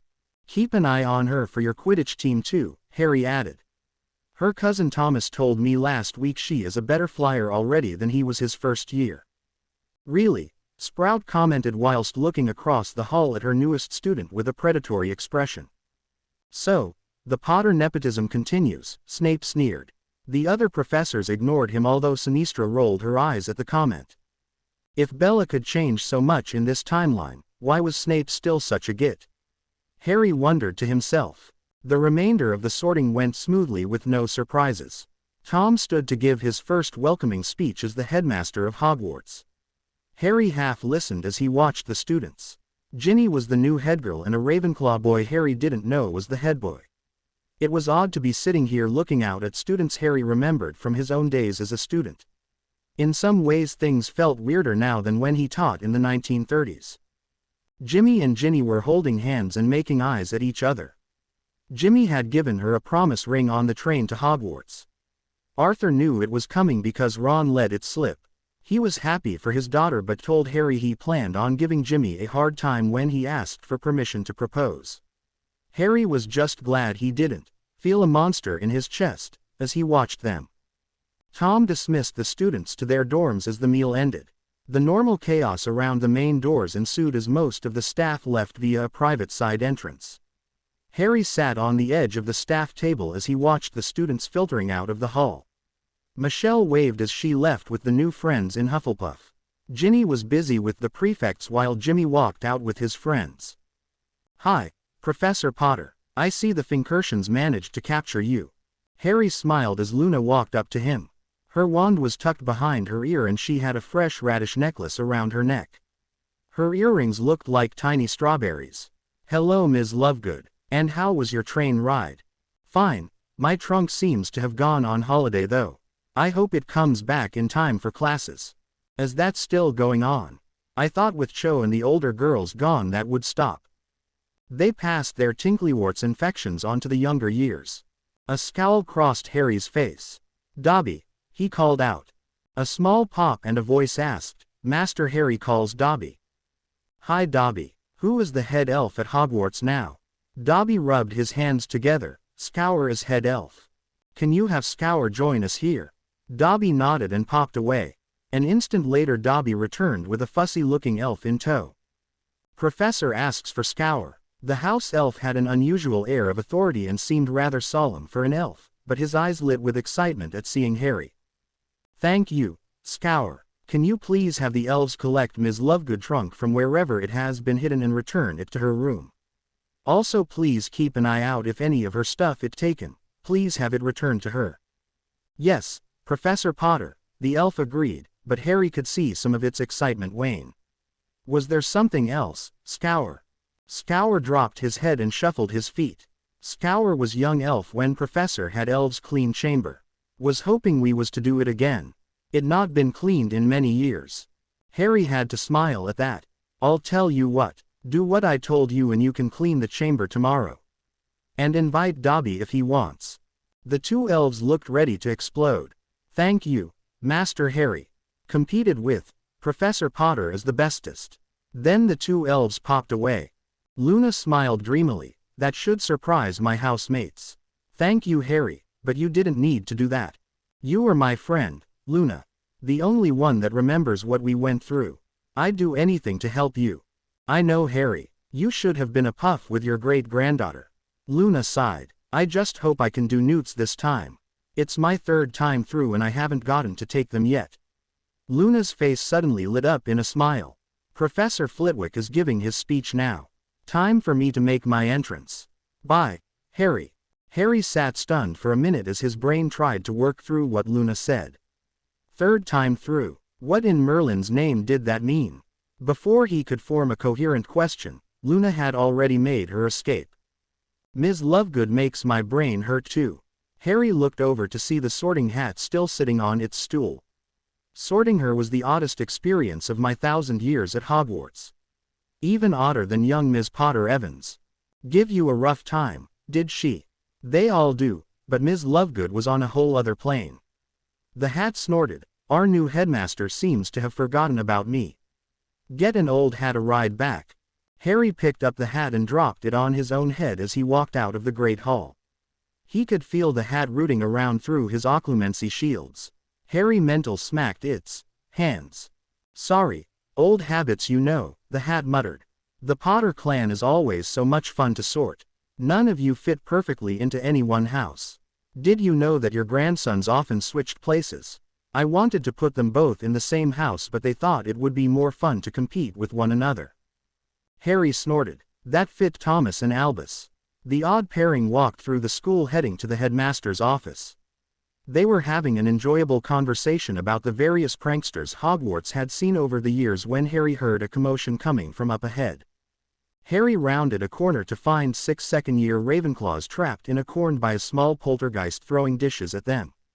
Tom told him that the spirit of Tweaky the house elf still did not remember anything of its former life. Peeves, you will stop this at once. The poltergeist turned with a grin and prepared to throw a plate in Harry's direction. But then it paused as an odd look crossed its face. Yes, your countship. It dropped the plate and zoomed through a nearby wall. The Ravenclaws were looking at Harry with stunned expressions. They had never heard of anyone but the Bloody Baron command Peeves successfully before. Get back to your common room, Harry told them. That is enough excitement for the night. As the students moved away, Harry overheard enough to know this story would be all over the school by breakfast. Just what he needed, more attention. The 2nd of September 1998. Harry's first class was the third-year Gryffindor and Ravenclaw students. The Ravenclaw girls claimed the chairs in the front center of the classroom led by a certain redhead. Harry kept his face solemn as his sister smiled widely at him. Her eyes had the same mischievous sparkle in them their father got when he planned a prank. Harry stood up and walked around to the front of his desk. He sat down against the edge and smiled at the class. Good morning, I am Professor Potter. This year your defense class will be split into 2 parts, dueling and dark creatures. For the dueling potion we will be learning a variety of hexes, curses and their counters. Shield charms will also be worked on but primarily in your charms class with Professor Flitwick. We will then combine them and hold a dueling tournament at the end of the year. The top 4 students from this class will then face the top 4 from my Slytherin and Hufflepuff class.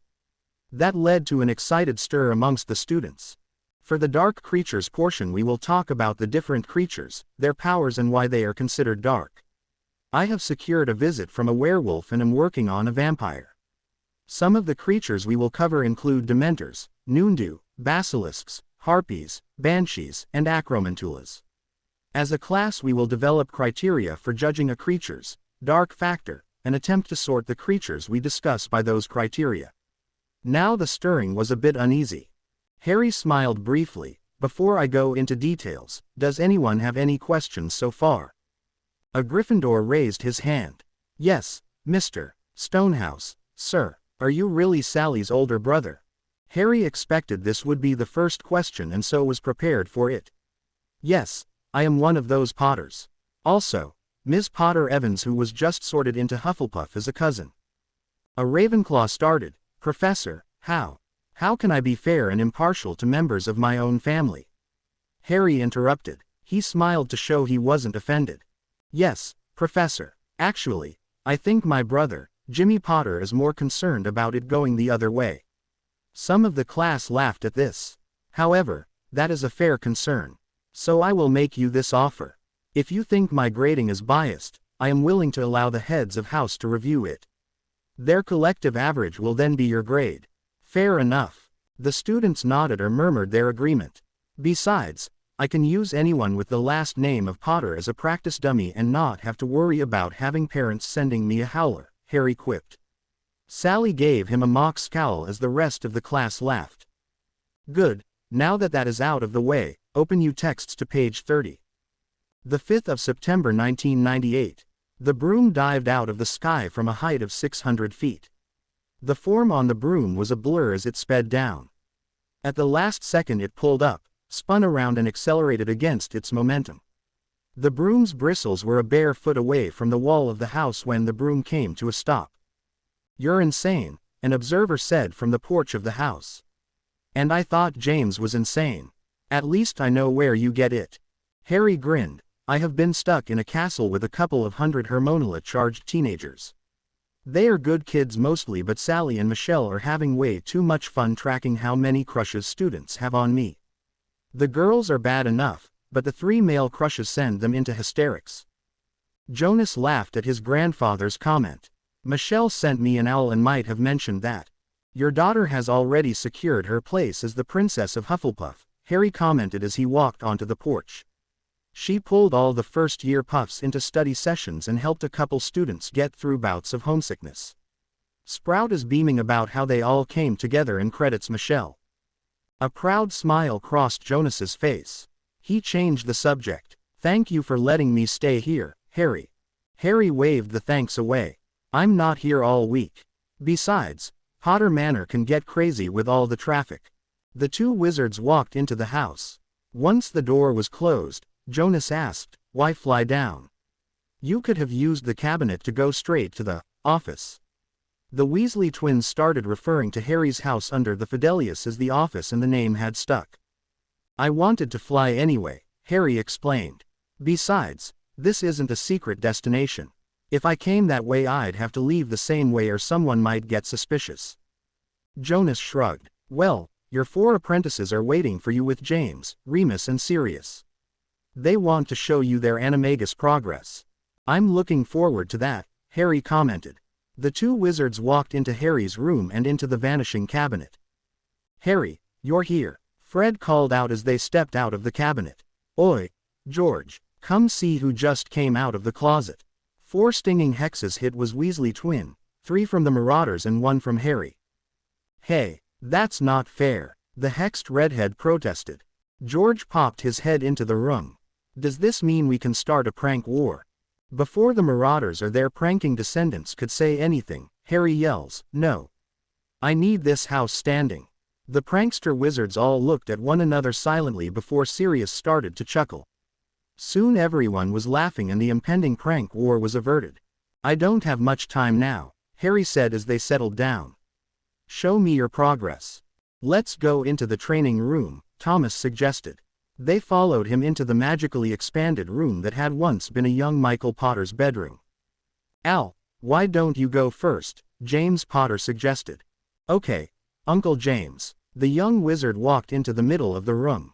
He paused for a second as a look of intense concentration crossed his face.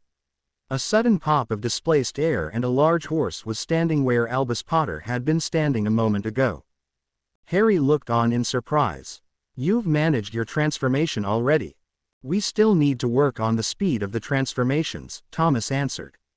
"It takes too much time and effort still." Harry walked around his transformed grandson. Harry's head only came to the large stallion's shoulder. The horse was pure white but had the bright green Potter eyes. Harry could see powerful muscles that looked ready to run. Finishing walking around Al the horse, Harry looked at the small group of grinning wizards. "So, how many, hung like a horse, comments has he made so far?" That brought a chuckle as James commented, "Too many. He's as bad as Padfoot." "Hey, I am not, really. Who suggested we throw him a bridal party for him after he finished his transformation the first time? At least we are sure who will be holding the reins in his marriage when he gets hitched," Sirius commented in a thoughtful tone. Al opened his mouth to respond when Harry interrupted, "One more bad pun and you'll be a gelding." Al looked momentarily shocked as he crossed his legs to the delight of the other wizards. "Okay, Thomas, let's see yours," Harry said. "Stop it," he yelled as the other Potter twin started to loosen his trousers. Thomas looked up with a grin. "Show me your animagus form," he said with a sigh in his voice. Thomas moved to the spot his brother had just vacated with a grin on his face. The grin dropped away as a look of concentration crossed his face. When his human form disappeared, Harry's jaw dropped in shock. "I didn't think you could have a magical form." "Theoretically, you're not supposed to have more than one form either, Count," Remus replied pointedly. "But technically, a three-head dog is not a magical animal. The breed may have been magically created but have no magical skills or powers. Myths and popular stories have them as magical because the ancient Greek wizard Hades used his dog, named Cerberus, as a guard on his house. That dog was so famous that most now refer to the entire breed as Cerberuses. The breed is not as large as popularly believed, but they do respond well to Engorgio charms and similar potions, which may be where the belief came from." "Thank you, Hermione," Harry commented absently. Remus flushed as the other two marauders laughed at him. Thomas the three-headed dog was a bit larger than Cyrus's grim-like form but smaller than Harry's wolf. It was all black but again had 6 bright green eyes. The 3 dog heads were giving him matching dog grins with tongues hanging out. "I wonder if Albus had magically enlarged Fluffy during my first year," Harry wondered. "It may explain how they got him into that room and back out of the school again." "Neither of you are very subtle," Harry commented aloud. The left of Thomas's 3 heads started barking at him as the other 2 started to howl. After a moment of this, Harry said, "Great, you can be your own chorus." Thomas returned to human form and asked, "Can I have a Scooby snack?" "What about you 2 clowns?" Harry asked the Weasley twins. "We'll do it together," Fred started. "Since we share the same form." George finished. "What form is that?" Pongo Abilene. "What?" Fred and George walked out onto the training mat and turned to face Harry. With identical grins that changed into their animal form. "Bloody hell," Harry choked back a laugh. "A pair of orangutans." The reddish-orange pair of apes clasped their hands high above their heads with their long arms, pumping them in a sign of victory. Their large grins hadn't changed from their human form. One of the orangutans waddled its way over to Harry with his arms still raised above his head. Suddenly it reached up and grabbed Harry's head and pulled him down to a loud key on the forehead. Harry pulled away sputtering while the 2 apes wrapped their arms around each other in celebration. "We found them hanging from the porch roof when we went outside yesterday morning," Remus commented dryly. "They've already mounted bars and climbing ropes in their room. It fits their personalities," Harry commented whilst wiping of the orangutan's slobber. "Although I think they should have been baboons." The celebrating orangutans stopped to stick their tongues out at Harry. Once the Weasley twins had returned to normal, relatively speaking, the marauders said their goodbyes and left for Potter Manor via Vanishing Cabinet. Harry moved his Unspeakables team down to a small conference room that once was Tia's room. "Have we turned anything up?" Al answered, "I stopped in to see Croaker today. He suspects the opposition has gone into hiding until after the election. A lot of the Aurors are pulling heavy overtime providing security for Crouch and McNulty. Diagon Alley is getting heavily patrolled, Fred added. I bought lunch for an Auror that was in school 2 years ahead of me.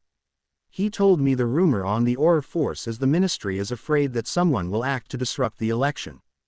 Harry nodded. Ed Knott has said pretty much the same thing to Tom. The DMLE says it has credible evidence from its informants that the opposition is moving to influence the election. Has Croker seen anything? I think he would have said something, Al replied. We still don't have a lot of domestic informants that might have turned up something.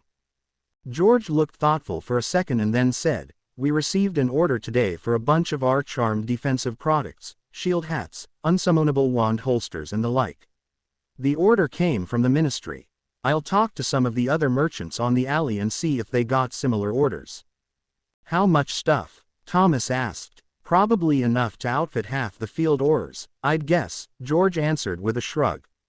Sounds like someone is going to war, Thomas muttered. Who ordered it for the ministry? Fred asked his brother. It came out of the general ministry procurement, was the answer. Emma Falguy was the bureaucrat that signed the purchase order. I pretended to have some questions on the order but she would not tell me the name of the person that placed the order. Said I should submit my questions in writing using the proper ministry forms and they would get back to me. In other words, you'll get an answer 6 months after the delivery is due, if ever, Al commented cynically. Remember his experiences preparing for the war against Grindelwald, Harry muttered, just as bad from the other side. The meeting continued to the next 30 minutes with nothing really getting accomplished except for scheduling a standing meeting for 2200 every Wednesday night to discuss anything they discovered. Magical communications mirrors would be used for any emergency contacts. The 16th of September 1998. The Daily Prophet. Crouch Party wins largest block in Wizengamot. By John Journalism. Bartemius Crouch won the Ministry of Magic in a historic vote that appeared driven by voters' positive response to his law and order message. Our soon-to-be new minister announced the victory last night in his headquarters on Diagon Alley. Our minister said, I appreciate all the trust and support the magical community has placed in me and I assure you I will be tireless in the pursuit of maintaining my campaign promises. Members of Mr. Crouch's party won a total of 45% of the Wizengamot seats, making it all but impossible for another party to claim the ministership. The Wizengamot will meet tomorrow at noon to seat the new members of the Wizengamot MW. The members' first act will be to vote for a new minister and will officially elevate the new minister to his well-deserved office. Mr. McNulty's campaign was running close in the polls but lost ground in recent days with voters. Mr. McNulty gracefully congratulated the winner and requested that all of Wizarding England fully support our new minister. The career highlights on Minister Crouch, PG-3. Workings of the magical election process, PG-6. The 18th of September 1998. The Daily Prophet. Minister claims Dumbledore murdered. By John Journalism. On his first full day on the job, Minister of Magic Bartemius Crouch shocked the veteran Wizarding press corps when he announced the results of a secret ministry investigation. Your ministry has conclusive proof that Professor Albus Dumbledore, the greatest wizard of our age, was murdered through the use of a slow-acting poison that damaged his heart leading to his fatal heart attack. The evidence presented to the press proves a Muggle poison ingested over a 9-month period did the deed. The DMLE Investigations Unit has been investigating this shocking crime under heavy secrecy. Minister Crouch decided when briefed that the time for secrecy has ended now that the election is completed. Over a dozen witnesses have been questioned, including the 3 members of the Potter family that were at the beloved headmaster's deathbed. Further evidence was presented. Minister announces elite Dark Wizard Hunter Corps. By Venenifer Penn. In the same press briefing where he announced the murder of Headmaster Albus Dumbledore, Minister Crouch called for the formation of an elite corps of Dark Wizard Hunters. Numbering only 20 and pulled from the best of the Aurors, Hitwizards, and other specialties, the new unit called Black Watch will root out all the darkness that is infecting our nation. Their first task will be to bring the murderers of the Slayer of Grindelwald to justice. In conjunction with that task, The Black Watch will take steps to prevent darkness from completing the prophecy made last spring at Hogwarts School of Witchcraft and Wizardry. Wizengamot gives new minister full support, PG-3. The Life and Times of Albus Dumbledore, PG-4. Diagon Alley's reaction to the minister announcement, PG-7. Professor, what do you think the qualifications will be to join the Black Watch? Harry glanced at the student asking the question. This was the 7th-year Newt class's first meeting since Minister Crouch's announcements. The school had been abuzz with shock at the announcement that their previous headmaster was murdered, and excitement about the new elite force. I have not heard anything directly, Ms. Miller, but I suspect, based on the minister's comments, that you have advanced skills in a needed area to be offered a position with the Black Watch. Harry smiled briefly. I would guess that best start would be to score very well on your defense, Newt. That garnered a brief chuckle from the class. Why is the Black Watch so small, Professor? Jimmy asked. Legal reasons, I would guess, Harry answered. The Black Watch is being formed outside of the DMLE and will report to the minister directly. The minister may create these special task forces, but the law prohibits them being greater than 20 people in size. Professor, were you questioned about Professor Dumbledore's murder? This came from one of the 2 Hufflepuffs in the class. Yes, the investigators talked to me because I was there when the professor passed away. They wanted to know if I saw anything odd or that could help them in their investigation. It is standard procedure in a situation like this. Harry paused a moment. I've never been an Auror or investigator, but if the class is interested, I will see if I can get a guest speaker in to talk to you about how the ministry conducts investigations. An enthusiastic approval met this proposal. Very well, I will look into it. Now, we will continue the lesson we started last week on subduing vampires in the grip of a feeding frenzy. Who can? The class diverted off the topic of Dumbledore's death and continued the class. The 26th of September 1998.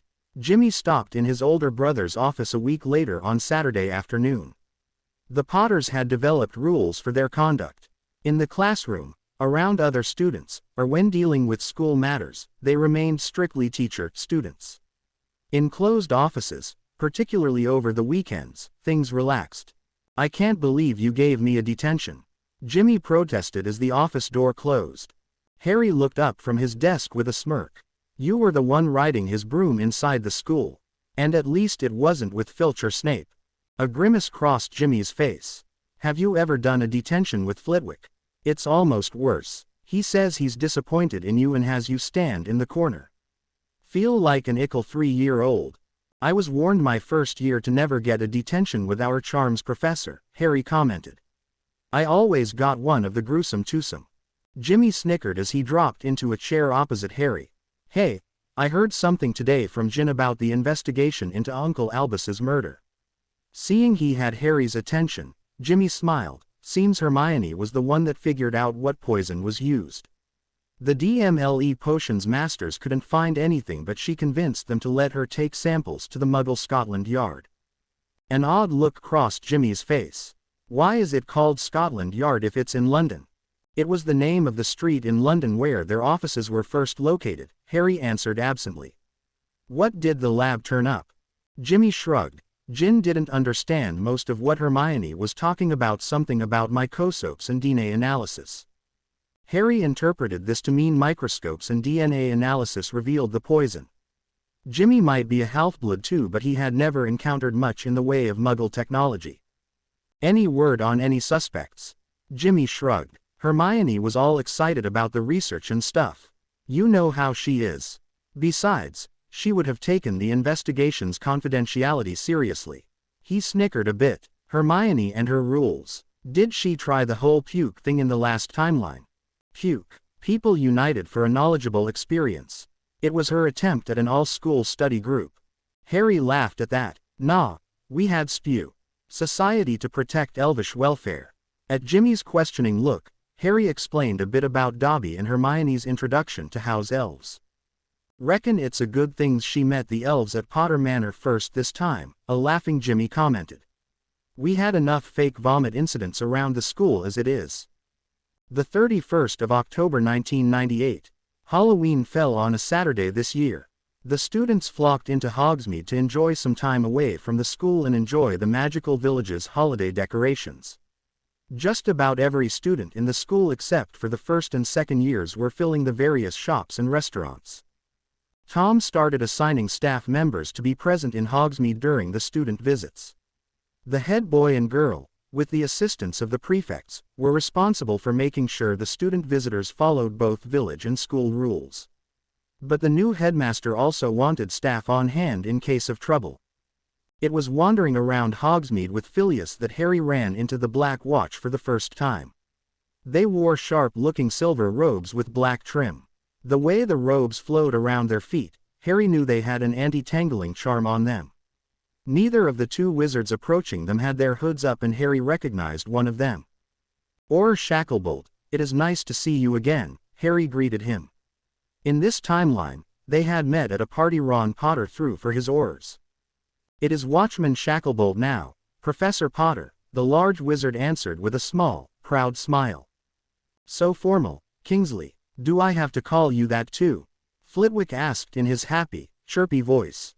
Kingsley smiled down at the charms professor and replied, "You may call me anything you like, Professor."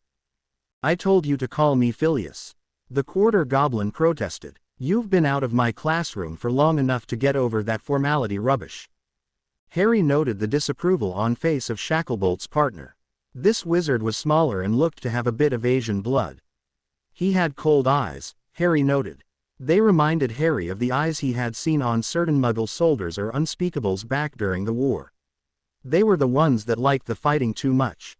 Kingsley followed Harry's gaze. "Professors, allow me to introduce Watchman Resna. He was one of the most successful hitwizards in the world before he accepted the invitation to join the Watch." "It is very nice to meet you, Watchman Resna," Flitwick offered with a small bow. All he got in reply was a grunt. Flitwick ignored it in his normal cheerful fashion. "So, what brings one of my favorite former students here today?" he asked the former Auror. "Nostalgic for the old days of Hogsmeade weekends." Kingsley smiled at the insinuation. "Merely a familiarization tour. The minister wants the population used to seeing us and knowing we are on the job. There is another patrol being done in Diagon Alley. Would you be interested in speaking to some of my students?" Harry offered. "I wanted to get an Auror in to speak to my new classes, and I've had a lot of questions about the Black Watch. This would kill two birds with one stone." Harry always liked Kingsley and knew he would interact well with the students. For his part, Kingsley looked intrigued.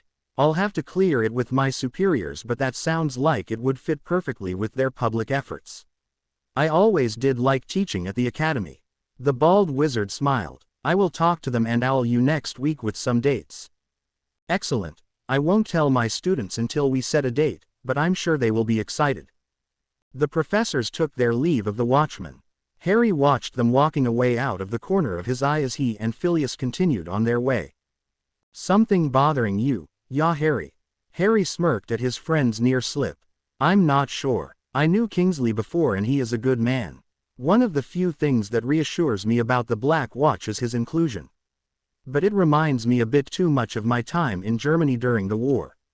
"Surely not," the charms genius said in shock. "You don't think the minister would do something like that?" Harry only shrugged. "Maybe you are just too sensitive about it," Phileas suggested. "Maybe," Harry admitted. "By law, the minister must put his task force up for review every 42 weeks. Stupid number that. If he does it according to the law, then I will feel better about it." The Minster did put Senior Undersecretary Cresswell in charge of the Watch. "He is a Muggle born, so the pureblood agenda is right out, and I know goblins liked him, so he is not a speciesist," Phileas pointed out. "He is the one putting a human face on the ministry because Merlin knows Crouch is a cold fish. He did put his son, Barty Jr., on the Watch," Harry shot back. Phileas was well aware of Harry's alternate timeline background now. A sly grin crossed Flitwick's face. He looked like a goblin spotting unclaimed gold. "And isn't your daughter-in-law Bellatrix Black Potter? You know, the mother of those two little clones of yours?" "Oi, that's low," Harry muttered, but he couldn't suppress the grin. "And Thomas and Albus are both taller than I am. I guess you were the runt of the litter," the diminutive genius sniffed. "You're evil," I hate debating with you, Harry sighed. Come on, I'll buy you some of that disgusting coffee you drink whilst I have a civilized tea. The 15th of December 1998. Harry was walking through Hogwarts with Neville when they came across Snape tearing into a pair of Gryffindor fourth years about damage done to an unused classroom they had just left. He recognized them from his Gryffindor Slytherin Dada class. Both boys were Muggle-born and chasers on the house Quidditch team. When Harry arrived, Snape had just taken 50 points from Gryffindor and assigned a week detention when the students returned after the holidays. But that's not fair, the shorter of the two boys protested. We told you the room was like this when we got here.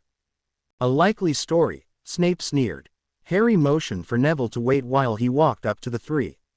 Is there a problem here? Harry asked in a mild tone as he walked up. Professor Potter, we didn't do it. We found it like this. Honest. Go away, Potter, Snape seethed.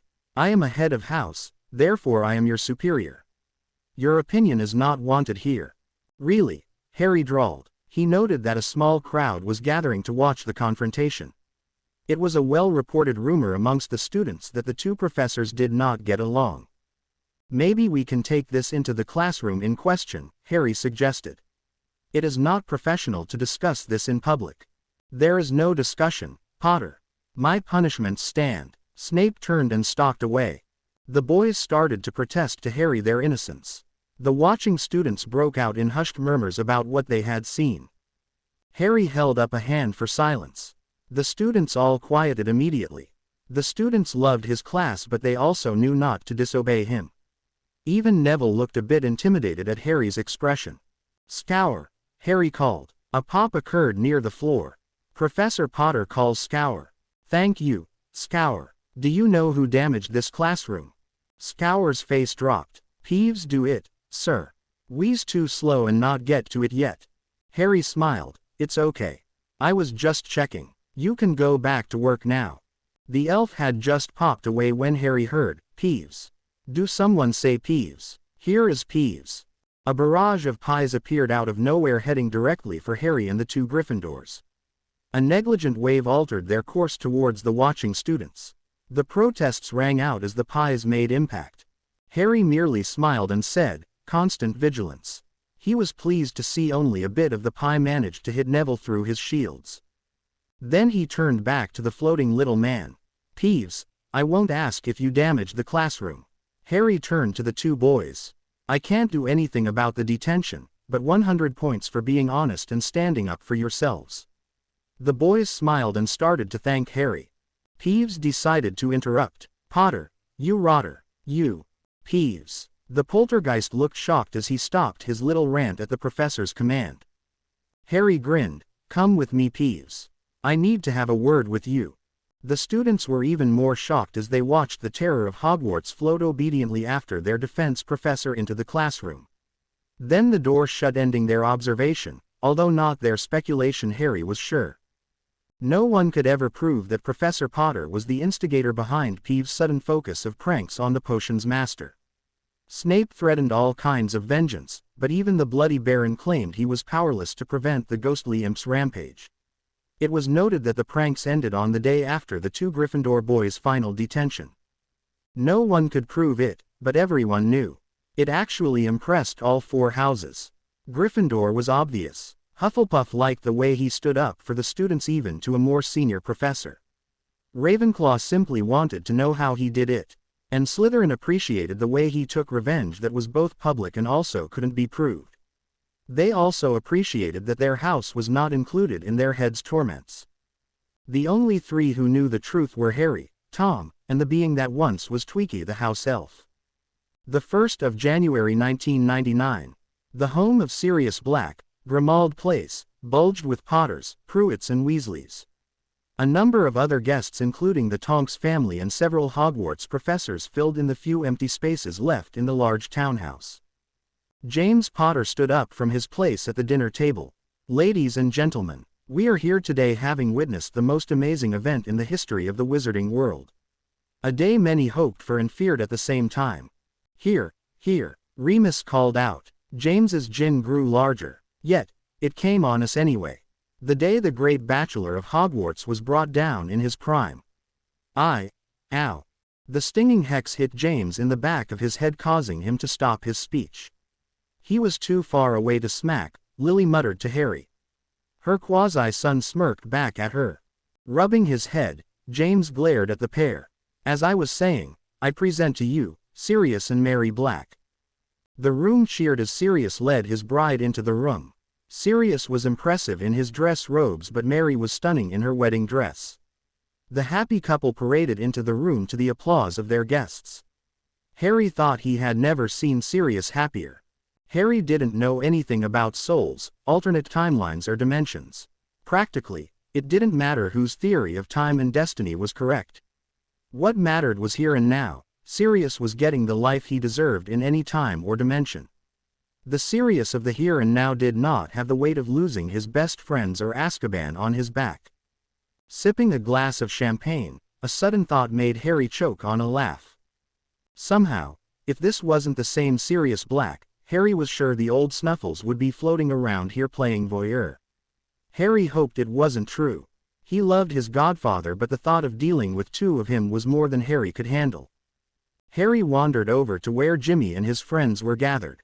The Hogwarts students were joined by Ron and Hermione. Harry snorted as he remembered Mary, his granddaughter, was Ron's cousin. Harry, Jimmy called out with a smile as his brother approached. Hello, Harry, Ginny smiled. Ginny, you shouldn't address your professor by his first name, Hermione admonished. I know we met him before he became a professor, but it is not right. Harry laughed. Hermione sounded exactly how he remembered. It brought back a lot of memories. It is okay, Hermione. This is a family event, Harry reminded her. We are cousins of a sort, after all. This seemed to settle the bushy-haired witch a bit. Harry decided to try to divert her. By the way, congratulations on your work identifying the poison used on Professor Dumbledore. Oddly, Hermione's body language closed up at Harry's compliment. I can't talk about that, she muttered whilst turning her head away. Harry seemed to remember her acting like this when she was hiding something. Harry suppressed a grin. Hermione never could lie very well. Hermione has been real quiet about the investigation, Ron commented around his mouthful of food. Won't tell me a thing. Hermione shook herself and asked, how are your classes? Brilliant, Ginny answered before Harry could. He is definitely the best defense professor we've had yet. We've had Martin Sebastian, the current European Dueling Association champion, and a watchman into our classes already. I bet everyone in our defense year gets at least an EE on their newt. Hermione looked impressed at Ginny's enthusiasm and started to ask a follow-up question when Harry was assaulted from behind. Harry, the tiny witch yelled as she wrapped her arms around his waist. I missed you, she giggled. It's only been an hour, Michelle, Sally remarked dryly as she joined the group.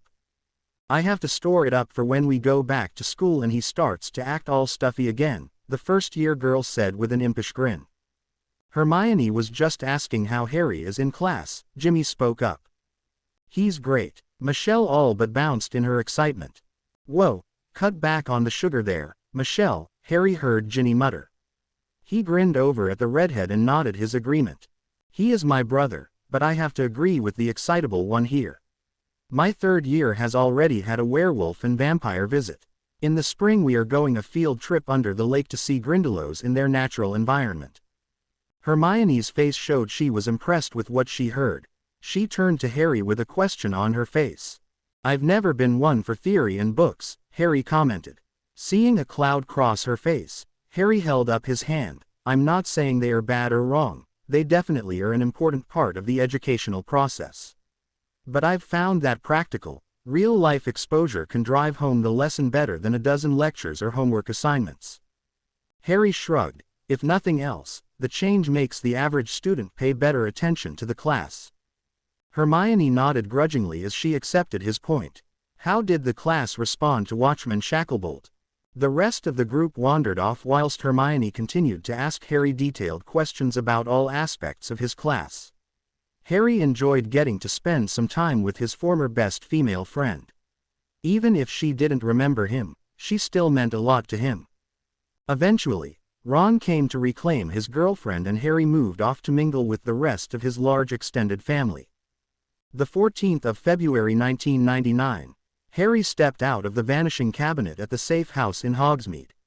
The owl message from Fred and George called for the urgent meeting tonight. To anyone else reading it, the note sounded like a simple business report. However, certain stray marks on key words gave a very different message. The two sets of twins were waiting in the conference room. The room seemed a bit tense as Harry entered The four young wizards all greeted Harry as he walked in. Harry was clearly the boss, but all five were also family of some type. "So, what have you turned up?" Harry asked as he took a seat. "I had a meeting today with one of my suppliers for potions ingredients," Fred started. "He told me that certain ingredients were suddenly in short supply, causing the prices to shoot up like a broom. I checked with some of our other suppliers and found it was true for them also," George added.